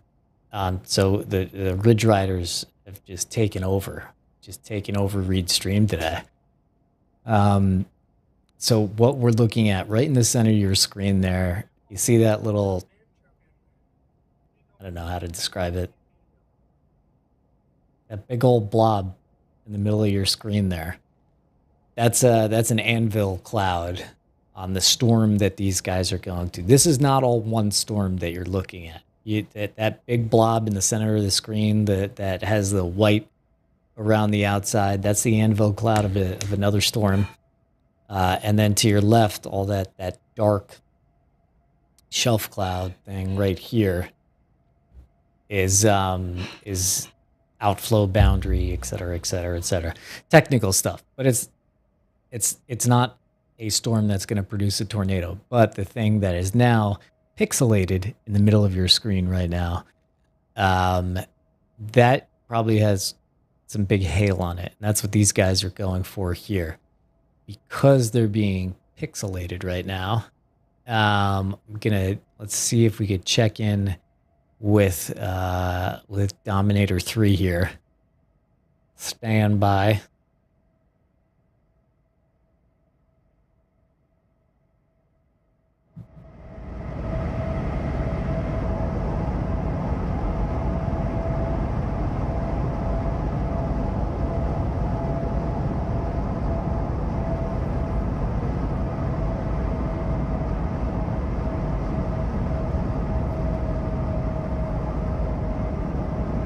Stable out here. We're up. Hello, everybody. Very stable out here. We got a subtropical milk on I-20. We're a little bit worried that we made a grave error by targeting Dixie Alley tomorrow, but I think we should be good. The 0Z models are coming out in an hour. We were going to work this enhanced risk for hail, Dallas, all the way to Shreveport, and then target southern Mississippi, southern Alabama, southern Georgia tomorrow. 18Z models slowed it down a bit. They take a monster hailer through Dallas at 6 a.m. Yeah. So we're going to wait and see. We thought we'd be inhalers right now in a big-time supercell storm on I-20 east of Dallas, but there is a big severe thunderstorm watch that's been expanded downstream through Louisiana, including the I-20 corridor. So we're probably going to get near Shreveport this evening, evaluate the 0Z models, may target the very rare setup in Dixie Alley tomorrow with that elongated enhanced risk. Think it's going to go moderate?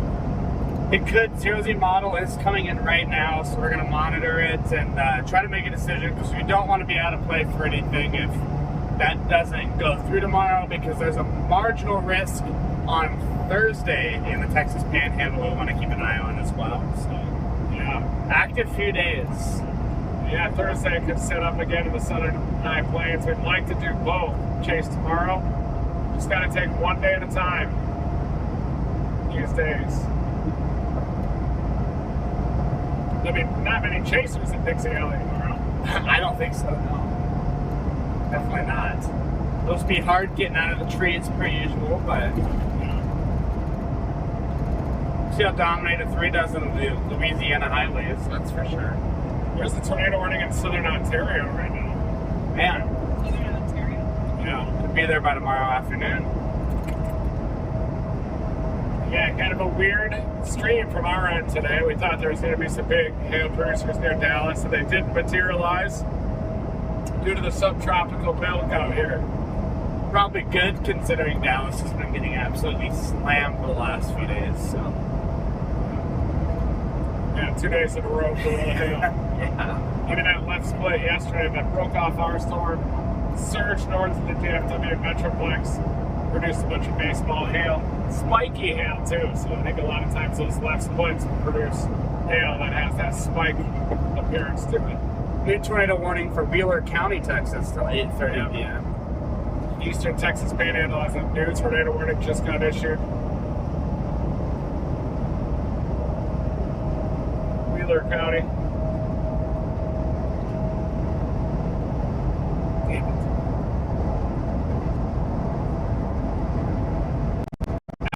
They'll be producing a tornado there, just to the north of McLean now, on I-40. So just to the north of McLean, looks very interesting, strong mesocyclone on it. And then it does have some serious potential there, just to the north of McLean. Probably more of a large hail producer. That's the storm that the Ridge Riders are on right now. Scanlan's out there, sweet. See you posting pictures of the mega shelf. We'll take a deep dive into the milky skies here of Eastern Texas. Take a look at this. We got an I-20 ripper of milky skies. Gorgeous out here. Let's see, pretty stable air. There's the tornado warning though. It's north of McLean. Look at that rotation. That's pretty impressive, actually. That is impressive, just to the north of McLean. Damn, I figured should have just worked the high lane today, but get the big hand. Just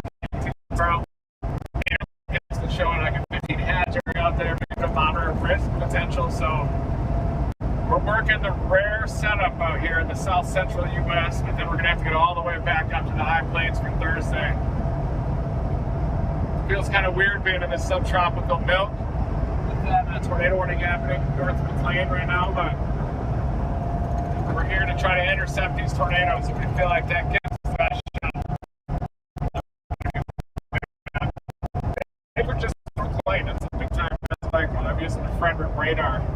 And it looks a lot more intense on Frederick, probably because it's a bit of an elevated mesocyclone on it. Yeah, it doesn't look as good when you use Amarillo radar, kind of scanning from behind the storm. Frederick, I think, is scanning up just a little bit higher up.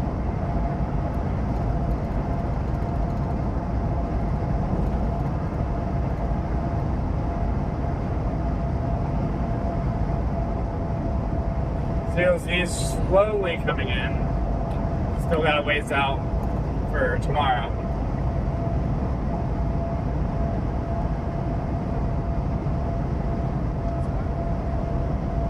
Oh no, it's garbage.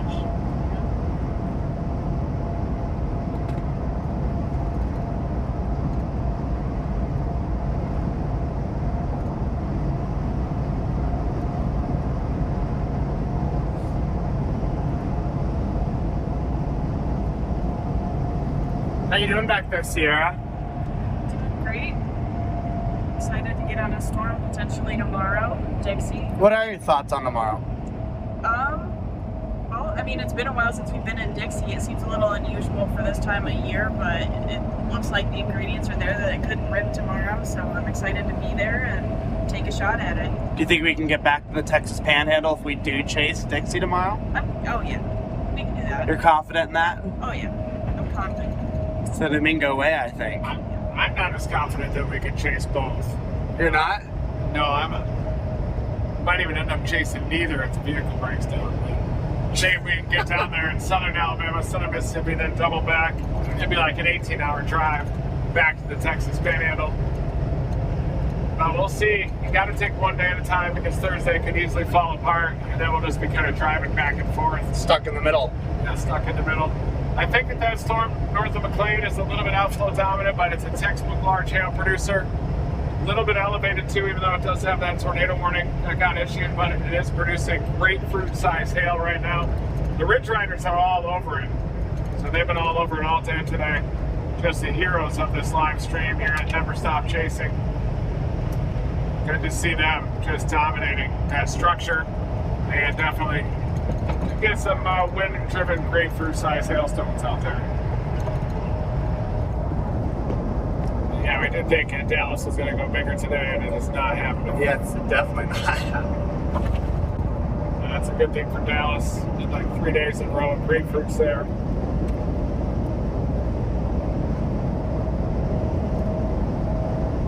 Is that the new one? Yeah, it's slowly coming in here. It's only got 8 hours out.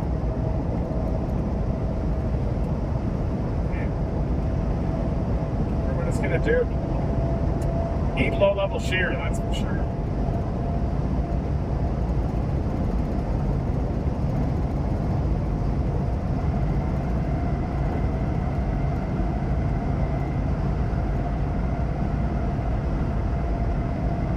This storm north of McLean sure does look nuts.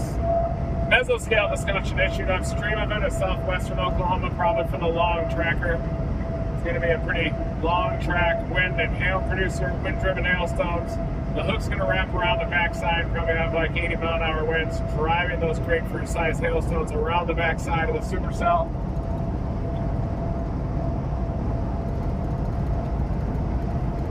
Thank you, Team Dominator members. You guys are making all this happen. Jason Gloystein has the goal of getting all 3 Dominators out in the field by the end of next week. That's his very aggressive plan to get all 3 Dominators out in the field, so I'm very excited about that too. He was going to be chasing with us today, but he has some more certifications to go through this weekend, but we're going to be headed back toward the Southern Plains for Thursday once again. Might even have Dominator 1 back out in the field again for Thursday. That's going to be up to Brandon Kopic, Jake Pappenheim. Very rare pattern for June tomorrow down south of Brady too. There's that severe thunderstorm warning again. Oh yeah. This area is not going at all. There is a severe thunderstorm warning though up in Texarkana right now. 0 Z's coming out. This is the torrent greens at 15 tomorrow. The SREF.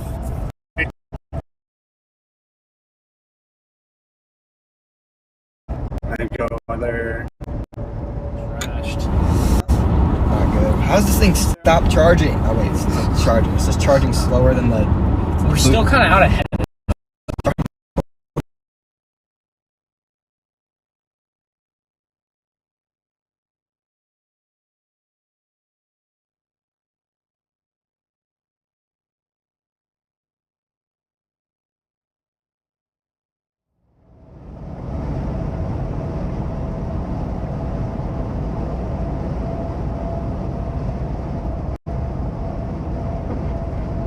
And it's back.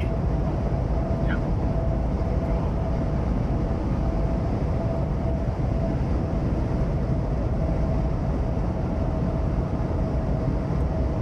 I've slept in that travel stuff. Really? Yeah. Yeah. What? No, I did. Right before I met you. I had COVID. I didn't have COVID. I thought I did. I was pretty sick, chasing. We're back. You're pretty sick for one of the best days, Yeah, I was chasing down there, Alabama-Mississippi border, and I had to pee really bad. You guys want to get some Taco Bueno? We could, yeah. I had to pee really bad, and then I had to like puke. And so then I was right underneath a wall cloud in Alabama, and I just did them both at the same time.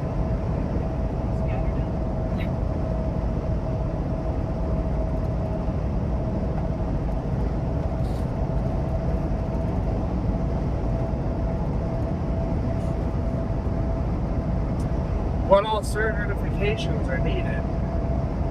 It's too far away. We're not going to go there, so. Sorry, Brian. Yeah, we're going to keep going. The storm is tornado warned out there to the north of McLean.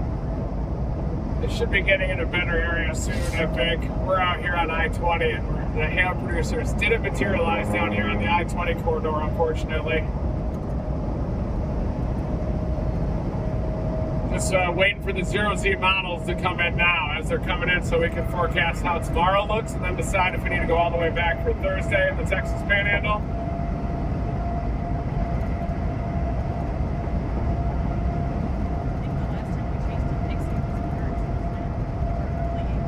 Yeah. Definitely March. Yeah, I think it was Basville, or not Basville. Rolling Fork Day was my last Dixie chief. I got a tornado the day after, 2 days after Rolling Fork. That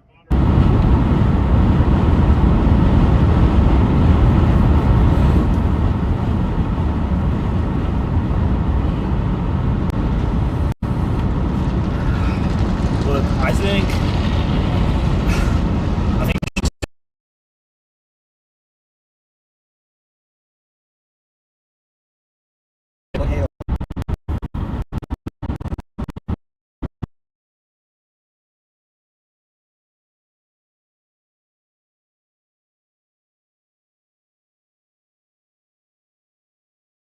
for it, but we're not going to find it. We're not going to find a gas station. We'd rather. let's do it. And if we have to go south in Shamrock, we go south in Shamrock. It'll be the same thing. And if it, I mean, okay. I'd argue going south in Shamrock is a better option. Yeah. It's not going to dive towards Wellington. No, it's going to go east of Wellington. Yeah. It's going to go between Wellington and Mangum. Yeah. Hollis, maybe give me a spot. Yeah.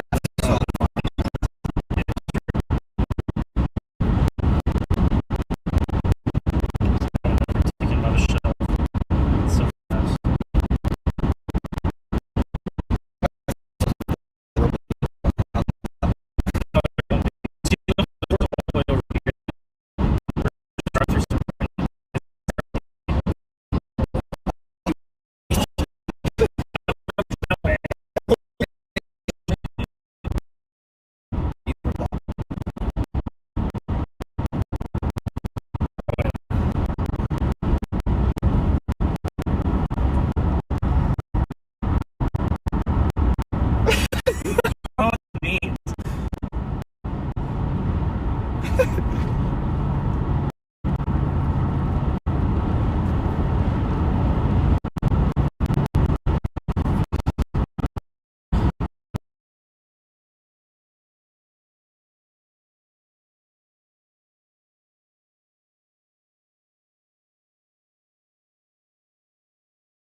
About this bridge. Alright guys, we're going into this door. We're going to try and collect some hailstones on the back side of this. It's going to be really hard for us to catch up.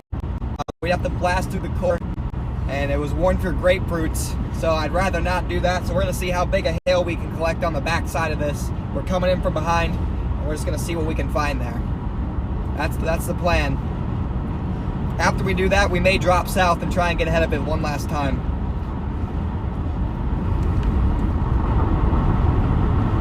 It's getting dark here soon. Got about an hour left of daylight. Yeah. And we might have a long night driving ahead of us if we decide to go to Dixie tomorrow. 5% is there. Brian talked about some today.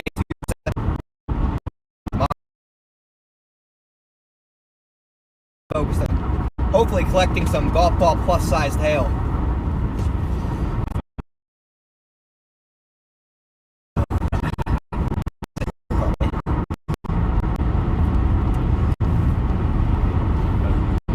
Always strengthen up. I think we have to go south in Shamrock regardless. You think so? Yeah, if we're gonna stay ahead of it.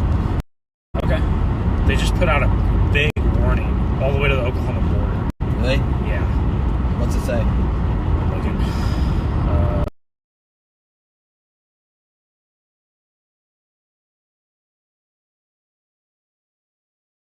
I apologize. It's kind of a dead zone. We're in the middle of nowhere. Should get a lot better as we're working right in Shamrock.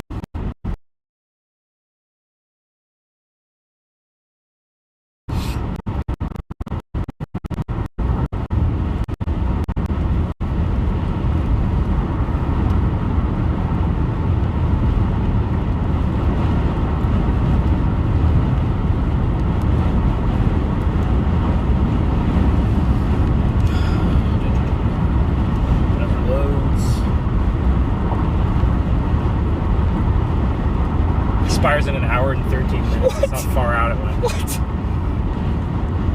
1.5. What? 70 mile an hour winds though. Oh, okay.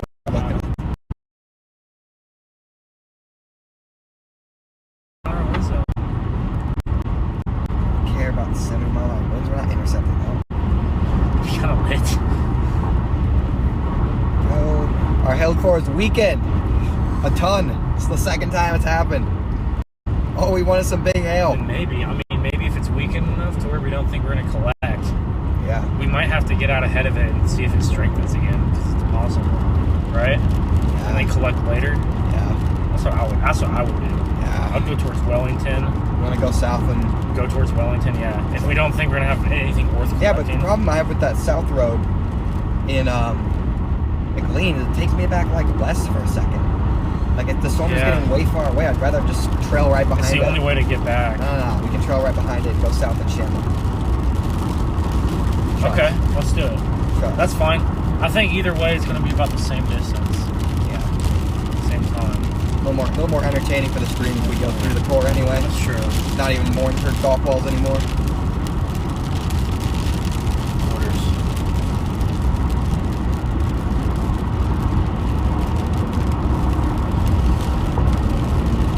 About to get with some RFD here. I'm going on backside.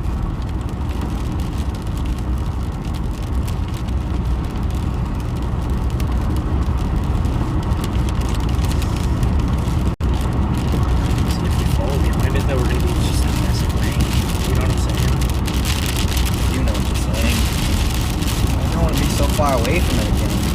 I get it. I get that. Maybe it'll look cool at sunset. Maybe if we went south, that shelf cloud would look cool at sunset. Change the plan, guys. We're going south. The hail's weakened. We're gonna try and get ahead of it so we can get you guys that view of the shelf cloud again. Shelf cloud at sunset, and then try and get ahead of the supercell again, and maybe see about a hail intercept later on. We're gonna try and get you guys that view again. Get us around. I have a road that goes like this. Now. Really? Yeah, it's gonna go like right here. Alright, towards the road. Get me on it, bro. It doesn't like stop randomly, does it? No. It keeps going. Where will it take you to in the long term? The same spot we're going, we just don't have to go all the way around. Smallwood? That's your Smallwood. Smallwood down to Wellington and then east? Spelling? Yeah, down to Quail, Wellington. Alright. Well, how far till I get off? 1.5 miles. You're gonna have to book it though. Yeah, I know. I'm trying to hide this one. That's true. How bad on the screen? Will not be a good one. Yeah.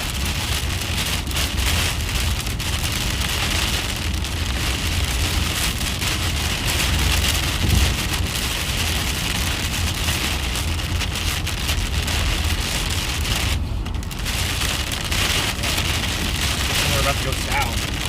Yeah. That shelf cloud is still probably in.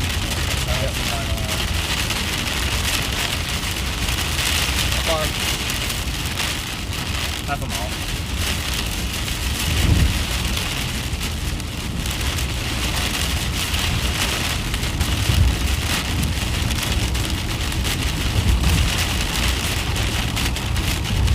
Oh wait, no. Wait, yeah. Exit right here. Starting to hydroplane. Roads are getting pretty messy here. Pins wrapping around, RP, backside of the storm. These Texas roads do not handle rain very well. That's one thing I've learned in the past couple weeks of being here.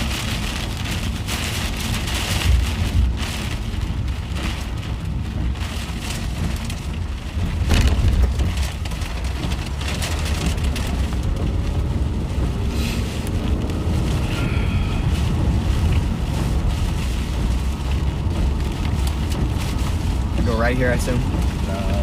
No. Going straight. Right here would be our road south all the way around. Okay. It's kind of diving. Maybe we do want to go south. I think so. Is it diving? Can't tell. Wellington? It looks like it is diving. Want to go south? Yeah. And here we go for the 15th time today. We are going to see the TIV 2. Oh, TIV 2's turning, maybe? Is TIV 2 turning? Yeah, TIV 2's taking that way, but We can get out ahead of the shelf at least, at the very least. try and get to Wellington. Yeah, I'm just gonna go Wellington. There's no roads. I know. It's so bad. This is the fastest way This down. thing just accelerated, bro. Again. It's outflow. I don't know why it's tornado one. Yep, so we're not collecting the hail anymore because the hail core weekend, only one for quarters now. I'm gonna try and drop south and get this view of the shelf cloud for you guys. And then if the core strengthens back up later, we will try to do another hail intercept, possibly after dark. Right now, just focus on getting you guys that shelf cloud view because that was just magnificent.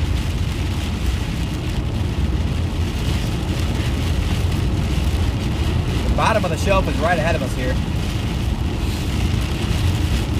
Magic hour here. Colors are going to be amazing.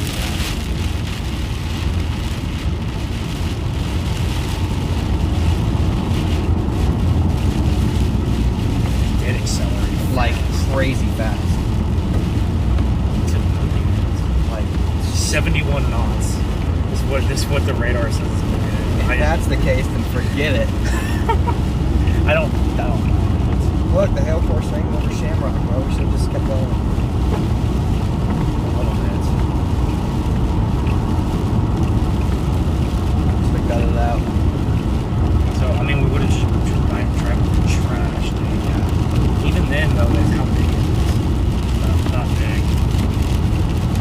Not big until the next scan has like 50 D, like 80 DBZ. But what's earlier? The next scan has 80 DBZ and turning around.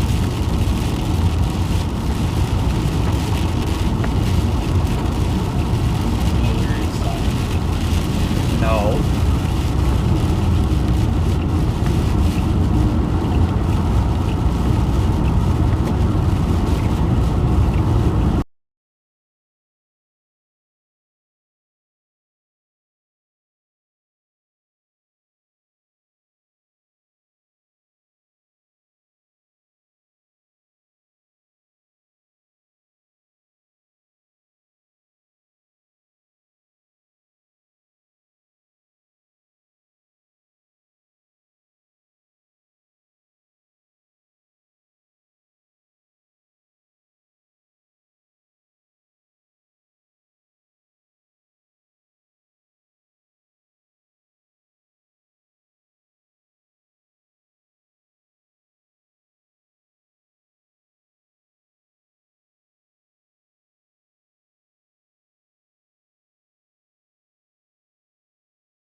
go get those hurricanes at that little bar.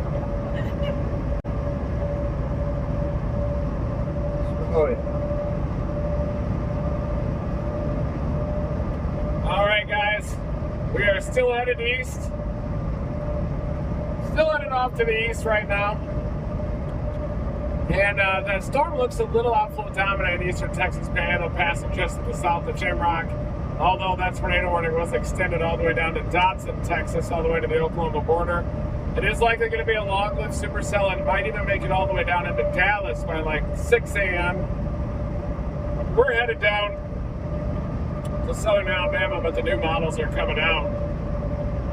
And it seems like there's a greater likelihood of storms near the Arklatex tomorrow. So just to keep ourselves in play for Thursday, we might even end up going back toward the Arklatex region tomorrow. Big enhanced risk, an unusual setup. Big hail is going to be there in Dixie Alley. But right now the rivers are just dominating out of the eastern Texas Panhandle. That thing's going to keep cruising off to the southeast, north of Sammerwood and north of Dodson, all the way down to the Oklahoma border. That tornado warning is extended. But usually when those storms, a little bit of an outflow feature ahead of them, like you can see here, just to the north of Sammerwood. Look at that little feature of reflectivity that's out in front of the hook.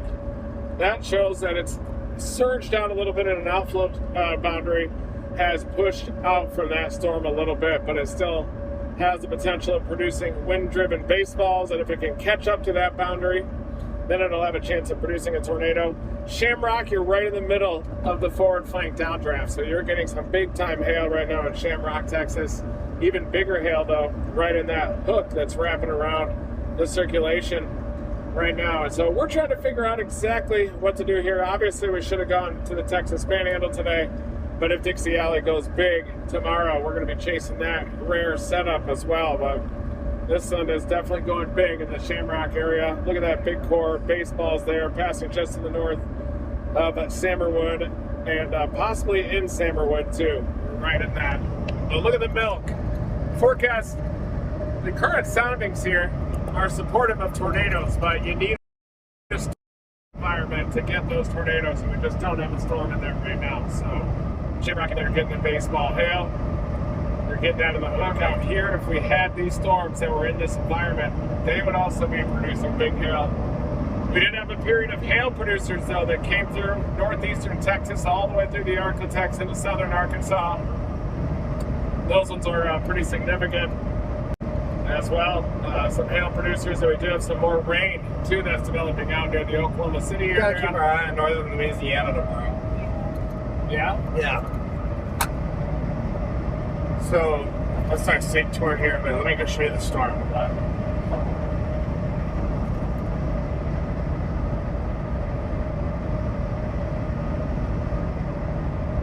Watch northern Louisiana, looks like tomorrow.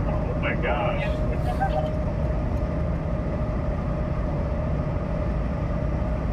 Yeah, that looks insane. Northern Louisiana has a monster storm, and pop that up. Yeah.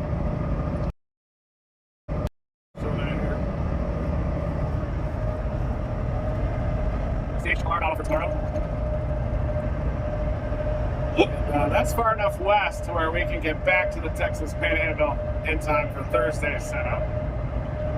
Probably some motherships there at Dixie Alley, I-20 corridor, Arklatex down toward northern Louisiana. It's by 6 p.m. too. When did those fire? At 4 p.m. Those are fired at, let me find the, sorry. Fire at 20Z up in southern Arkansas and eastern Texas. Right around 3, 4 o'clock. Then they track their way down. Long Holicity streets there might have a lot of hail. Yeah. It's like those southern ones developed north of Shreveport, don't they? Yep.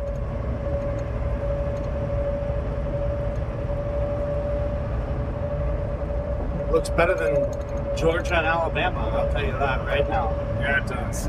We have to play the Western after that risk. Yeah, keeps us in play for the day after as well. Yeah, I do like that area.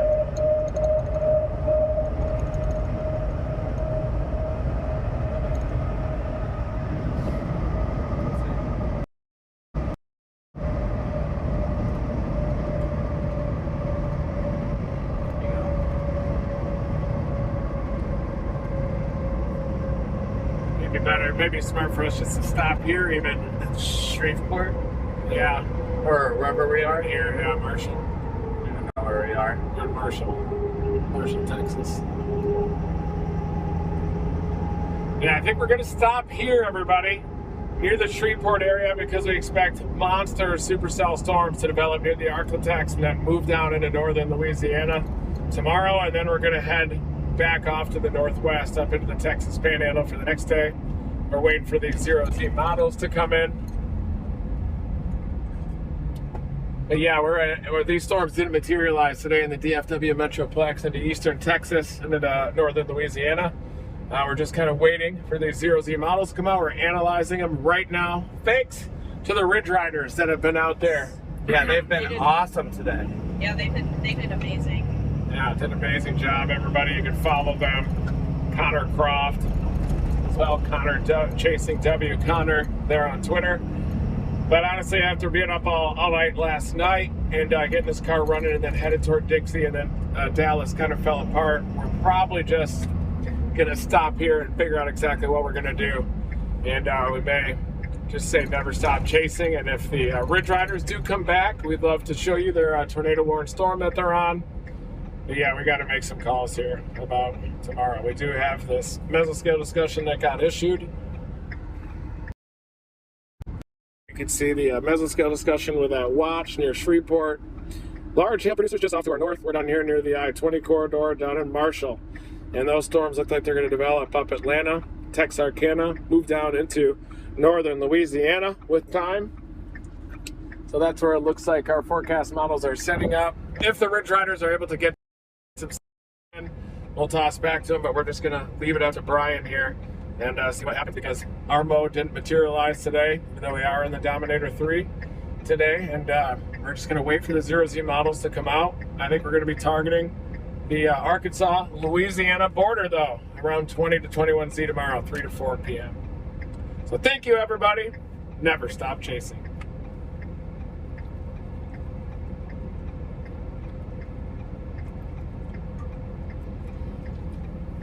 I thought you were about to hammer that. I did too. I was waiting this time. Yeah, I was thinking.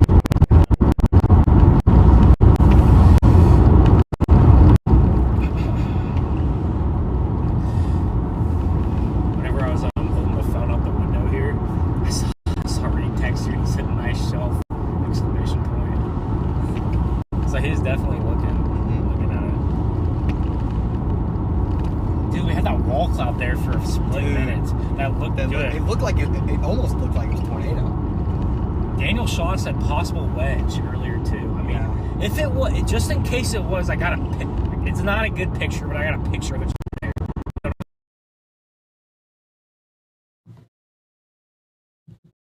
All right, guys, we're going to give the Ridge Riders a couple minutes. Hopefully we could get a view of this storm here. But this is tornado warned. The path, the software is not showing any towns directly in the path of this, thank goodness. It's south of Shamrock. Wellington, Dodson, be aware of this storm. You're slightly outside the area, but pay attention to this. As Reed was saying, this could come all the way. This thing could go just all the way to Dallas, just dropping hail occasionally and dropping a bunch of wind, of course. And it doesn't look like we're doing that much better. Let's see. We'll give it a few minutes here. But the sun is going down on these guys. Hopefully there's a spectacular shot of the of their shelf cloud here.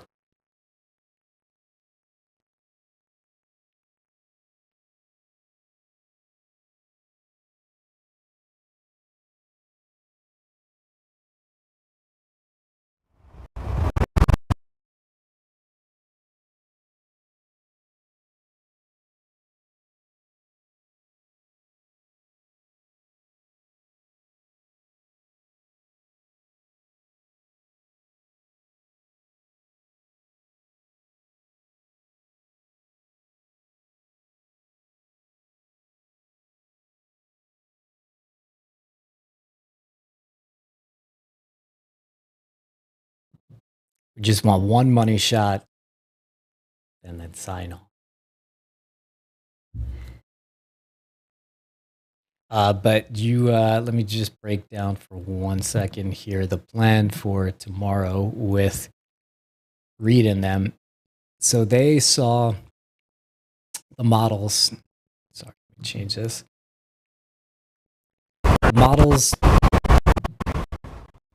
Models were showing, as we talked earlier in the day, we were looking at Alabama and all these things. The new models that just came out are kind of showing things more to the west here. So, I mean, I'm kind of happy that they don't have to drive all the way to Alabama. They're going to sort of position themselves probably around the border, like Shreveport area, which should allow them to get some rest and should also maybe put them in good position for tomorrow. Basically, every time the new models come out, you check, you adjust your plan according to the models. Boom.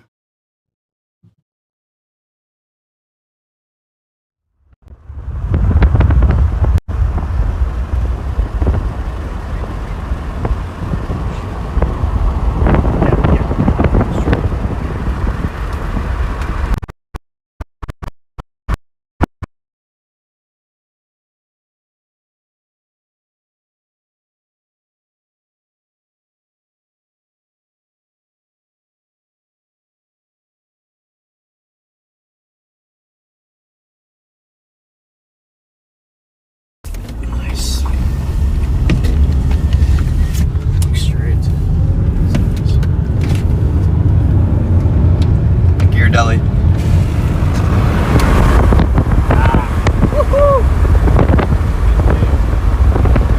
at those oranges. Get me on the route.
All right, we got our money shot.